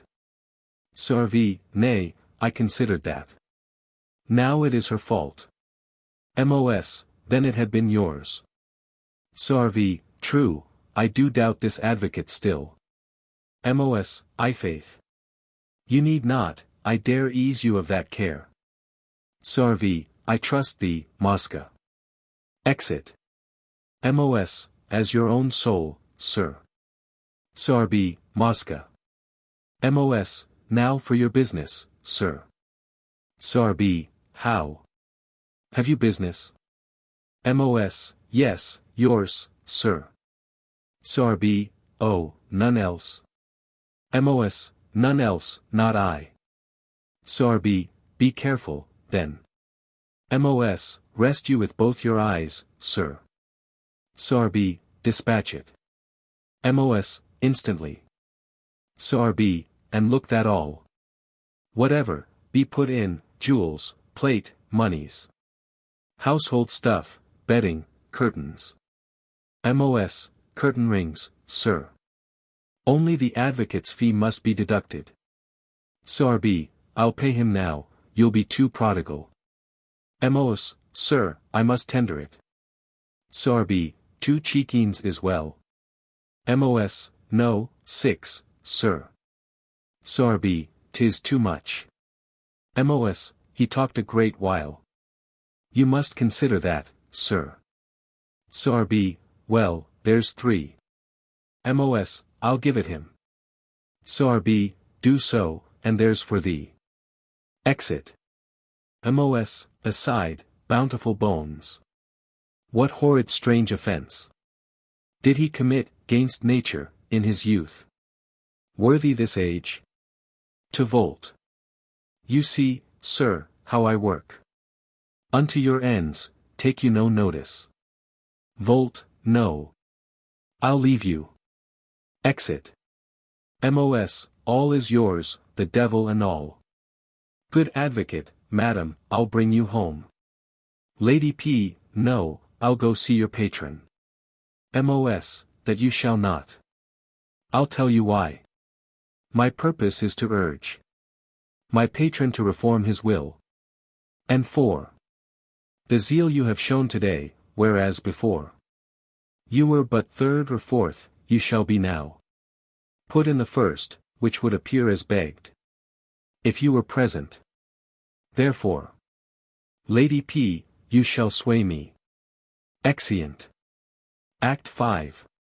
Scene 5.1. A room in Volpone's house. Enter Volpone. Volp, well, I am here, and all this brunt is past.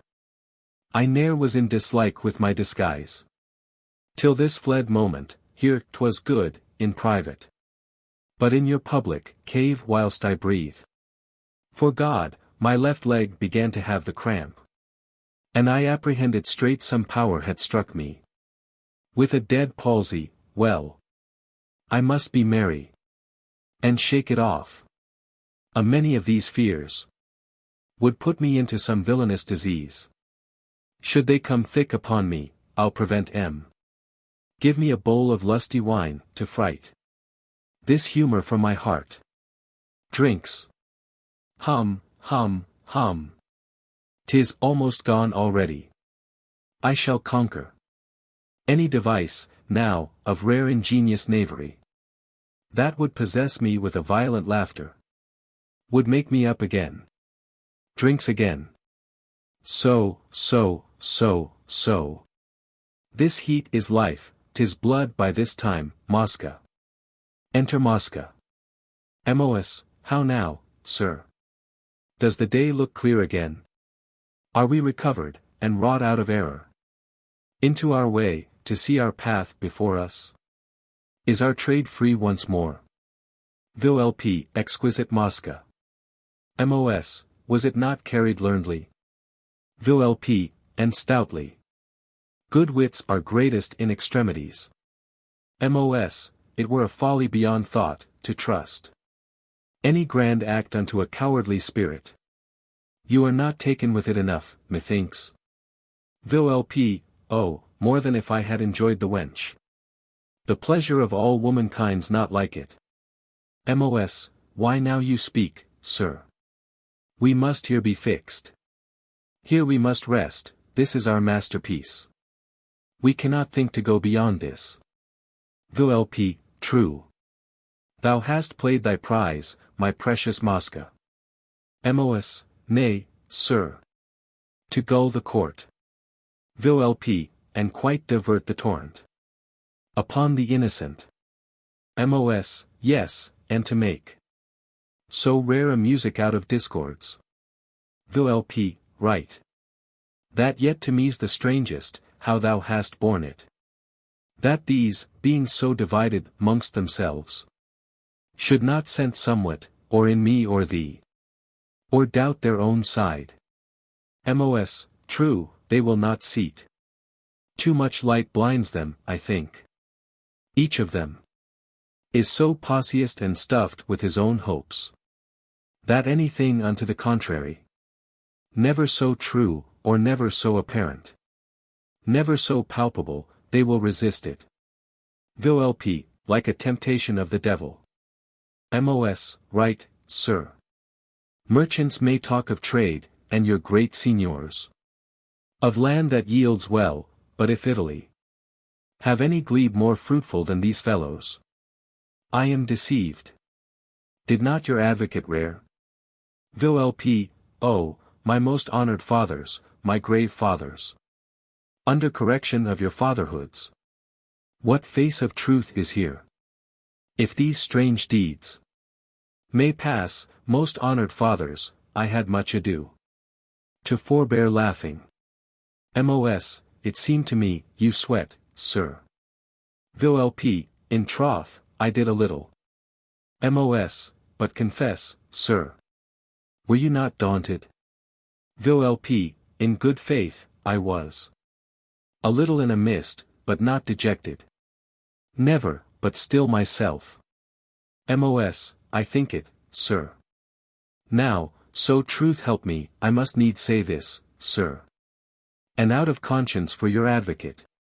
He has taken pains, in faith, sir, and deserved. In my poor judgment, I speak it under favor. Not to contrary you, sir. Very richly. Well, to be cozened.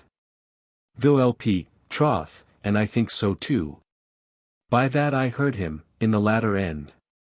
Mos, oh, but before, sir, had you heard him first. Draw it to certain heads, then aggravate. Then use his vehement figures, I looked still. When he would shift a shirt, and, doing this, out of pure love, no hope of gain. Volpe, 'tis right. I cannot answer him, Mosca, as I would. Not yet, but for thy sake, at thy entreaty. I will begin, even now, to vex them all. This very instant. Mos, good sir. Volpe, call the dwarf. An eunuch forth. Mos, Castrone, Nano. Enter Castrone and Nano. Nano, here. Volpe, shall we have a jig now? Mos, what you please, sir. Volpe, go. Straight give out about the streets, you too. That I am dead, do it with constancy. Sadly, do you hear? Impute it to the grief of this late slander. Exeunt cast. And Nano. Mos, what do you mean, sir? Volpe, oh. I shall have instantly my vulture, crow. Raven, come flying hither, on the news. To peck for carrion, my she-wolf, and all. Greedy, and full of expectation. Mos, and then to have it ravished from their mouths. Volpe, 'tis true. I will have thee put on a gown. And take upon thee, as thou wert mine heir. Shew them a will, open that chest, and reach forth one of those that has the blanks, I'll straight put in thy name. Mos, gives him a paper, it will be rare, sir. Volpe, I. When they even gape, and find themselves deluded. Mos, yes. Volpe, and thou use them scurvily. Dispatch, get on thy gown. Mos, putting on a gown, but, what, sir, if they ask? After the body? Volpe, say, it was corrupted. Mos, I'll say it stunk, sir, and was fain to have it coffined up instantly, and sent away. Volpe, anything, what thou wilt. Hold, here's my will. Get thee a cap, account book, pen and ink. Papers afore thee. Sit as thou wert taking an inventory of parcels, I'll get up behind the curtain, on a stool, and hearken. Sometime peep over, see how they do look. With what degrees their blood doth leave their faces. Oh, 'twill afford me a rare meal of laughter. Mose, putting on a cap, and setting out the table, etc. Your advocate will turn stark dull upon it. Volpe, it will take off his oratory's edge. Mos, but your Clarissimo, old round back, he will crump you like a hoglouse, with the touch. Volpe, and what Corvino? Mos, oh, sir, look for him. Tomorrow morning, with a rope and dagger. To visit all the streets, he must run mad. My lady too, that came into the court. To bear false witness for your worship. Volpe, yes. And kissed me, for the fathers. When my face flowed all with oils. Mos, and sweat, sir. Why, your gold is such another medicine, it dries up all those offensive savors, it transforms the most deformed, and restores them lovely. As 'twere the strange poetical girdle. Jove could not invent himself a shroud more subtle. To pass a Chryseis guards. It is the thing. Makes all the world her grace, her youth, her beauty. Volpe, I think she loves me. Mos, who? The lady, sir. She's jealous of you. Volpe, dost thou say so? Knocking within. Mos, hark. There's some already. Volpe, look. Mos, it is the vulture. He has the quickest scent. Volpe, I'll to my place. Thou to thy posture. Goes behind the curtain. Mos, I am set. Volpe, but, Mosca. Play the artificer now, torture them rarely. Enter Voltore. Volt, how now, my Mosca. MOS, writing, Turkey carpets, 9. Volt, taking an inventory. That is well. MOS, 2 suits of bedding, tissue. Volt, where's the will? Let me read that the while. Enter servants, with Corbaccio in a chair. Sarbi, so, set me down. And get you home. Exeunt servants. Volt, is he come now, to trouble us? MOS, of cloth of gold, 2 more. Sarbi, is it done, Mosca? MOS, of several velvets, 8. Volt, I like his care. Sarbi, dost thou not hear? Enter Corvino. Sarbi, ha. Is the hour come, Mosca? Volp, peeping over the curtain. I, now, they muster. Sarbi, what does the advocate hear? Or this Corbaccio? Sarbi, what do these hear? Enter Lady Pole. Would be. Lady P, Mosca. Is his thread spun? MOS, 8 chests of linen. Volp, oh. My fine dame would be, too. Sarvi, Mosca, the will. That I may shew at these, and rid them hence. MOS, 6 chests of diaper, 4 of damask. There. Gives them the will carelessly, over his shoulder. Sarbi, is that the will? MOS, down beds, and bolsters. Volp, rare. Be busy still. Now they begin to flutter. They never think of me. Look, see, how their swift eyes run over the long deed. Unto the name, and to the legacies. What is bequeathed them there? MOS, 10 suits of hangings. Volp, in their garters, Mosca. Now their hopes are at the gasp. Volt, Mosca the heir. Sarbi, what's that? Volp, my advocate is dumb, look to my merchant. He has heard of some strange storm, a ship is lost. He faints, my lady will swoon. Old glazen eyes. He hath not reached his despair yet. Corb, takes the will. All these are out of hope, I am sure, the man. Sarvi, but, Mosca. MOS, 2 cabinets. Sarvi, is this in earnest? MOS, 1. Of ebony. Sarvi, or do you but delude me? MOS, the other, mother of pearl, I am very busy. Good faith, it is a fortune thrown upon me. Item, 1 salt of agate, not my seeking. Lady P, do you hear, sir? MOS, a perfumed box, pray you forbear. You see I'm troubled, made of an onyx. Lady P, how? MOS, tomorrow or next day, I shall be at leisure to talk with you all. Sarvi, is this my large hope's issue? Lady P, sir, I must have a fairer answer. MOS, madam. Marry, and shall, pray you, fairly quit my house. Nay, raise no tempest with your looks, but hark you. Remember what your ladyship offered me. To put you in an heir, go to, think on it. And what you said e'en your best madams did. For maintenance, and why not you? Enough. Go home, and use the poor Sir Pole, your knight, well.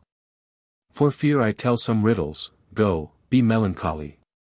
Exit Lady would be. Volp, oh, my fine devil. Sarvi, Mosca, pray you a word. MOS, Lord. Will you not take your dispatch hence yet? Methinks, of all, you should have been the example. Why should you stay here? With what thought? What promise? Hear you, do not you know, I know you an ass. And that you would most fain have been a wittol. If fortune would have let you. That you are. A declared cuckold, on good terms. This pearl, you'll say, was yours. Right, this diamond. I'll not deny it, but thank you. much here else? It may be so. Why, think that these good works may help to hide your bad. I'll not betray you. Although you be but extraordinary, and have it only in title, it sufficeth. Go home, be melancholy too, or mad. Exit Corvino. Volpe, rare Mosca. How his villainy becomes him. Volt, certain he doth delude all these for me.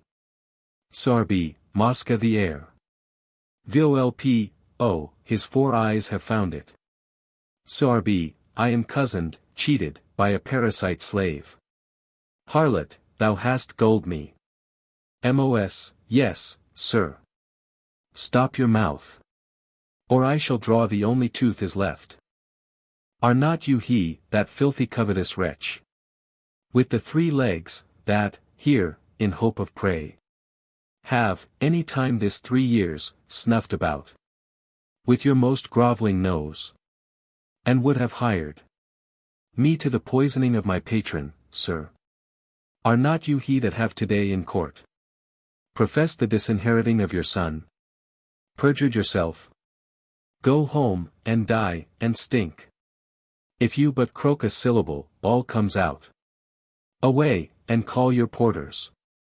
Exit Corbaccio. Go, go, stink. Volpe, excellent varlet.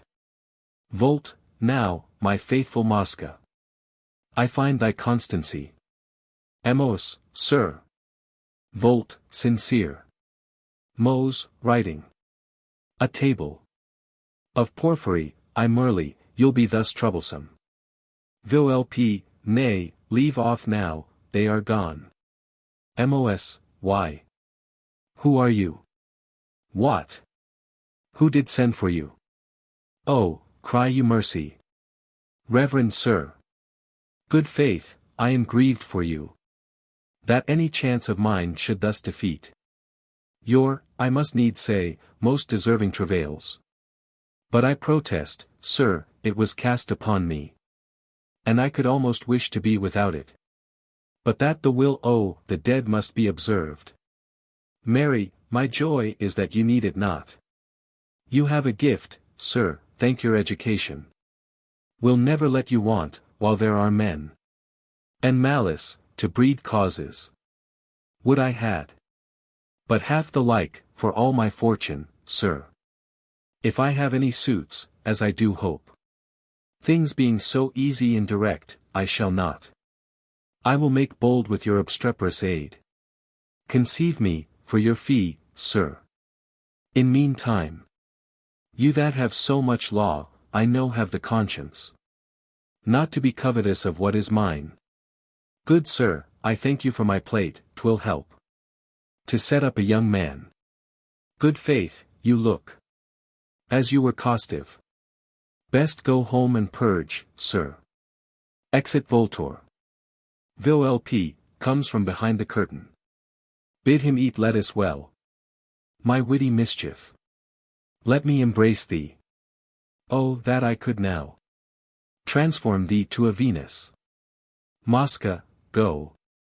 Straight take my habit of Clarissimo. And walk the streets, be seen, torment them more. We must pursue, as well as plot. Who would have lost this feast? Mos, I doubt it will lose them. Volpe, oh, my recovery shall recover all. That I could now but think on some disguise. To meet them in, and ask them questions. How I would vex them still at every turn. Mos, sir, I can fit you. Volpe, canst thou? Mos, yes, I know. The Commendatore, sir, so like you. Him will I straight make drunk, and bring you his habit. Volpe, a rare disguise, and answering thy brain. Oh, I will be a sharp disease unto them. Mos, sir, you must look for curses. Volpe, till they burst. The fox fares ever best when he is cursed. Exeunt. Scene 5.2. A hall in Sir Politic's house. Enter Peregrine disguised, and 3 merchants. Heir, am I enough disguised? 1 mar, I warrant you. Car, all my ambition is to fright him only. 2 mr, if you could ship him away, 'twere excellent. 3 mr, to Zant, or to Aleppo. Car, yes, and have his adventures put I the book of voyages, and his gold story registered for truth. Well, gentlemen, when I am in a while, and that you think us warm in our discourse, know your approaches. 1 mar, trust it to our care. Exeunt merchants. Enter waiting woman. Car, save you, fair lady. Is Sir Pole within? I do not know, sir. Car, pray you say unto him. Here is a merchant, upon earnest business. Desires to speak with him. I will see, sir. Exit. Car, pray you. I see the family is all female here. Re-enter waiting woman. He says, sir, he has weighty affairs of state, that now require him whole, some other time. You may possess him. Car, pray you say again. If those require him whole, these will exact him. Whereof I bring him tidings. Exit woman. What might be his grave affair of state now? How to make Bolognian sausages here in Venice, sparing. 1 the ingredients. Re-enter waiting woman. Sir, he says, he knows. By your word tidings, that you are no statesman.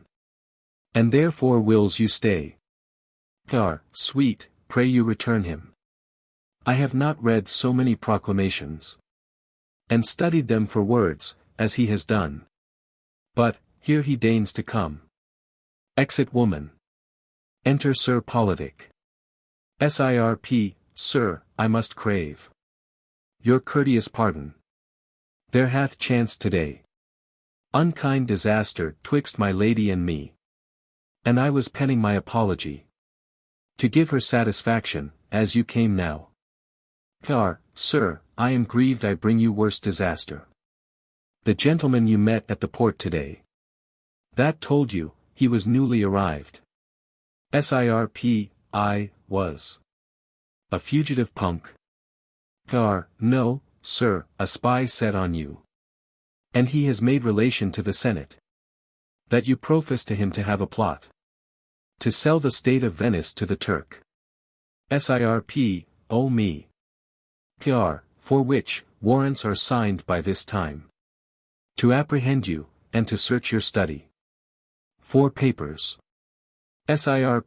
Alas, sir, I have none, but notes drawn out of playbooks. Car, all the better, sir. And some essays. What shall I do? Car, sir, best convey yourself into a sugar chest. Or, if you could lie round, a frail were rare, and I could send you aboard. Sir, I but talked so for discourse sake merely. Knocking within. Car, hark. They are there. I am a wretch, a wretch. Car, what will you do, sir? Have you ne'er a current but to leap into? They'll put you to the rack, you must be sudden. Sir, I have an engine. 3 mr, within, Sir Politic would be. 2 mr, within, where is he? That I have thought upon before time. Car, what is it? I shall ne'er endure the torture. Marry, it is, sir, of a tortoise shell. Fitted for these extremities, pray you, sir, help me. Here I've a place, sir, to put back my legs. Please you to lay it on, sir. Lies down while Peregrine places the shell upon him. With this cap and my black gloves, I'll lie, sir, like a tortoise, till they are gone. And call you this an engine? Mine own device, good sir, bid my wife's women to burn my papers. Exit Peregrine. The three merchants rush in. 1 Mr, where is he hid? 3 Mr, we must. And will sure find him. 2 Mr, which is his study? Re-enter Peregrine. 1 Mr, what? Are you, sir? Car, I am a merchant, that came here. To look upon this tortoise. 3 Mr, how? 1 Mr, street mark. What beast is this? Car, it is a fish. 2 Mr, come out here. Car, nay, you may strike him, sir, and tread upon him. He'll bear a cart. 1 Mr, what, to run over him? Car, yes, sir. 3 Mr, let's jump upon him. 2 Mr, can he not go? Car, he creeps, sir. 1 Mr, let's see him creep. Car, no, good sir, you will hurt him. 2 Mr, heart, I will see him creep, or prick his guts. 3 Mr, come out here. Car, pray you, sir. Aside to Sir Politic. Creep a little. 1 Mr, forth. 2 Mr, yet farther. Car, good sir, creep. 2 Mr, we'll see his legs. They pull off the shell and discover him. 3 Mr, ods so, he has garters. 1 Mr, aye, and gloves. 2 Mr, is this your fearful tortoise? Car, discovering himself, now, Sir Pole, we are even. For your next project I shall be prepared. I am sorry for the funeral of your notes, sir. 1 Mr, 'twere a rare motion to be seen in Fleet Street. 2 Mr, aye, in the term. 1 Mr, or Smithfield, in the fair. 3 Mr, methinks 'tis but a melancholy sight. Car, farewell, most politic tortoise. Exeunt per. And merchants. Re-enter waiting woman. Sirp, where's my lady? Knows she of this? Wom, I know not, sir. Sirp, inquire. Oh, I shall be the fable of all feasts. The freight of the Gazzetti, shipboy's tale. And, which is worst, even talk for ordinaries. Wom, my lady's come most melancholy home. And says, sir, she will straight to sea, for physic. Sirp, and I to shun this place and climb for ever. Creeping with house on back, and think it well. To shrink my poor head in my politic shell. Exeunt. Scene 5.3. A room in Volpone's house. Enter Mosca in the habit of a clarissimo. And Volpone in that of a commendador. Volp, am I then like him? Mos, oh, sir, you are he. No man can sever you. Volp, good. Mos, but what am I? Volp, for heaven, a brave clarissimo, thou becom'st it. Pity thou wert not born one. Mos, aside, if I hold my maid one, 'twill be well. Volp, I'll go and see. What news first at the court? Exit. Mos, do so. My fox is out of his hole, and ere he shall re-enter, I'll make him languish in his borrowed case. Except he come to composition with me. Androgyno, Castrone, Nano. Enter Androgyno, Castrone and Nano. All, here. Mos, go, recreate yourselves abroad, go sport. Exeunt. So, now I have the keys, and am possiest. Since he will needs be dead afore his time, I'll bury him, or gain by him, I am his heir. And so will keep me, till he share at least. To cozen him of all, were but a cheat. Well placed, no man would construe it a sin. Let his sport pay for it, this is called the foxtrap. Exit. Scene 5.4. A street. Enter Corbaccio and Corvino. Sorbi, they say, the court is set. Sorvi, we must maintain our first tale good, for both our reputations. Sorby, why, mine's no tail, my son would there have killed me. Sorby, that's true, I had forgot. Aside. Mine is, I am sure. But for your will, sir. Sorby, I'll come upon him. For that hereafter, now his patron's dead. Enter Volpone. Volp, Signor Corvino. And Corbaccio. Sir. Much joy unto you. Sorby, of what? Volp, the sudden good. Dropped down upon you. Sorby, where? Volp, and, none knows how. From old Volpone, sir. Sorby, out, errant knave. Volp, let not your too much wealth, sir, make you furious. Sorby, away, thou varlet. Volp, why, sir? Sorby, dost thou mock me? Volp, you mock the world, sir. Did you not change wills? Sorby, out, harlot. Volp, oh. Belike you are the man. Signor Corvino. Faith, you carry it well. You grow not mad withal, I love your spirit. You are not overleavened with your fortune. You should have some would swell now, like a wine fat. With such an autumn, did he give you all, sir? Sorby, avoid, you rascal. Volp, troth, your wife has shown herself a very woman. But you are well. You need not care, you have a good estate. To bear it out, sir, better by this chance. Except Corbaccio have a share. Sorby, hence, varlet. Volp, you will not be known, sir, why, 'tis wise. Thus do all gamesters, at all games, dissemble. No man will seem to win. Exeunt Corvino and Corbaccio. Here comes my vulture. Heaving his beak up in the air, and snuffing. Enter Voltore. Volt, outstripped thus, by a parasite. A slave. Would run on errands, and make legs for crumbs. Well, what I'll do. Volp, the court stays for your worship. I e'en rejoice, sir, at your worship's happiness. And that it fell into so learned hands. That understand the fingering.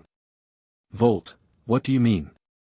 Volp, I mean to be a suitor to your worship. For the small tenement, out of reparations. That, to the end of your long row of houses. By the Pescaria, it was, in Volpone's time. Your predecessor, ere he grew diseased. A handsome, pretty, customed bawdy house. As any was in Venice, none dispraised. But fell with him, his body and that house. Decayed, together. Volt, come sir, leave your prating. Volp, why, if your worship give me but your hand. That I may have the refusal, I have done. 'Tis a mere toy to you, sir, candle rents. As your learned worship knows. Volt, what do I know? Volp, marry, no end of your wealth, sir, God decrease it. Volt, mistaking knave. What, mock'st thou my misfortune? Exit.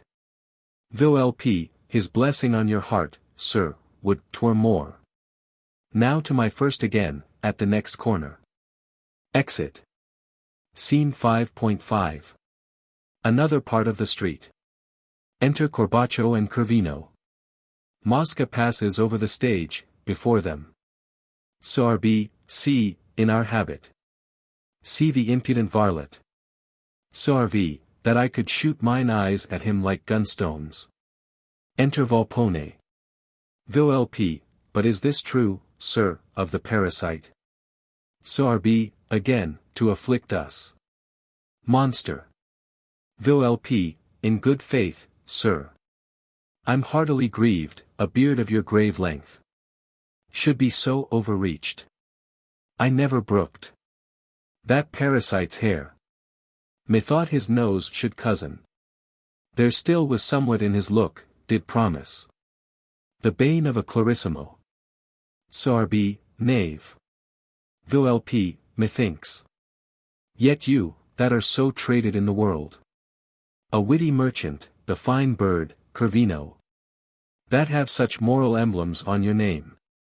Should not have sung your shame. And dropped your cheese. To let the fox laugh at your emptiness. Sarvi, sirrah, you think the privilege of the place. And your red saucy cap, that seems to me. Nailed to your jolt head with those two cheekines. Can warrant your abuses. Come you hither. You shall perceive, sir, I dare beat you, approach. Volp, no haste, sir, I do know your valor well. Since you durst publish what you are, sir. Sarvi, tari. I'd speak with you. Volp, sir, another time. Sarvi, nay, now.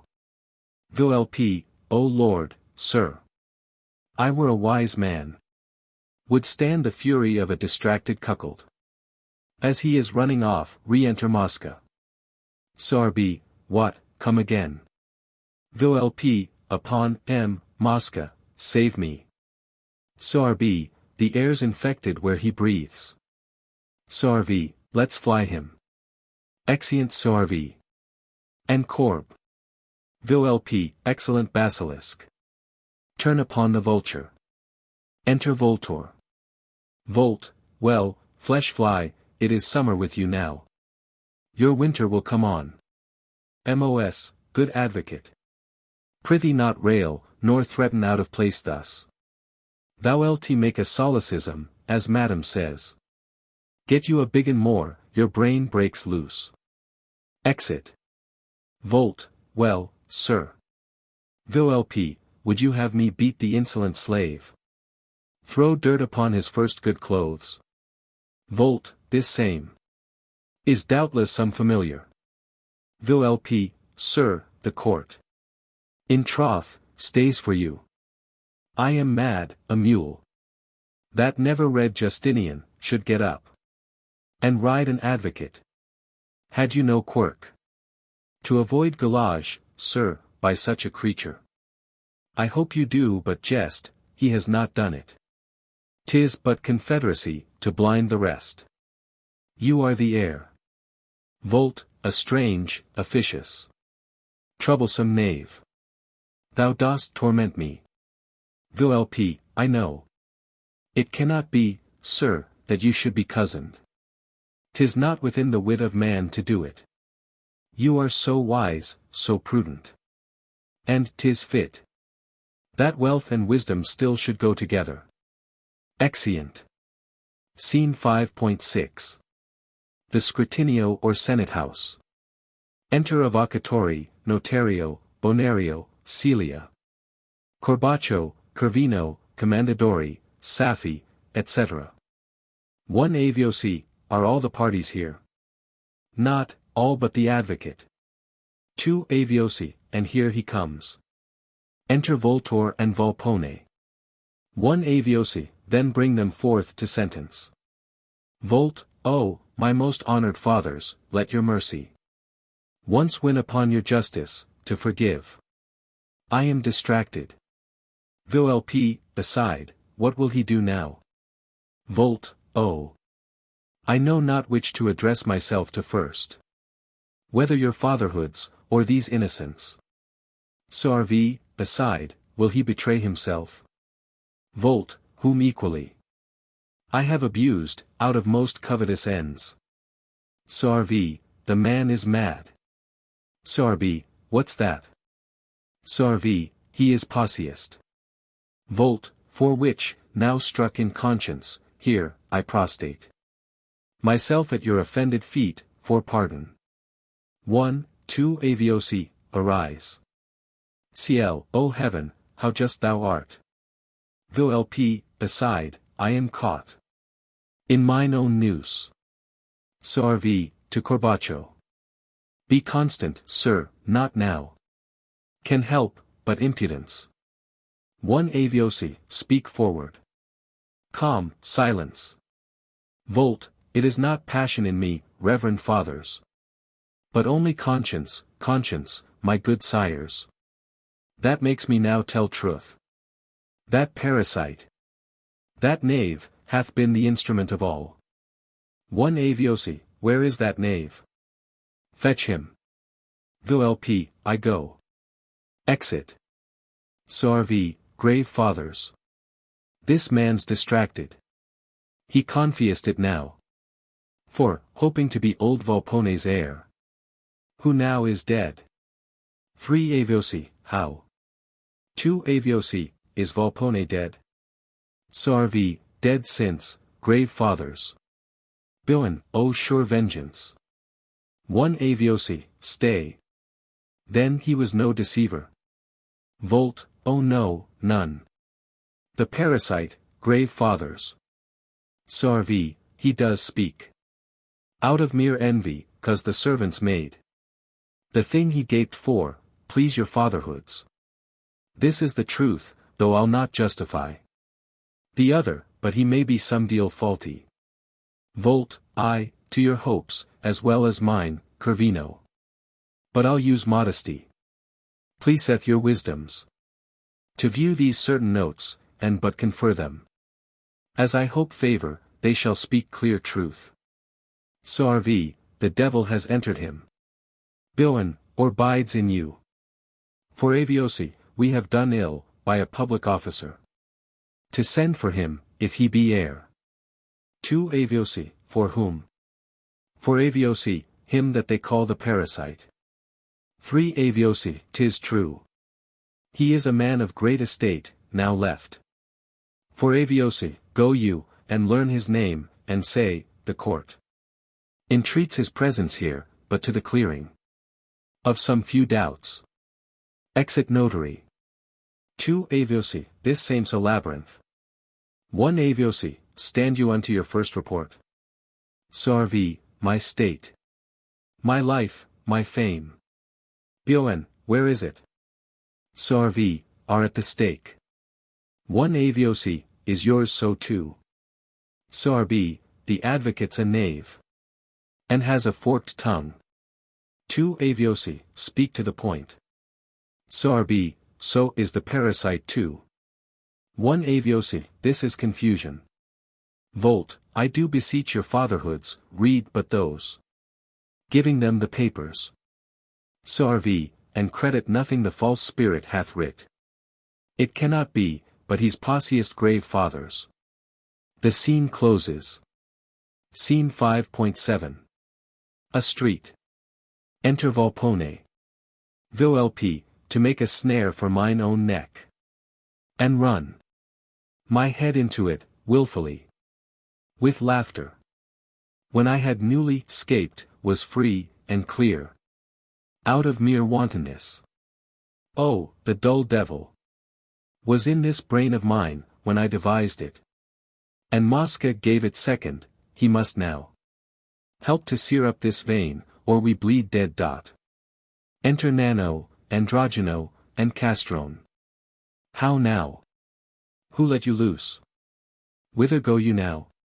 What, to buy gingerbread? Or to drown kitlings? Nan, sir, Master Mosca called us out of doors. And bid us all go play, and took the keys. And, yes. Volp, did Master Mosca take the keys? Why so? I'm farther in. These are my fine conceits. I must be merry, with a mischief to me. What a vile wretch was I, that could not bear my fortune soberly. I must have my crotchets. And my conundrums. Well, go you, and seek him. His meaning may be truer than my fear. Bid him, he straight come to me to the court. Thither will I, and, if be possible, unscrew my advocate, upon new hopes.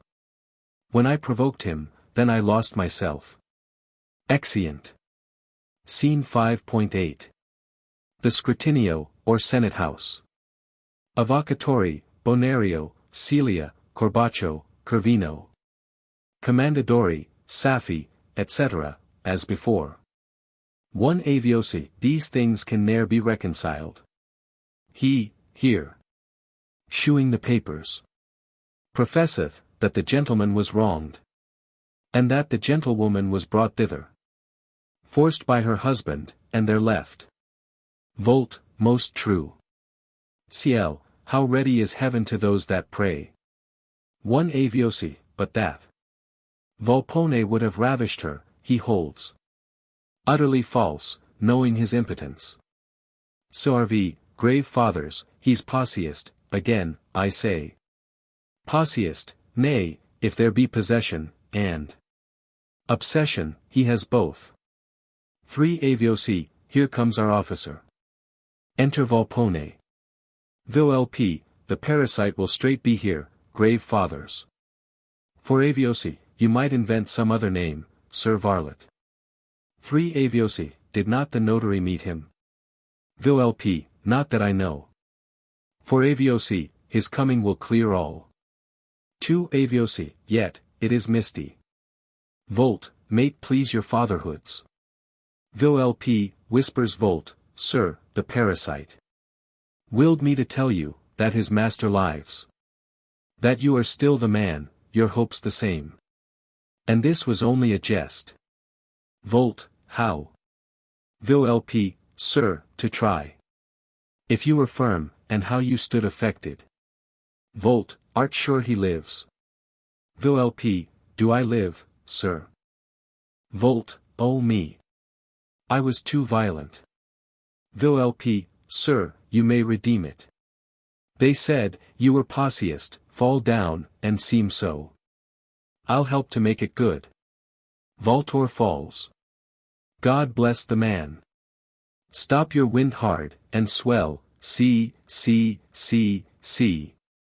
He vomits crooked pins.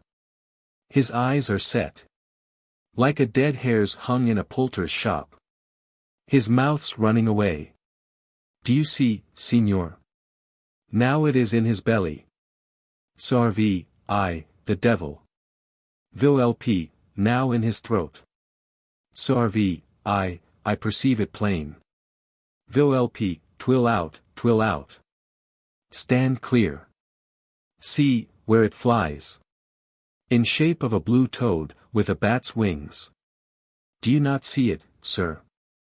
Sorbi, what? I think I do. Sorvi, 'tis too manifest. Vilp, look. He comes to himself. Volt, where am I? Vilp, take good heart, the worst is past, sir. You are dispossessed. 1 aviosi, what accident is this? 2 aviosi, sudden, and full of wonder. 3 aviosi, if he were posseist, as it appears, all this is nothing. Sorvi, he has been often subject to these fits. 1 aviosi, shew him that writing, do you know it, sir? Vilp, whispers Volt, deny it, sir, forswear it, know it not. Volt, yes, I do know it well, it is my hand. But all that it contains is false. Billen, O practice. 2 aviosi, what maze is this? 1 aviosi, is he not guilty then? Whom you there name the parasite? Volt, grave fathers. No more than his good patron, old Volpone. 4 aviosi, why, he is dead. Volt, oh no, my honored fathers. He lives. 1 aviosi, how? Lives. Volt, lives. 2 aviosi, this is subtler yet. 3 aviosi, you said he was dead. Volt, never. 3 aviosi, you said so. Sorvi, I heard so. 4 aviosi, here comes the gentleman. Make him way. Enter Mosca. 3 aviosi, a stool. 4 aviosi, aside, a proper man, and, were Volpone dead. A fit match for my daughter. 3 aviosi, give him way. Vilp, aside to Mosca, Mosca, I was almost lost, the advocate had betrayed all.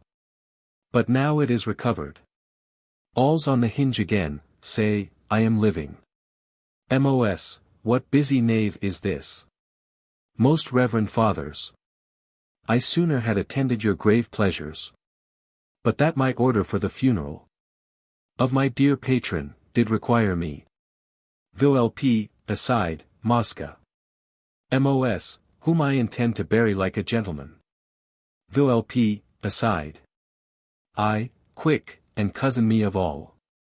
Two aviosi, still stranger. More intricate.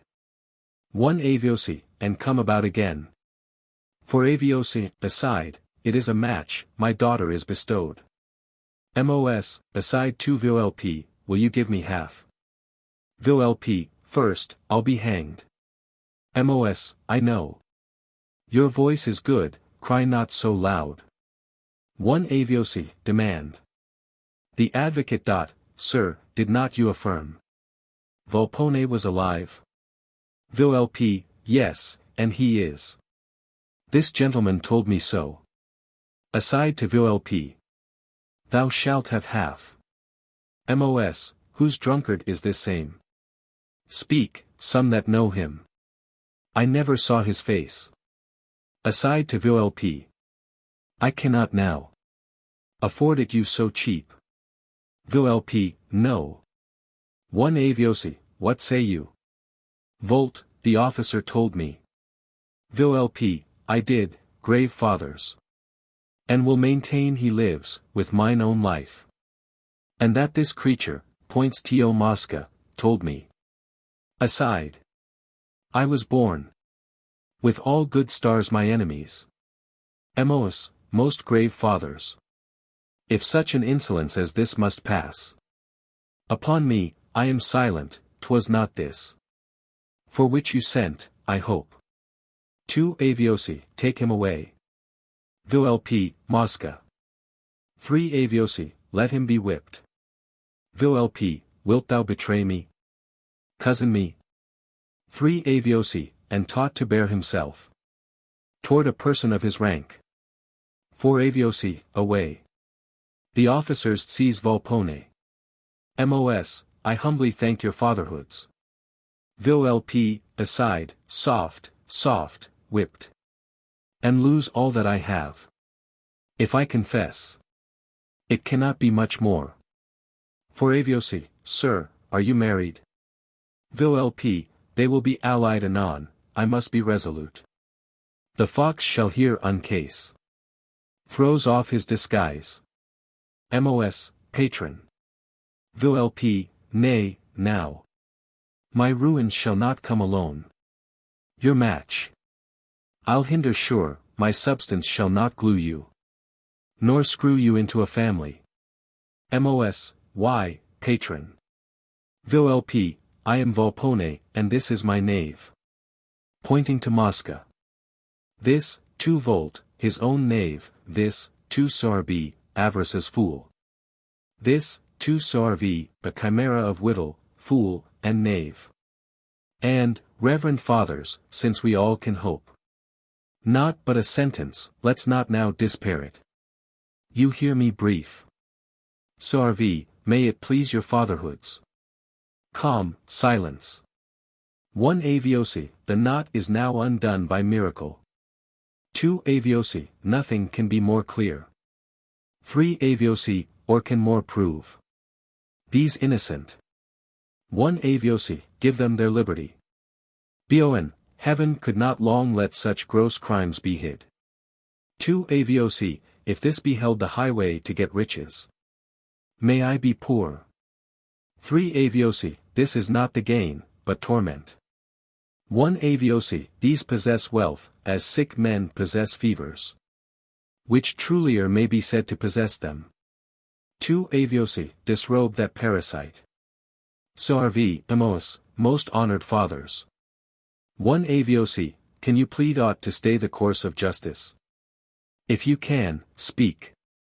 Sorvi, Volt, we beg favor. Ciel, and mercy. 1 aviosi, you hurt your innocence, suing for the guilty. Stand forth, and first the parasite, you appear. They've been the chiefest minister, if not plotter, in all these lewd impostures. And now, lastly, have with your impudence abused the court and habit of a gentleman of Venice. being a fellow of no birth or blood. For which our sentence is, first, thou be whipped. Then live perpetual prisoner in our galleys. Volt, I thank you for him. Mos, bane to thy wolvish nature. One aviosi, deliver him to the Safi. Mosca is carried out. Thou, Volpone, by blood and rank a gentleman, canst not fall under like censure. But our judgment on thee is, that thy substance all be straight confiscate to the hospital of the incurabili. And, since the most was gotten by imposture, by feigning lame, gout, palsy, and such diseases, thou art to lie in prison, cramped with irons, till thou be'st sick, and lame indeed. Remove him. He is taken from the bar. Volp, this is called mortifying of a fox. One aviosi, thou, Voltore, to take away the scandal. Thou hast given all worthy men of thy profession. Art banished from their fellowship, and our state. Corbaccio, bring him near, we here possess. Thy son of all thy state, and confine thee to the monastery of San Spirito, where, since thou knewest not how to live well here, thou shalt be learned to die well. Sarbi, ah! What said he? And, you shall know anon, sir. One aviosi, thou, Corvino, shalt be straight embarked from thine own house, and rode round about Venice, through the Grand Canale, wearing a cap, with fair long ass's ears, instead of horns. And so to mount, a paper pinned on thy breast, to the Berlina. Sarvi, yes. And have mine eyes beat out with stinking fish, bruised fruit and rotten eggs, 'tis well. I am glad. I shall not see my shame yet. One aviosi, and to expiate thy wrongs done to thy wife, thou art to send her home to her father, with her dowry trebled. And these are all your judgments. All, honored fathers. One aviosi, which may not be revoked. Now you begin. When crimes are done, and past, and to be punished, to think what your crimes are, away with them. Let all that see these vices thus rewarded take heart and love to study mischiefs feed like beasts, till they be fat, and then they bleed. Exeunt. Volpone comes forward. Volpone, the seasoning of a play, is the applause. Now, though the fox be punished by the laws, he yet doth hope, there is no suffering due for any fact which he hath done gainst you. If there be, censure him, here he doubtful stands. If not, fare jovially, and clap your hands. Exit. Glossary. Abate, cast down, subdue. Abhorring, repugnant, to, at variance. Abject, base, degraded thing, outcast. Upraise, smooth, blank. Absolute, ly, faultless, ly. Abstracted, abstract, abstruse. Abuse, deceive, insult, dishonor, make ill use of. Accator, caterer. Accates, cates. Acceptive, willing, ready to accept, receive. Accommodate, fit, befitting. The word was a fashionable one and used on all occasions. See Henry IV, pt 2, 3. 4. Accost, draw near, approach. Aknown, confessedly acquainted with. Acme, full maturity. Adelantado, Lord Deputy or Governor of a Spanish province. Adjection, addition. Admiration, astonishment. Admire, wonder, wonder at. A drop, philosopher's stone, or substance from which obtained. Adscribe, subscribe. Adulterate, spurious, counterfeit. Advance, lift. Advertise, inform, give intelligence. Advertised, be it known to you.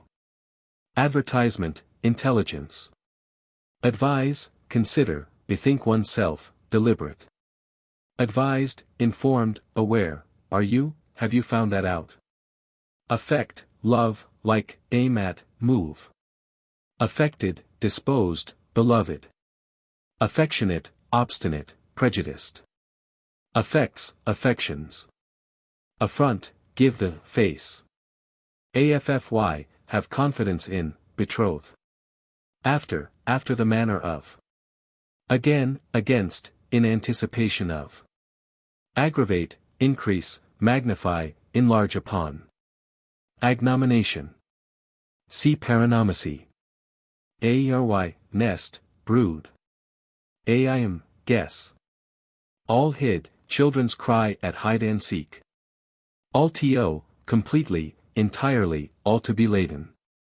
Allowance, approbation, recognition. Almacantaras, astronomy, parallels of altitude. Almain, name of a dance. Almuten, planet of chief influence in the horoscope. Alone, unequaled, without peer. Aludels, subliming pots. Amazed, confused, perplexed. Amber, ambre, ambergris. Ambry, Mary, a woman noted for her valor at the Siege of Ghent, 1458. Ames ace, lowest throw at dice. Amphiboles, ambiguities. Amused, bewildered, amazed. An, if. Anatomy, skeleton, or dissected body. Andirons, fire dogs. Angel, gold coin worth 10 shillings, stamped with the figure of the Archangel Michael. Anesh clear, spring known as Agnes Leclerc. Answer, return hit in fencing. Antic, antique, clown, buffoon. Antic, like a buffoon. Antiperistasis, an opposition which enhances the quality it opposes. Aposem, decoction. Apparel, peril. Applejohn, apple squire, pimp, pander. Apply, attach. Apprehend, take into custody. Apprehensive, quick of perception, able to perceive and appreciate. Approve, prove, confirm. Apt, suit, adapt, train, prepare, dispose, incline. Apt ly, suitable, y, opportune, ly. Aptitude, suitableness. Arbor, make the, cut up the game, Gifford. Arches, court of arches. Archie, Archibald Armstrong, jester to James I and Charles I. Argale, argol, crust or sediment in wine casks. Argent vive, quicksilver. Argument, plot of a drama, theme, subject, matter in question, token, proof. Aride, please. Arsedine, mixture of copper and zinc, used as an imitation of gold leaf. Arthur, prince, reference to an archery show by a society who assumed arms, etc., of Arthur's knights. Article, item. Artificially, artfully. Ascension, evaporation, distillation.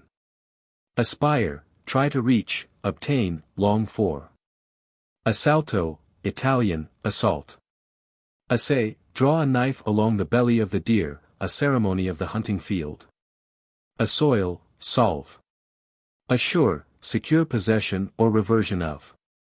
Athanor, a digesting furnace, calculated to keep up a constant heat. Atone, reconcile. Attach, attack, seize. Audacious, having spirit and confidence. Authentic, of authority, authorized, trustworthy, genuine. Avisement, reflection, consideration. Avoid, begone. Get rid of. Away with, endure. Azoc, Mercurius Philosophorum. Babian, baboon. Baby, doll. Backside, back premises.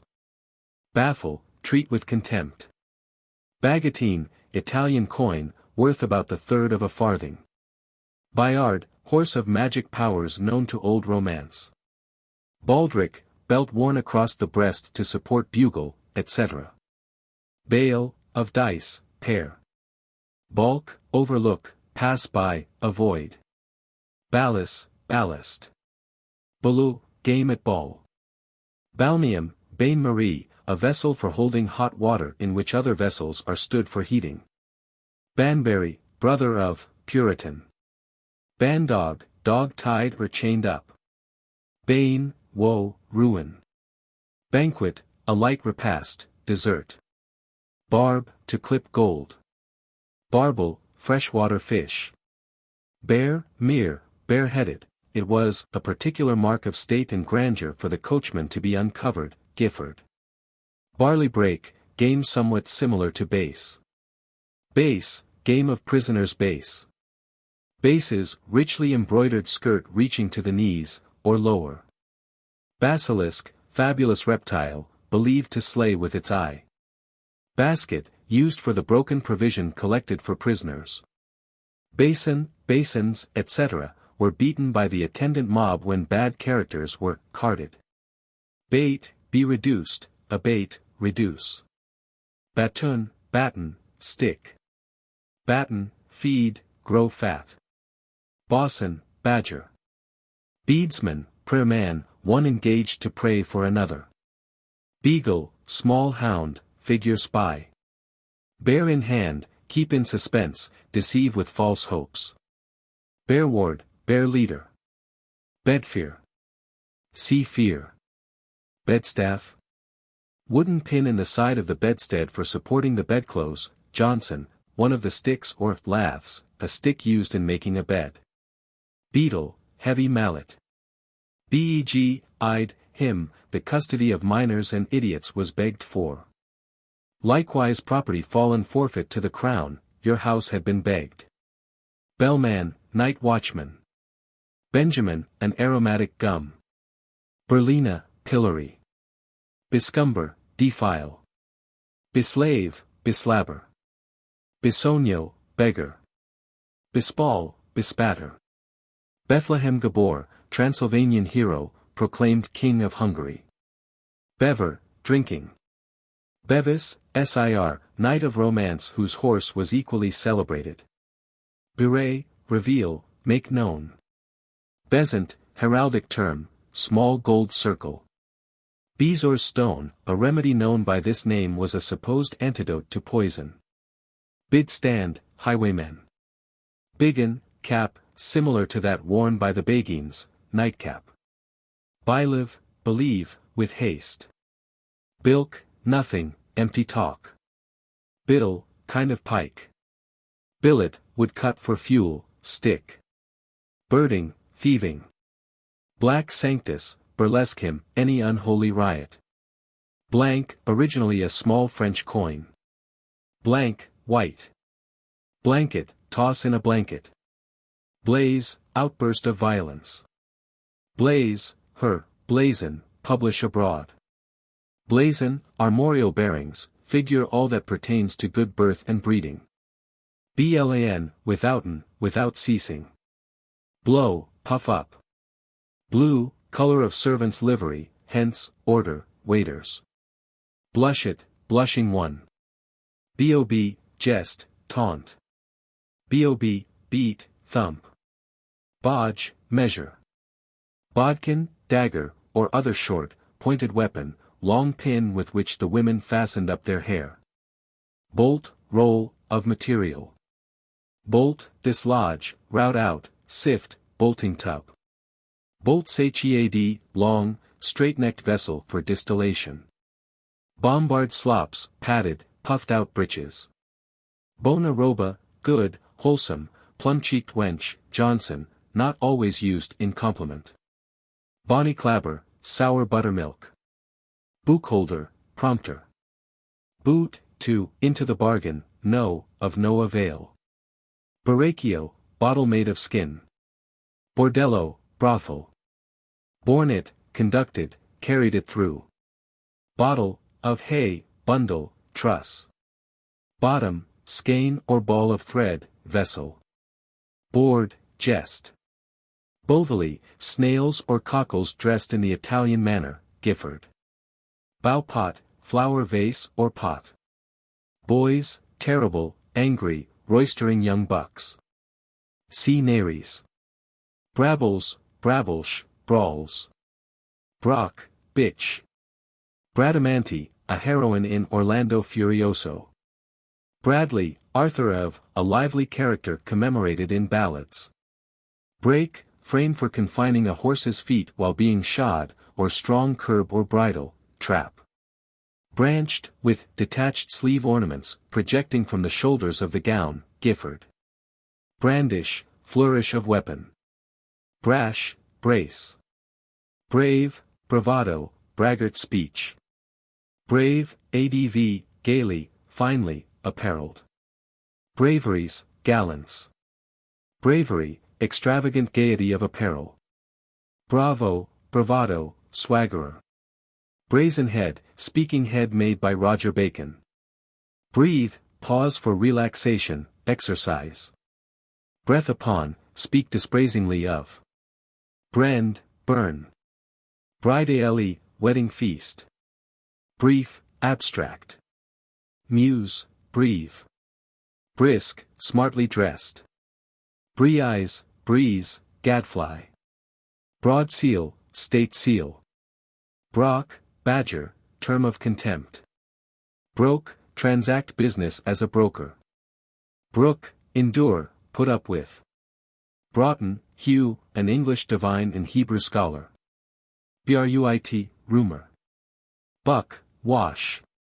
Buckle, bend. Buff, leather made of buffalo skin, used for military and sergeants' coats, etc.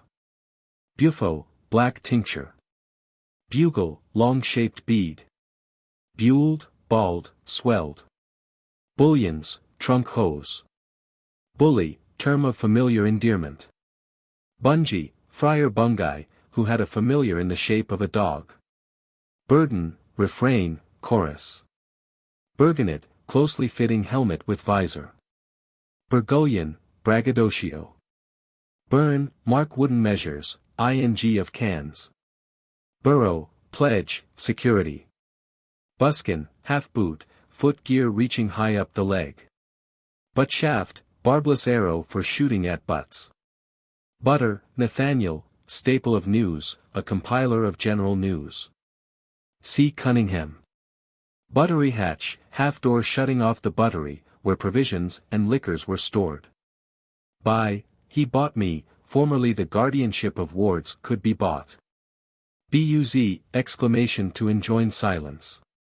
Buzzard, simpleton. By and by, at once. By, on the underscore, incidentally, as of minor or secondary importance, at the side. By chop, by blow, bastard. Caduceus, Mercury's wand. Caliver, light kind of musket.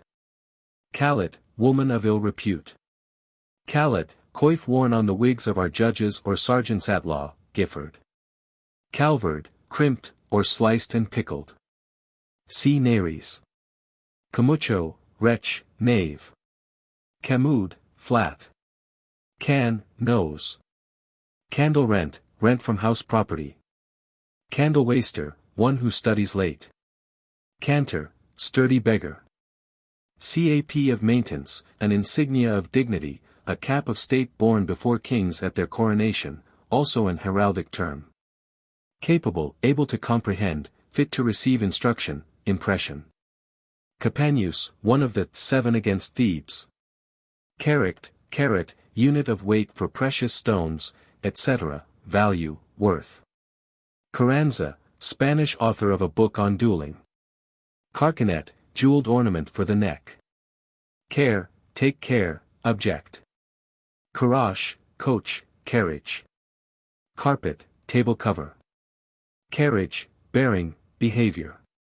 Carwitchet, quip, pun. Casamate, casemate, fortress. Case, a pair. Case, in condition. Cassock, soldier's loose overcoat. Cast, flight of hawks, couple. Cast, throw dice, vomit, forecast, calculate. Cast, cashiered. Casting glass, bottle for sprinkling perfume. Castrol, kestrel, falcon. Cat, structure used in sieges. Catamite, old form of Ganymede. Catastrophe, conclusion. Catchpole, sheriff's officer. Cates, dainties, provisions. Catso, rogue, cheat. Cautelous, crafty, artful. Censure, criticism, sentence. Censure, criticize, pass sentence, doom. Cereuse, cosmetic containing white lead. CSS, assess. Change, hunt, follow a fresh scent. Chapman, retail dealer. Character, handwriting. Charge, expense. Charm, subdue with magic, lay a spell on, silence. Charming, exercising magic power. Chartle, challenge. Cheap, bargain, market. CHR, cheer, comfort, encouragement, food, entertainment. Check at, aim reproof at. Check-in, gold Italian coin. Chevril, from kidskin, which is elastic and pliable. Chouse, Turkish envoy, used for a cheat, swindler. Childermas Day, Innocence Day. Choke bail, action which does not allow of bail. Chrysopoeia, alchemy. Chrysosperm, ways of producing gold. Cibation, adding fresh substances to supply the waste of evaporation. Cimici, bugs. Cinnaper, cinnabar. Cyapini, chopine, lady's high shoe. Circling boy, a species of roarer, one who in some way drew a man into a snare, to cheat or rob him, nares. Circumstance, circumlocution, beating about the bush, ceremony, everything pertaining to a certain condition, detail, particular. Citronize, turn citron color. Cittern, kind of guitar. City wires, woman of fashion, who made use of wires for hair and dress. Civil, legal. Clap, clack, chatter. Clapperdogeon, downright beggar. Claps his dish, a clap, or clack, dish with a movable lid, was carried by beggars and lepers to show that the vessel was empty, and to give sound of their approach. Cleridiana, heroine of an old romance. Clarissimo, Venetian noble. Clem, starve. Clicket, latch. Clim o, the clughs, etc. Wordy heroes of romance. Climate, country. Close, secret, private, secretive. Closeness, secrecy. Cloth, heiress, hangings. Clout, mark shot at, bull's eye. Clown, countryman, clodhopper. Coach leaves, folding blinds. Coals, bear no, submit to no affront. Coat armor, coat of arms. Coat card, court card. Cob herring, herring cob, a young herring. Cob swan, male swan. Cockahoop, denoting unstinted jollity. Thought to be derived from turning on the tap that all might drink to the full of the flowing liquor. Cockatrice, reptile supposed to be produced from a cock's egg and to kill by its eye, used as a term of reproach for a woman. Cock-brained, giddy, wild. Cocker, pamper. Coxcomb, fool's cap. Cockstone, stone said to be found in a cock's gizzard, and to possess particular virtues. Codling, softening by boiling. Coffin, raised crust of a pie. Cog, cheat, wheedle. Coil, turmoil, confusion, ado. Coakley, master of a puppet show, Wally. Coax, fool, gull. Cold conceited, having cold opinion of, coldly affected towards. Coal harbor, a retreat for people of all sorts. Collection, composure, deduction. Collop, small slice, piece of flesh. Collie, blacken. Color, pretext. Colors, fear no enemy, quibble. Coalstaff, cowlstaff, pole for carrying a cowl equals tub. Come about, charge, turn round. Comfortable bread, spiced gingerbread. Coming, forward, ready to respond, complacent. Comment, commentary, sometime it is taken for a lie or feigned tale, Bulliker, 1616. Commodity, current for, allusion to practice of money lenders, who forced the borrower to take part of the loan in the shape of worthless goods on which the latter had to make money if he could. Communicate, share. Compass, in, within the range, sphere. Complement, completion, completement, anything required for the perfecting or carrying out of a person or affair, accomplishment. Complexion, natural disposition, constitution. Complement, see complement. Complementarius, masters of accomplishments. Composition, constitution, agreement, contract. Composure, composition. Compter, counter, debtor's prison. Concealment, a certain amount of church property had been retained at the dissolution of the monasteries. Elizabeth sent commissioners to search it out, and the courtiers begged for it.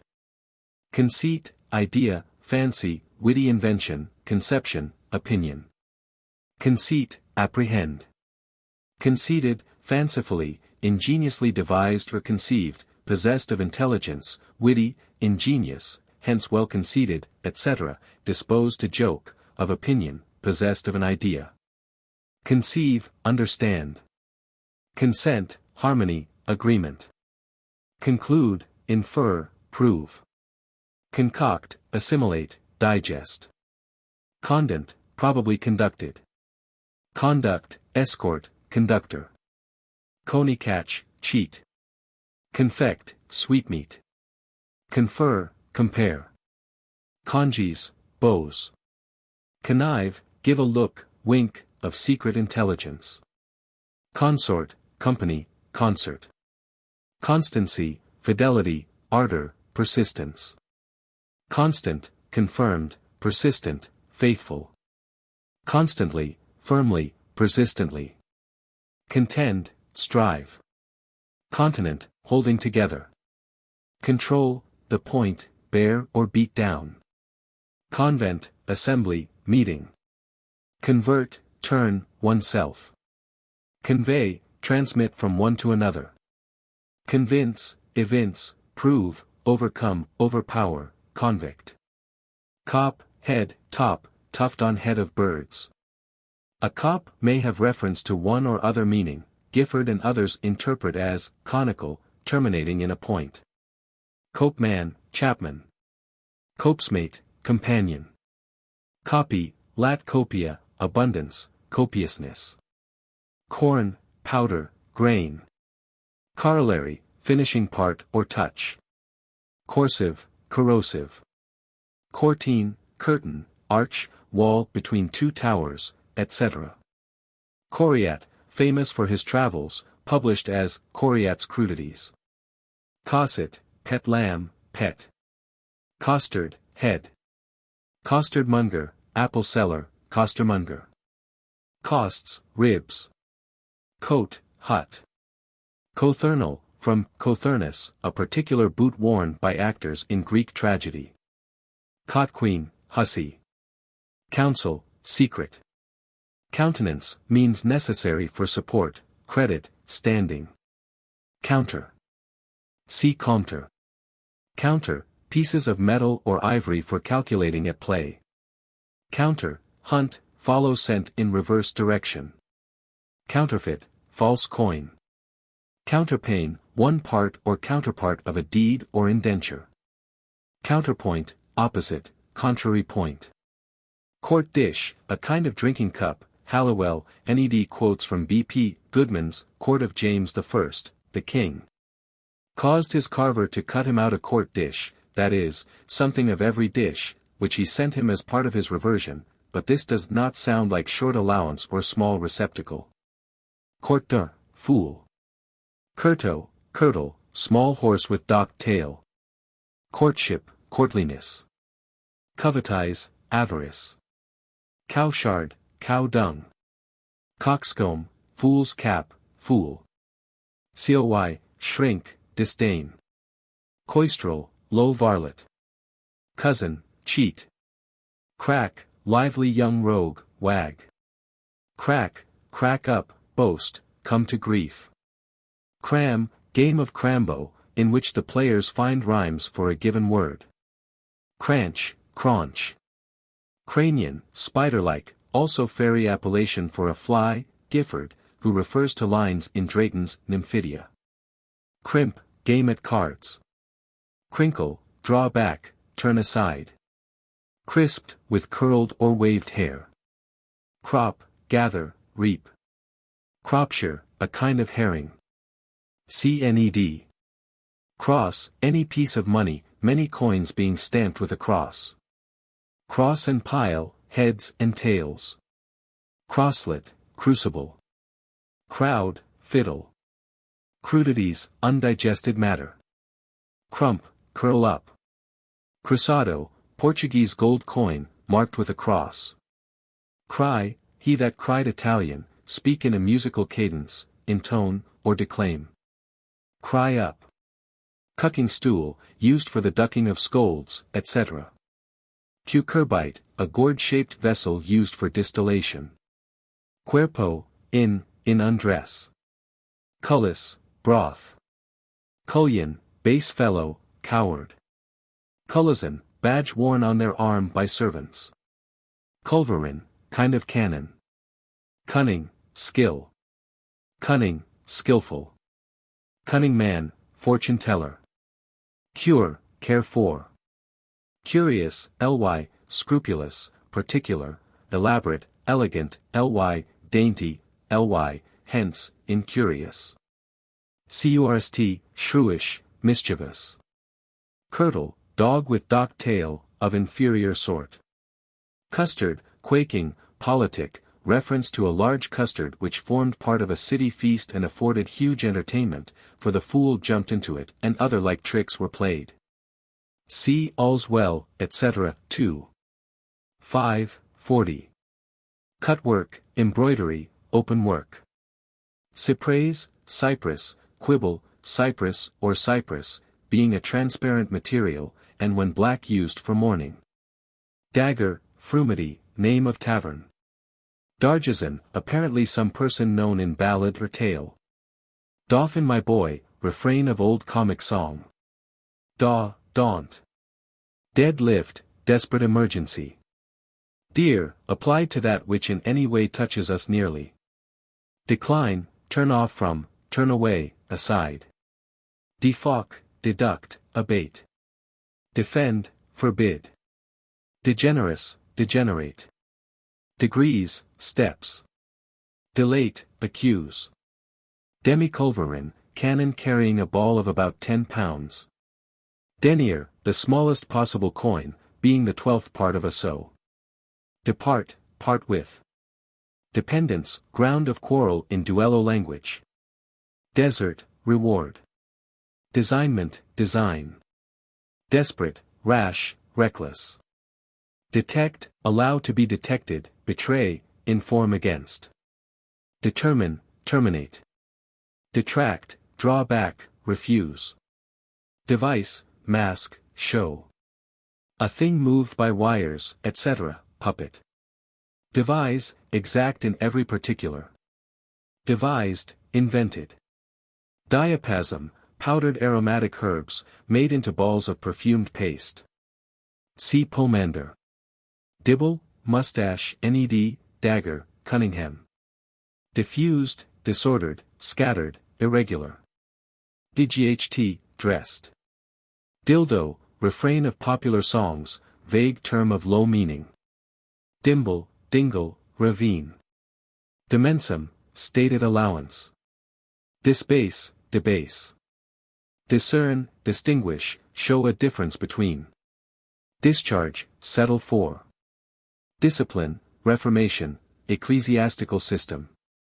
Disclaim, renounce all part in. Discourse, process of reasoning, reasoning faculty. Discourteship, discourtesy. Discover, betray, reveal, display. Disfavor, disfigure. Disparagement, legal term applied to the unfitness in any way of a marriage arranged for in the case of wards. Dispense with, grant dispensation for. Display, extend. Disple, discipline, teach by the whip. Disposed, inclined to merriment. Disposure, disposal. Desprise, depreciate. Dispunct, not punctilious. Disquisition, search. Dissolved, enervated by grief. Distance, proper measure. Distaste, offense, cause of offense. Distaste, rendered distasteful. Distempered, upset, out of humor. Division, muse, variation, modulation. Dogbolt, term of contempt. Dole, given in dole, charity.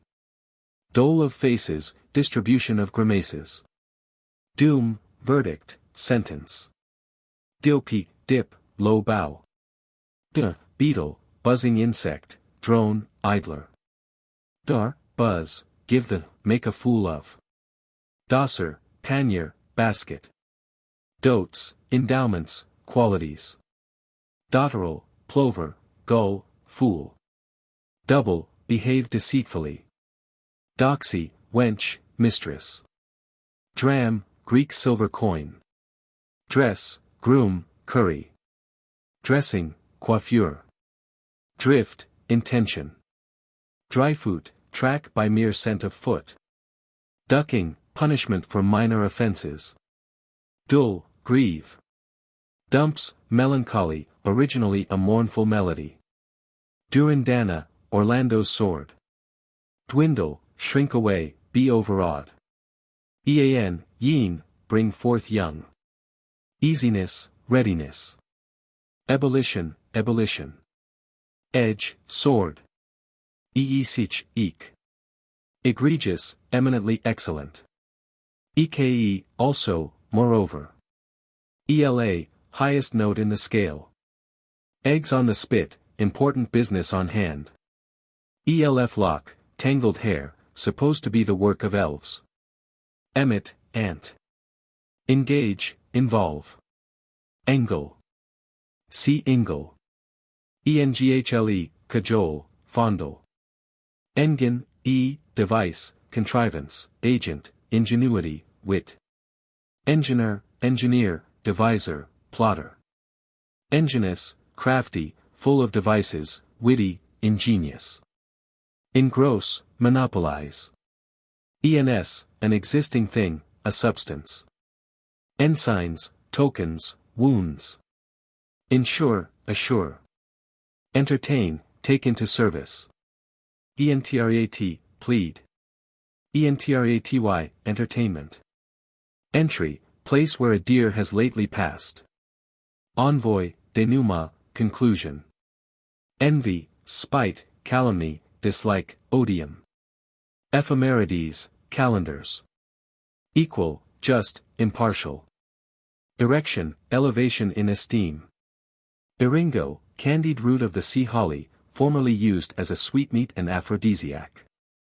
Errant, errant. Essentiate, become assimilated. Estimation, esteem. Estric, ostrich. Ethnic, heathen. Europus, flux and reflux. Even, just equable. Event, fate, issue. Event, issue, d. Evert, overturn. Exacuate, sharpen. Exemplus, without example or parallel. Excalibur, King Arthur's sword. Exemplify, make an example of. Exempt, separate, exclude. Exequies, obsequies. Exhale, drag out. Exhibition, allowance for keep, pocket money. Exorbitant, exceeding limits of propriety or law, inordinate. Exornation, ornament. Expect, wait. Expiate, terminate. Explicate, explain, unfold. Extemporal, extempore, unpremeditated. Extraction, essence. Extraordinary, employed for a special or temporary purpose. Extrude, expel. In view. Eyebright, a malt liquor in which the herb of this name was infused, or a person who sold the same, Gifford. Tinge, least shade or gleam. Face, appearance. Faces about, military word of command. Fascinoris, extremely wicked. Facings, faith. Fact, deed, act, crime. Factious, seditious, belonging to a party, given to party feeling. Feces, dregs. Fagioli, French beans. Feign, forced, necessitated. Faithful, believing. Fall, rough or band turned back on the shoulders, or veil. Falsify, feign, fencing term. Fame, report. Familiar, attendant spirit. Fantastical, capricious, whimsical. Farce, stuff. Farafite. See fete. Farthingle, hooped petticoat. Faucet, tapster. Fault, lack, loss, break in line of scent, for, in default of. Fodder, partisan. Fails, old table game similar to backgammon. Fear, affright, ed. Feat, activity, operation, deed, action. Feat, elegant, trim. Fee, in, by feudal obligation. Faiz, beat, belabor. Fellow, term of contempt. Fennel, emblem of flattery. Fear, companion, fellow. Fern seed, supposed to have power of rendering invisible. Fet, fetched. Fetch, trick. Futurer, father vautrier, dog keeper. Fumets, dung. Fico, fig. Figum, jugglery.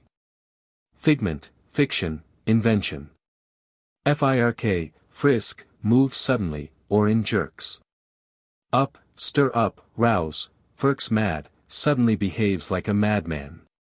Fit, pay one out, punish. Fitness, readiness.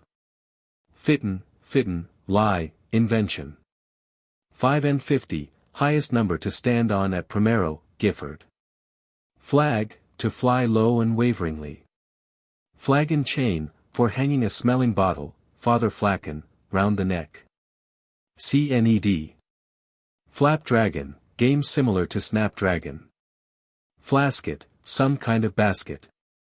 Flaw, sudden gust or squall of wind. Flawn, custard. Flea, catch fleas. Flr, sneer, laugh derisively. Flesh, feed a hawk or dog with flesh to incite it to the chase, initiate in bloodshed, satiate. Flicker mouse, bat. Flight, light arrow. Flitter mouse, bat. Flout, mock, speak and act contemptuously. Flowers, pulverized substance. Fly, familiar spirit. Foil, weapon used in fencing, that which sets anything off to advantage. Foist, cut purse, sharper. Fond, ly, foolish, ly. Footcloth, housings of ornamental cloth which hung down on either side a horse to the ground. Footing, foothold, footstep, dancing. Foppery, foolery. For, failing, for fear of failing. Forbear, bear with, abstain from. Force, hunt at, run the game down with dogs. Forehead, modesty, face, assurance, effrontery. Forslow, delay. Forspeak, bewitch, foretell. Foretop, front lock of hair which fashion required to be worn upright. Forged, fabricated. Form, state formally. Formal, shapely, normal, conventional. Forthcoming, produced when required. Founder, disable with overriding. Form, lair. Fox, sword. Frail, rush basket in which figs or raisins were packed. Frampool, peevish, sour-tempered. Frapler, blusterer, wrangler. Fraying, a stag is said to fray his head when he rubs it against a tree to, cause the outward coat of the new horns to fall off, Gifford. Freight, of the Gazzetti, burden, of the newspapers. Frequent, full. Fricas, rubbing. Fricatrice, woman of low character. Frippery, old clothes shop. Frock, smock frock. Frolics, humorous verses circulated at a feast, ned. Couplets wrapped round sweetmeats, Cunningham. Frontless, shameless. Froated, rubbed. Fruity, hold wheat boiled in milk and spiced. Frump, flout, sneer. Fucus, die. Fugend, figent, fidgety, restless, ned. Fulham, false dice. Fulmert, polecat. Fulsome, foul, offensive. Furibund, raging, furious. Galley foist, city barge, used on Lord Mayor's Day, when he was sworn into his office at Westminster, Wally. Galliard, lively dance in triple time. Gape, be eager after. Gargantua, Rabelais giant. Garb, sheaf, father gerb, manner, fashion, behavior. Guard, trimming, gold or silver lace, or other ornament. Guard, faced or trimmed. Garnish, fee. Gavelkind, name of a land tenure existing chiefly in Kent. From 16th century often used to denote custom of dividing a deceased man's property equally among his sons, ned. Gazette, small Venetian coin worth about 3 farthings. Jeans, jaunt, errand. Gear, stuff, matter, affair. Gelid, frozen. Geminies, steps from which the bodies of criminals were thrown into the river. General, free, affable. Genius, attendant spirit. Gentry, gentleman, manners characteristic of gentry, good breeding. Gib cat, tomcat. Gigantomachise, start a giant's war. Giglet, wanton. Gimlet, gimlet. Jing, gang. Glass, taking in of shadows, etc., crystal or beryl. Gleek, card game played by 3, party of 3, trio, side glance. Glick, gleek, jest, jibe. Glitter, glaze. Gloriously, of vain glory. Godwit, bird of the snipe family. Goldiendi man, a buyer of broken gold and silver. Joe ll, hand. Gonfalioneer, standard bearer, chief magistrate, etc. Good, sound in credit. Good year, good luck. Goose-turd, color of. Sea turd. Gorecrow, carrion crow. Gorget, neck armor. Gossip, godfather. Gowked, from gowk, to stand staring and gaping like a fool. Granum, grandum. Grass, grease, fat. Grateful, agreeable, welcome. Gratify, give thanks to. Gratitude, gratuity. Gratulate, welcome, congratulate. Gravity, dignity. Gray, badger. Grice, cub. Grief, grievance. Gripe, vulture, griffin. Gripes egg, vessel in shape of. Groat, 4d. Grogran, coarse stuff made of silk and mohair, or of coarse silk. Groom porter, officer in the royal household. Grope, handle, probe. Ground, pit, hence, grounded judgments. Guard, caution, heed. Gardent, heraldic term, turning the head only. Guilder, Dutch coin worth about 4d. Gules, gullet, throat, heraldic term for red. Gull, simpleton, dupe. Gust, taste. Habnab, by, on, chance. Habergeon, coat of mail. Haggard, wild female hawk, hence coy, wild. Halberd, combination of lance and battle-axe.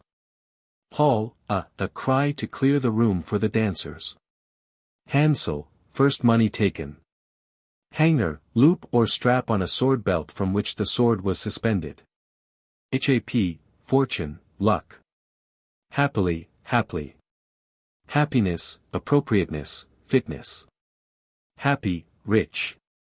Harbor, track, trace, an animal, to its shelter. Hard-favored, harsh-featured. Harpocrates, Horus the child, son of Osiris, figured with a finger pointing to his mouth, indicative of silence. Harrington, a patent was granted to Lord H, for the coinage of tokens, QV. Harriet, Harold. Harry Nicholas, founder of a community called the Family of Love. HAY, net for catching rabbits, etc. Hay. It'll high, you have it, a fencing term. Hay in his horn, ill-tempered person. Hazard, game at dice, that which is staked. Head, first, young deer with antlers first sprouting, figure a newly ennobled man. Headborough, constable. Hearken after, inquire, hearken out, find, search out. Hearten, encourage. Heaven and hell, alchemist, names of taverns. Hectic, fever. Hedge include. Helm, upper part of a retort. HERNSEW, Hernshaw, heron. Hieronimo, Geronimo, hero of kids, Spanish tragedy. Hobby, nag. Hobby horse, imitation horse of some light material, fastened round the waist of the Morris dancer, who imitated the movements of a skittish horse. Hoddy-doddy, fool. Hoyden, formerly applied to both sexes, ancient term for leveret. Gifford. Holland, name of two famous chemists. Hone and honoro, wailing expressions of lament or discontent. Hoodwinkade, blindfolded. Horary, hourly. Horn mad, stark mad, quibble. Horn thumb, cut purses were in the habit of wearing a horn shield on the thumb. Horsebread eating, horses were often fed on coarse bread. Horse courser, horse dealer. Hospital, Christ's Hospital. Houlaglass, Eulenspiegel, the hero of a popular German tale which relates his buffooneries and knavish tricks. Huff, hectoring, arrogance. Huffit, swagger. Huisher, Father Huissier, usher. Beer and spirits mixed together. Humanician, humanist, scholar. Humorous, capricious, moody, out of humor, moist. Humor, a word used in and out of season in the time of Shakespeare and Ben Jonson, and ridiculed by both. Humors, manners. Humphrey, Duke, those who were dinnerless spent the dinner hour in a part of St. Paul's where stood a monument said to be that of the Dukes, hence, dine with Duke Humphrey, to go hungry. Hurtless, harmless. Idle, useless, unprofitable. Ill affected, ill-disposed. Ill habited, unhealthy. Illustrate, illuminate. Imbibition, saturation, steeping. Imbroccata, fencing term, a thrust in tierce. Impair, impairment. Impart, give money. Imparter, any one ready to be cheated and to part with his money. Impeach, damage. Impertinencies, irrelevancies. Impertinent, ly, irrelevant, ly, without reason or purpose. Imposition, duty imposed by. Impotently, beyond power of control. Impress, money in advance. Impulsion, incitement. In and in, a game played by 2 or 3 persons with 4 dice. Incense, incite, stir up. Insuration, act of covering with wax, or reducing a substance to softness of wax. INCH, to their, yes, according to their stature, capabilities. INCH pin, sweetbread. Inconvenience, inconsistency, absurdity. Inconni, delicate, rare, used as a term of affection. Incubi, incubus. Incubus, evil spirit that oppresses us in sleep, nightmare. Incurious, unfastidious, uncritical. Indent, enter into engagement. Indifferent, tolerable, passable. Indigested, shapeless, chaotic. Induce, introduce. Indue, supply. Inexorable, relentless. Infantade, born, produced. Inflame, augment charge. Ingenious, used indiscriminately for ingenuous, intelligent, talented. Ingenuity, ingenuousness. Ingenuous, generous. Engine. See engine. Inginer, engineer. See engineer. Ingle, or engle, bosom friend, intimate, minion. Inhabitable, uninhabitable. Injury, insult, affront. Inmate, resident, indwelling. Innate, natural. Innocent, simpleton. Inquest, jury, or other official body of inquiry. Inquisition, inquiry. Instant, immediate. Instrument, legal document. Insure, assure. Integrate, complete, perfect. Intelligence, secret information, news. Intend, note carefully, attend, give ear to, be occupied with. Intendment, intention. Intent, intention, wish. Intention, concentration of attention or gaze. Intentive, attentive. Interest, implicated. Intrude, bring in forcibly or without leave. Invincibly, invisibly. Inward, intimate. IRPE, uncertain, a fantastic grimace, or contortion of the body, Gifford.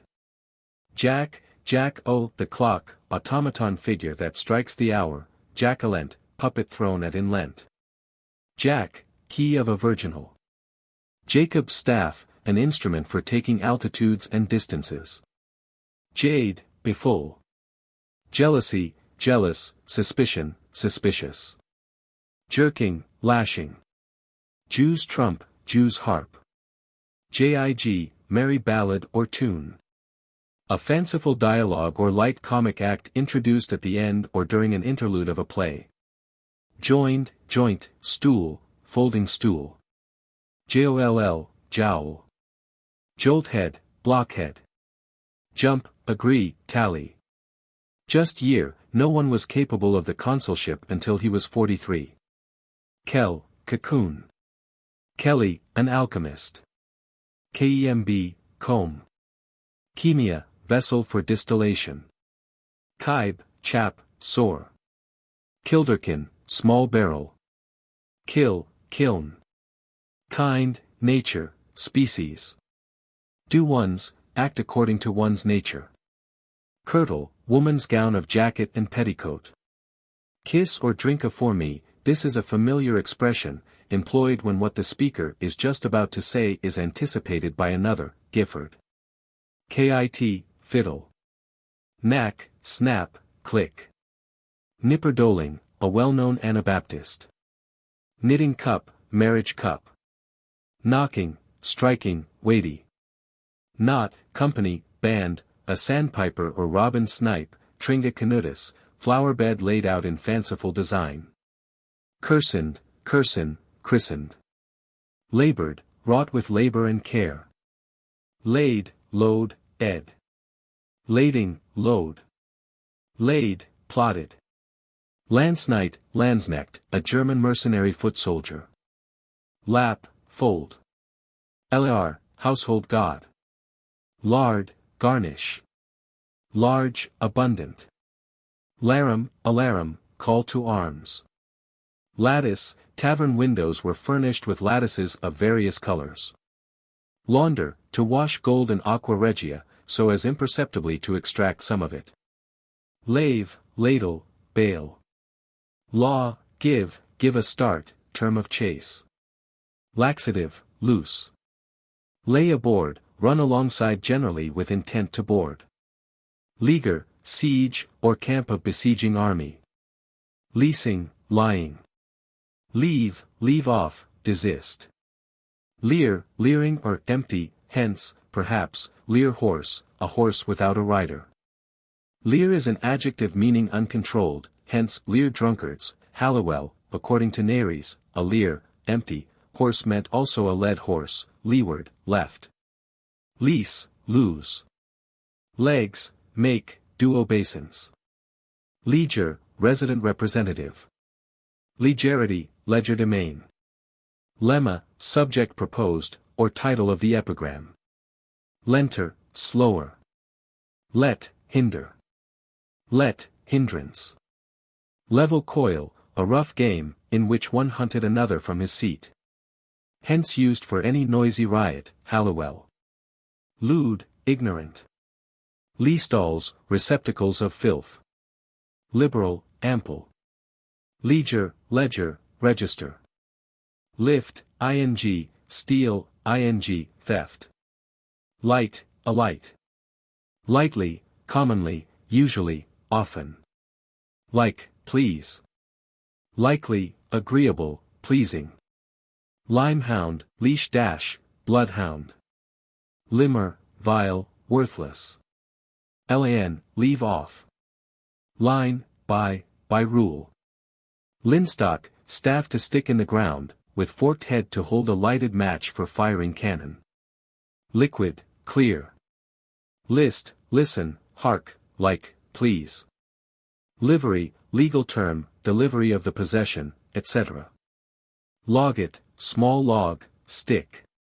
Loose, solution, upshot, issue, release of an arrow. Lose, give over, desist from, waste. Lauding, bowing, cringing. Luculent, bright of beauty. Ludgathians, dealers on Ludgate Hill. Lurch, rob, cheat. Loot, to close a vessel with some kind of cement. Mac, unmeaning expletive. Madge howlet or owl, barn owl. Maim, hurt, injury. Main, chief concern, used as a quibble on heraldic term for hand. Main prize, becoming surety for a prisoner so as to procure his release. Maintenance, giving aid, or abetting. Make, mate. Make, made, acquaint with business, prepare, instruct, ed. Mollanders, disease of horses. Malt horse, dray horse. Mammet, puppet. Mammothrept, spoiled child. Manage, control, term used for breaking in horses, handling, administration. Mango, slave dealer. Manganize, polish up for sale. Maniples, bundles, handfuls. Mankind, masculine, like a virago. Mankind, humanity. Maple face, spotted face, ned. Marchpane, a confection of almonds, sugar, etc. Mark, fly to the, generally said of a goshawk when, having put in a covey of partridges, she takes stand, marking the spot where they disappeared from view until the falconer arrives to put them out to her, Harding, Bibl exip. Gloss. 226. Merly, marvel. Marrowbone man, one often on his knees for prayer. Mary. Exclamation derived from the Virgin's name. Mary Gip, probably originated from by Mary Gypsy equals Saint Mary of Egypt, ned. Mardigan, Turk's cap lily. Mary Hinchco, stringhalt. Masoreth, Masora, correct form of the scriptural text according to Hebrew tradition. Mass, abbreviation for master. Maund, beg. Mother, girl, maid. Mean, moderation. Measure, dance, more especially a stately one. Meat, carry, in one's mouth, be a source of money or entertainment. Meath, metheglin. Mechanical, belonging to mechanics, mean, vulgar. Mediterraneo, Middle Isle of St. Paul's, a general resort for business and amusement. Meet with, even with. Mellicotton, a late kind of peach. Menstru, solvent. Mercat, market. Merd, excrement. Mere, undiluted, absolute, unmitigated. Mess, party of four. Metheglin, fermented liquor, of which one ingredient was honey. Metaposcopy, study of physiognomy. Middling gossip, go-between. Mignard, dainty, delicate. Miliendi, training ground of the city. Mine men, sappers. Minion, form of cannon. Mincetive, mincing, affected, ned. Miscellany madam, a female trader in miscellaneous articles. A dealer in trinkets or ornaments of various kinds, such as kept shops in the New Exchange, Nares. Miscellin, mixed grain, medley. Misconceit, misconception. Misprise, misprision, mistake, misunderstanding. Mistake away, carry away as if by mistake. Mithridate, an antidote against poison. Mocenigo, small Venetian coin, worth about 9 pence. Modern, in the mode, ordinary, commonplace. Moment, force or influence of value. Montanto, upward stroke. Month's mind, violent desire. Moorish, like a moor or waste. Morglay, sort of Bevis of Southampton. Morris dance, dance on May Day, etc., in which certain personages were represented. Mortality, death. Mort Mael, old sore, gangrene. Moscadino, confection flavored with musk. Mother, hysterica passio. Motion, proposal, request, puppet, puppet show, one of the small figures on the face of a large clock which was moved by the vibration of the pendulum, Wally. Motion, suggest, propose. Motley, party-colored dress of a fool, hence used to signify pertaining to, or like, a fool. Mot, motto. Mournival, set of 4 aces or court cards in a hand, a quartet. MOW, set or hay or sheaves of grain. Much. Expressive of irony and incredulity. Muckinder, handkerchief. Mule, born to ride on, judges or sergeants at law formerly rode on mules when going in state to Westminster, Whalley. Mullets, small pincers. Chance, game of chance, played in silence. Must. Muri, dark crimson red. Muscovy glass, mica. Muse, wonder. Musical, in harmony. Mouse, scramble. Myrobalane, foreign conserve, a dried plum, brought from the Indies. Mystery, art, trade, profession. Nail, to the, ad unguium, to perfection, to the very utmost. Native, natural. Neat, cattle.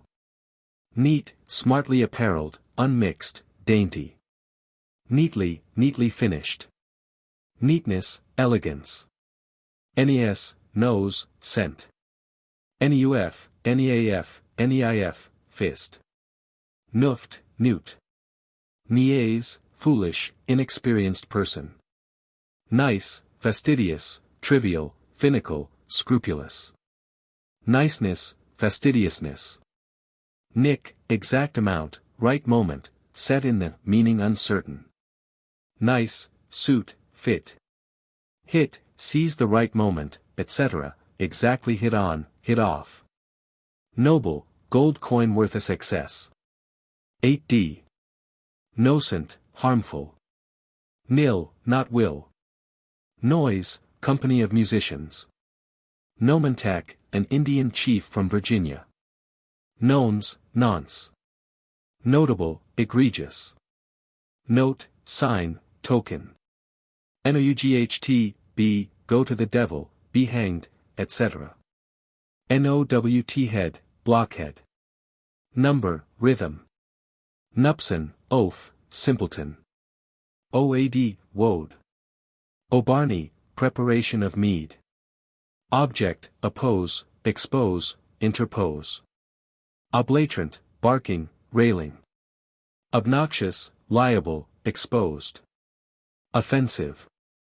Observance, homage, devoted service.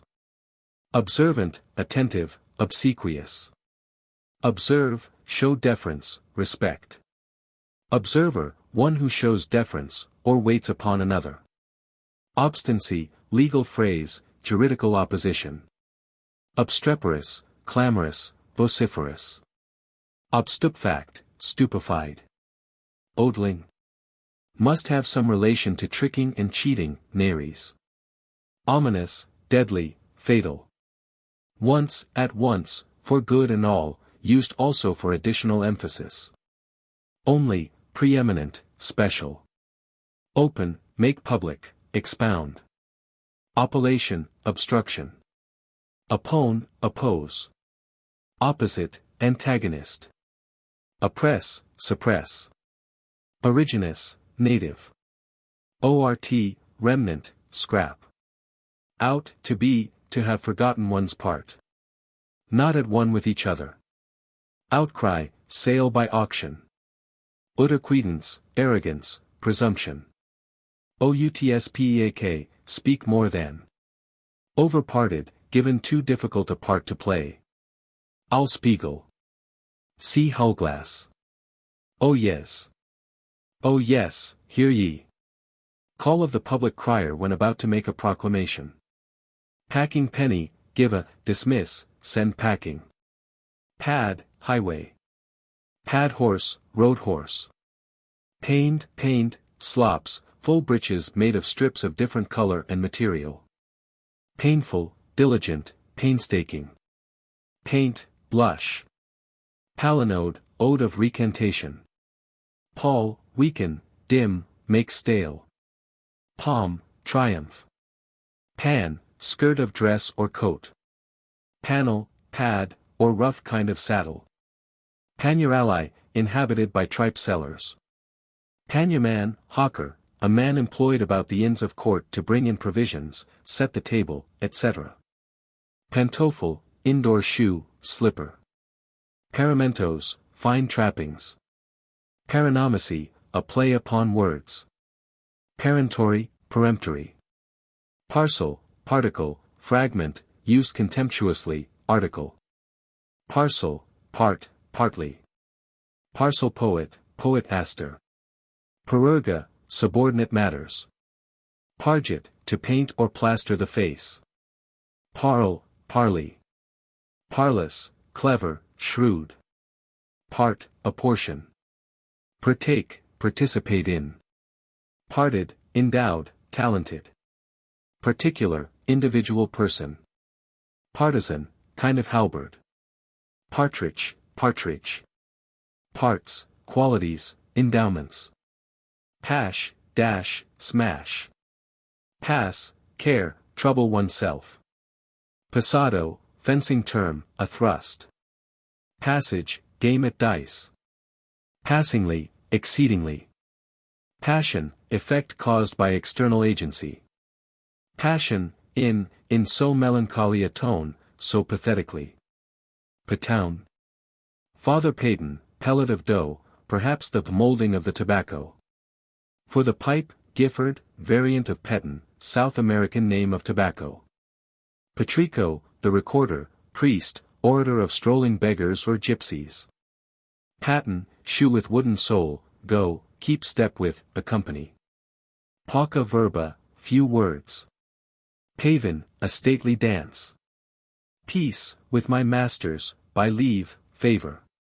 Peculiar, individual, single. Pedant, teacher of the languages. Peel, baker's shovel. Peep, speak in a small or shrill voice. Peevish, ly, foolish, ly, capricious, ly. Childish, ly. Pelican, a retort fitted with tube or tubes, for continuous distillation. Pencil, small tuft of hair. Perdue, soldier accustomed to hazardous service. Peremptory, resolute, bold, imperious, thorough, utter, absolute, ly. Perimeter, circumference of a figure. Period, limit, end. Perk, perk up. Perpetuana, this seems to be that glossy kind of stuff now called everlasting, and anciently worn by sergeants and other city officers, Gifford. Perspective, a view, scene or scenery, an optical device which gave a distortion to the picture unless seen from a particular point, a relief, modeled to produce an optical illusion. Perspicil, optic glass. Perstringe, criticize, censure. Persuade, inculcate, commend. Persuade, mitigate. Pertinacy, pertinacity. Pestling, pounding, pulverizing, like a pestle. Petasis, broad-brimmed hat or winged cap worn by Mercury. Petitionary, supplicatory. Petronel, a kind of carbine or light gun carried by horsemen. Petulant, pert, insolent. Fear. See fear. Phlegma, watery distilled liquor, old chem. Water. Frenetic, madman. Pickardile, stiff upright collar fastened on to the coat, Wally. Picked hatch, disreputable quarter of London. Piece, person, used for woman or girl, a gold coin worth in Jonson's time 20 seconds. Or 22s. Pieces of 8, Spanish coin, piastre equal to 8 reals. Pied, variegated. Pie pudres, fr. Pied pedro, dusty foot, court held at fairs to administer justice to itinerant vendors and buyers. Pilcher, term of contempt, one who wore a buff or leather jerkin, as did the sergeants of the counter, a pilferer. Piled, pilled, peeled, bald. Palled, polled, fleeced. Pimlico, sometimes spoken of as a person, perhaps master of a house famous for a particular ale, Gifford. Pine, afflict, distress. Pink, stab with a weapon, pierce or cut in scallops for ornament. Pinnace, a go-between in infamous sense. Pismire, ant. Pistolet, gold coin, worth about success. Pitch, height of a bird of prey's flight. Plague, punishment, torment. Plain, lament. Plain song, simple melody. Plays, place. Planet, struck with a, planets were supposed to have powers of blasting or exercising secret influences. Plausible, pleasing. Plausibly, approvingly. Plot, plan. Ply, apply oneself to. Poesy, posy, motto inside a ring. Point in his device, exact in every particular. Points, tagged laces or cords for fastening the breeches to the doublet. Point trusser, one who trussed, tied, his master's points, qv. Poise, weigh, balance. Poking stick, stick used for setting the plates of roughs. Politic, politician. Politic, judicious, prudent, political. Politician, plotter, intriguer. Pole, strip, plunder, gain by extortion. Pomander, ball of perfume, worn or hung about the person to prevent infection, or for foppery. Pomado, vaulting on a horse without the aid of stirrups. Pontic, sour. Popular, vulgar, of the populace. Populace, numerous. Port, gate. Print of a deer's foot. Port, transport. Portague, Portuguese gold coin, worth over 3 or 4 pounds. Portcullis, of coin, some old coins have a portcullis stamped on their reverse, Wally. Portent, marvel, prodigy, sinister omen. Portentous, prophesying evil, threatening. Porter, references appear to allude to Parsons, the king's porter, who was, near 7 feet high, Wally. Possess, inform, acquaint. Post and pair, a game at cards. Posy, motto. See poesy. Potch, poach. Polt foot, club foot. Pounce, claw, talon. Practice, intrigue, concerted plot. Practice, plot, conspire. Pragmatic, an expert, agent. Pragmatic, officious, conceited, meddling. Precedent, record of proceedings. Precept, warrant, summons. Precision, ism, Puritan, ism, preciseness. Prefer, recommend. Presence, presence chamber. Present ly, immediate, ly, without delay, at the present time, actually. Press, force into service. Pressed, ready. Pretend, assert, allege. Prevent, anticipate. Price, worth, excellence. Prick, point, used in the writing of Hebrew and other languages. Prick, prick out, mark off, select, trace, track, away, make off with speed. Primero, game of cards. Princox, pert boy. Print, in, to the letter, exactly. Pristinate, former. Private, private interests. Private, privy, intimate. Proclive, prone to. Prodigious, monstrous, unnatural. Prodigy, monster. Produced, prolonged. Profess, pretend. Projection, the throwing of the powder of projection into the crucible to turn the melted metal into gold or silver. Prolate, pronounced drawlingly. Proper, of good appearance, handsome, own, particular. Properties, stage necessaries. Property, duty, tool. Prorumpt, burst out. Protest, vow, proclaim, an affected word of that time, formally declare non-payment, etc., of bill of exchange, figure failure of personal credit, etc. Provant, soldier's allowance, hence, of common make. Provide, foresee. Providence, foresight, prudence. Publication, making a thing public of common property, ned. Puckfist, puffball, insipid, insignificant, boasting fellow. Puffwing, shoulder puff. Pun, judge of inferior rank, a junior. Pulchritude, beauty. Pump, shoe. Pungent, piercing. Punto, point, hit. Percept, precept, warrant. Pure, fine, capital, excellent. Purely, perfectly, utterly. Pearl, pleat or fold of a ruff. Purse net, net of which the mouth is drawn together with a string. Pursuivant, state messenger who summoned the persecuted seminaries, warrant officer. Pursy, pursiness, short-winded, ness. Put, make a push, exert yourself, ned. Put off, excuse, shift. Put on, incite, encourage, proceed with, take in hand, try. Quacksalver, quack. Quaint, elegant, elaborated, ingenious, clever. Quar, quarry. Quarried, seized, or fed upon, as prey. Qun, hussy, jade. Queasy, hazardous, delicate. Quell, kill, destroy. Quest, request, inquiry. Question, decision by force of arms. Questman, one appointed to make official inquiry.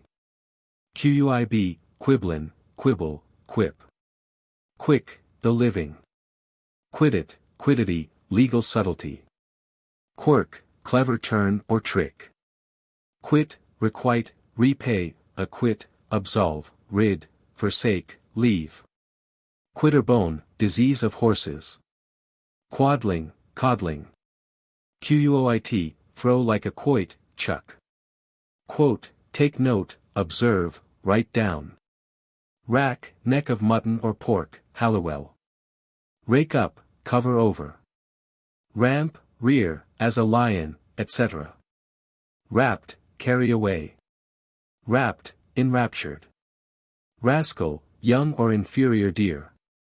Rash, strike with a glancing oblique blow, as a boar with its tusk. Ratsy, Gamaliel, a famous highwayman. Raven, devour. Reach, understand. Reel, regal. Rebatu, rough, turn down collar. Rector, rectress, director, governor. Redargue, confute. Reduce, bring back. Read, counsel, advice. Reel, run riot. Refell, refute. Reformados, disgraced or disbanded soldiers. Regiment, government. Regression, return. Regular, tale of a tub, regular noun, quibble, ned. Religion, make a point of, scruple of. Relish, savor. Remnant, scrap of quotation. Remora, species of fish. Render, depict, exhibit, show. Repair, reinstate. Repetition, recital, narration. Rearmouse, bat. Resient, resident. Residence, sediment. Resolution, judgment, decision. Resolve, inform, assure. Prepare, make up one's mind, dissolve, come to a decision, be convinced, relax, set at ease. Respective, worthy of respect, regardful, discriminative. Respectively, with reverence. Respectless, regardless. Respire, exhale, inhale. Responsible, correspondent. Rest, musket rest. Rest, set up one's, venture one's all, one's last stake, from game of primero. Rest, arrest. Restive, resty, dull, inactive. Wretchless, ness, reckless, ness. Retire, cause to retire. Retricato, fencing term. Retrieve, rediscovery of game once sprung. Returns, ventures sent abroad, for the safe return of which so much money is received. Reverberate, dissolve or blend by reflected heat. Reverse, reverso, backhanded thrust, etc. In fencing. Revise, reconsider a sentence. Rhum, spleen, caprice. Ribibe, abusive term for an old woman. Rid, destroy, do away with. Rifling, raffling, dicing. Ring, cracked within the, coins so cracked were unfit for currency. Ris, risen, rose. Revelled, wrinkled. Roarer, swaggerer. Rochet, fish of the gurnet kind. Rock, distaff. Rhodomontado, braggadocio. Rogue, vagrant, vagabond. Rondel, a round mark in the score of a public house, nares, roundel. Rook, sharper. Fool, dupe. Roseacre, similar to rat's bane. Rosa solis, a spiced spirituous liquor. Roses, rosettes. Round, gentlemen of the, officers of inferior rank. Round trunks, trunk hose, short loose breeches reaching almost or quite to the knees. Rouse, carouse, bumper. Rover, arrow used for shooting at a random mark at uncertain distance. Roly-poly, roly-poly. Rude, rudeness, unpolished, rough, ness, coarse, ness. Ruffle, flaunt, swagger. Rug, coarse frieze. Rug gowns, gown made of rug. Rush, reference to rushes with which the floors were then strewn. Rusher, one who strewed the floor with rushes. Russet, homespun cloth of neutral or reddish-brown color. Sack, loose, flowing gown. Sadly, seriously, with gravity. Sad, ness, sober, serious, ness. Sapphy, bailiffs. St. Thomas a Waterings, place in Surrey where criminals were executed. Saker, small piece of ordnance. Salt, leap. Salt, lascivious. Samsachine, sweet marjoram. Saraband, a slow dance. Saturnals, began December 17th. Sauciness, presumption, insolence. Saucy, bold, impudent, wanton. Sauna, lat, a gesture of contempt. Savor, perceive, gratify, please, to partake of the nature. Say, sample. Say, assay, try. Scald, word of contempt, implying dirt and disease. Scallion, shallot, small onion. Skanderbeg, name which the Turks, in allusion to Alexander the Great, gave to the brave Castriot, chief of Albania, with whom they had continual wars. His romantic life had just been translated, Gifford. Scape, escape. Scarab, beetle. Scartoccio, fold of paper, cover, cartouche, cartridge. Sconce, head. Scope, aim. Scot and lot, tax, contribution, formerly a parish assessment. Scotomy, dizziness in the head. Scour, purge. Scorse, deal, swap. Scratches, disease of horses. Sroyle, mean, rascally fellow. Scruple, doubt. Seal, put hand to the giving up of property or rights. Sealed, stamped as genuine. Seam rent, ragged. Seaming laces, insertion or edging. Sear up, close by searing, burning. Sourced, sifted. Secretary, able to keep a secret. Secular, worldly, ordinary, commonplace. Secure, confident. Seely, happy, blessed. Season, legal term, possession. Celery, lewd person. Semblably, similarly. Seminary, a Romish priest educated in a foreign seminary. Senseless, insensible, without sense or feeling. Sensibly, perceptibly. Sensive, sensitive. Sensual, pertaining to the physical or material. Serene, harmful dew of evening. Saracen, red tincture. Servant, lover. Services, doughty deeds of arms. Sesterce, Roman copper coin. Set, stake, wager. Set up, drill. Sets, deep plates of the rough. Sewer, officer who served up the feast, and brought water for the hands of the guests. Shape, a suit by way of disguise. Shift, fraud, dodge. Shifter, cheat. Shittle, shuttle, shuttlecock, shuttlecock. Shot, tavern reckoning. Shot clog, one only tolerated because he paid the shot, reckoning, for the rest. Shot free, scot-free, not having to pay. Shove groat, low kind of gambling amusement, perhaps somewhat of the nature of pitch and toss. Shot sharks, drawers. Shrewd, mischievous, malicious, cursed. Shrewdly, keenly, in a high degree. Shrive, sheriff, posts were set up before his door for proclamations, or to indicate his residence. Shroving, shrovetide, season of merriment. Sigilla, seal, mark. Silenced brethren, ministers, those of the church or nonconformists who had been silenced, deprived, etc. Silly, simple, harmless. Simple, silly, witless, plain, true. Simples, herbs. Single, term of chase, signifying when the hunted stag is separated from the herd, or forced to break covert. Single, weak, silly. Single money, small change. Singular, unique, supreme. Siqus, bill, advertisement. Skeldring, getting money under false pretenses, swindling. Skill, not, matters not. Skink, pour, draw, tapster. Skirt, tail. Sleek, smooth. Slice, fire shovel or pan, dial. Slick, sleek, smooth. Slid, slight, sprecious, irreverent oaths.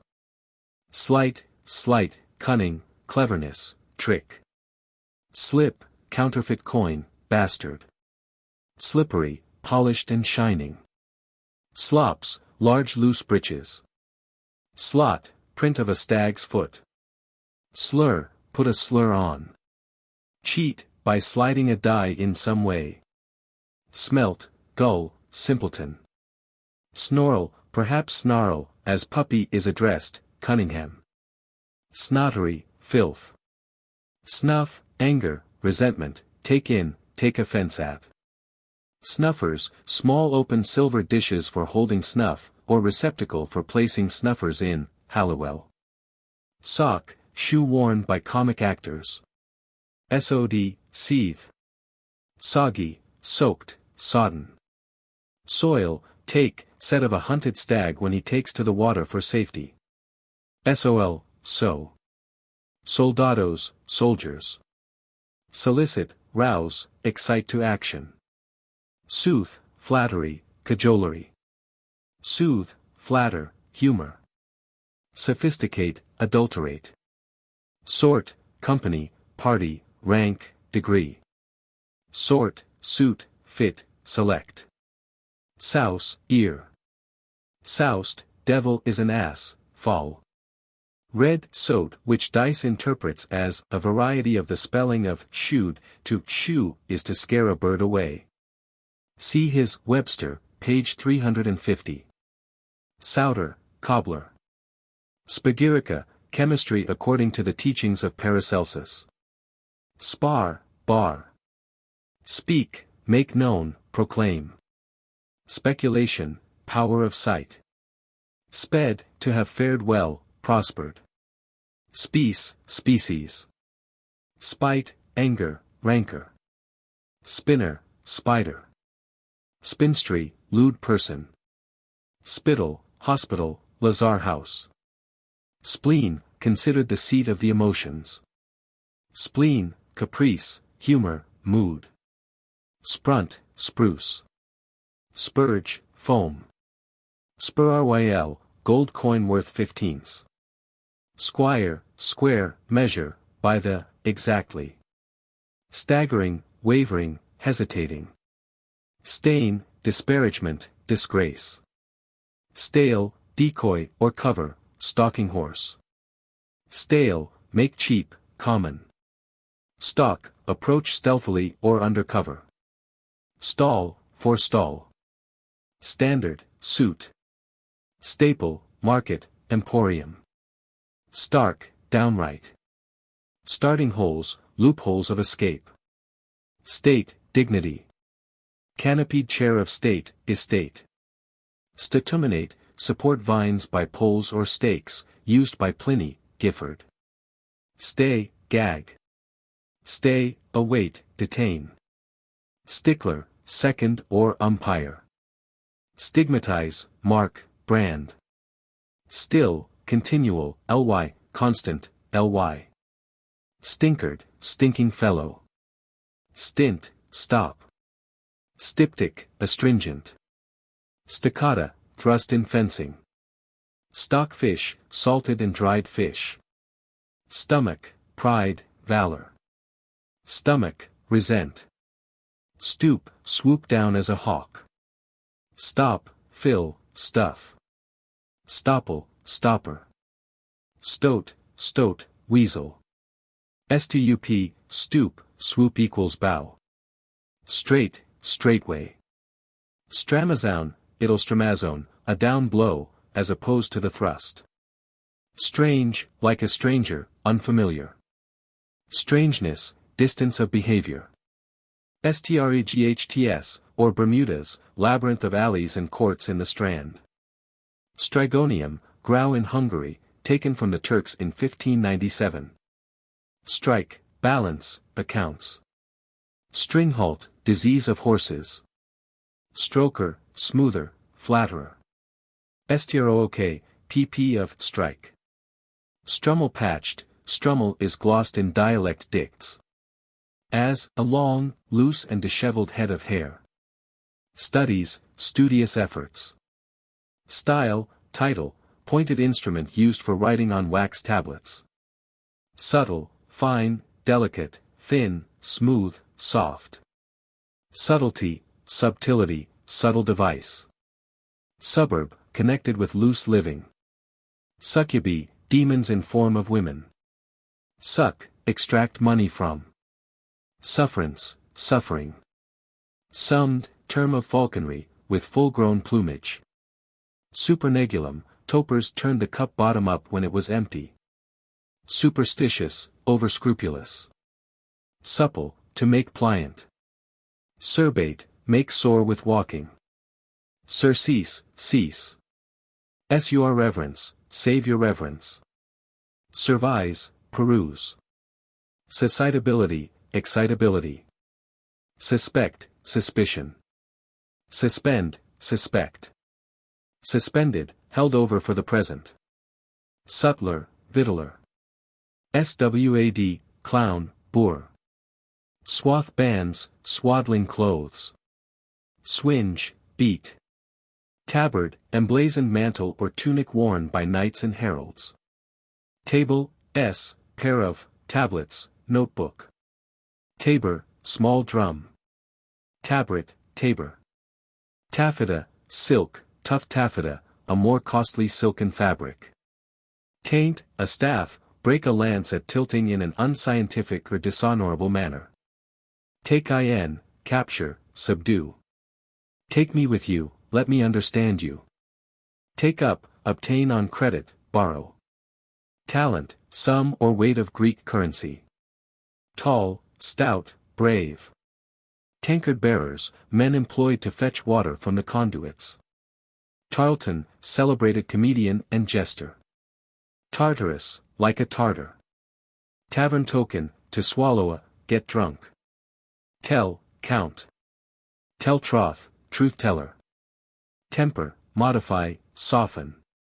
Tender, show regard, care for, cherish, manifest.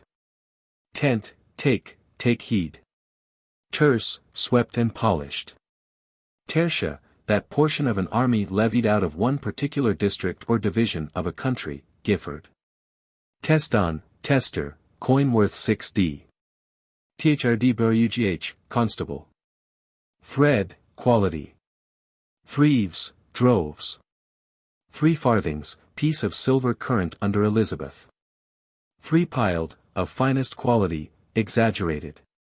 Thriftily, carefully. Thrums, ends of the weaver's warp, coarse yarn made from. Thumb ring, familiar spirits were supposed capable of being carried about in various ornaments or parts of dress. Tibicine, player on the tibia, or pipe. Tic-tac, game similar to backgammon. Tightly, promptly. Tim, expressive of a climax of nonentity. Timeless, untimely, unseasonable. Tincture, an essential or spiritual principle supposed by alchemists to be transfusible into material things. An imparted characteristic or tendency. Tenke, tinkle. Tippet, turn, change behavior or way of life. Tipstaff, staff tipped with metal. Tire, headdress.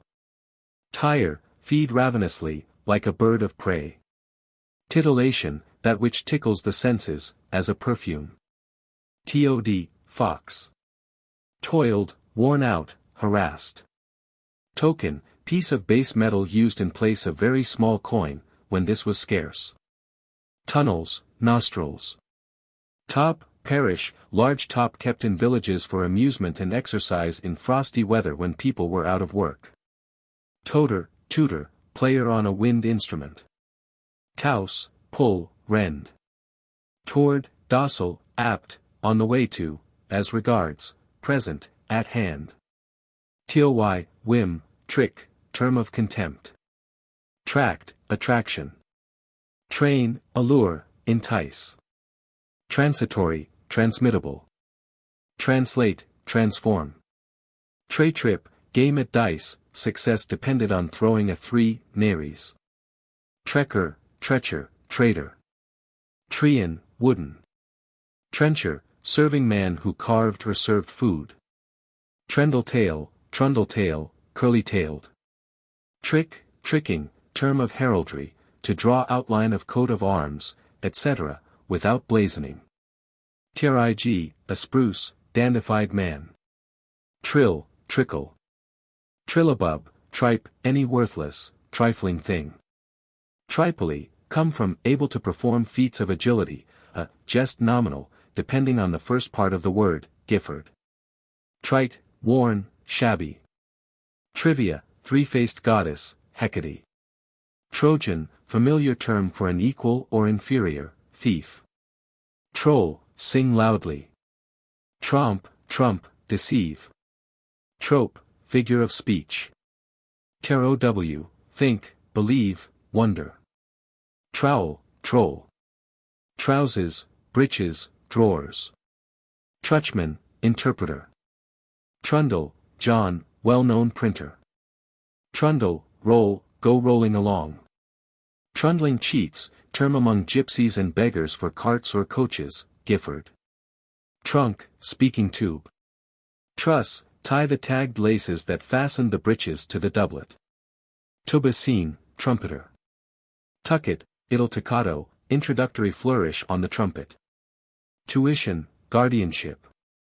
Tumbler, a particular kind of dog so called from the mode of his hunting. Tumbrel slop, loose, baggy breeches. Turd, excrement.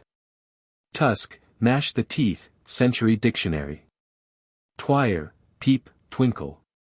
Twopenny room, gallery. Tiring house, a tiring room. Eulenspiegel. See Hullglass. Umbral, like or pertaining to a shadow. Umbr, brown dye. Unbaited, unabated. Unbeard.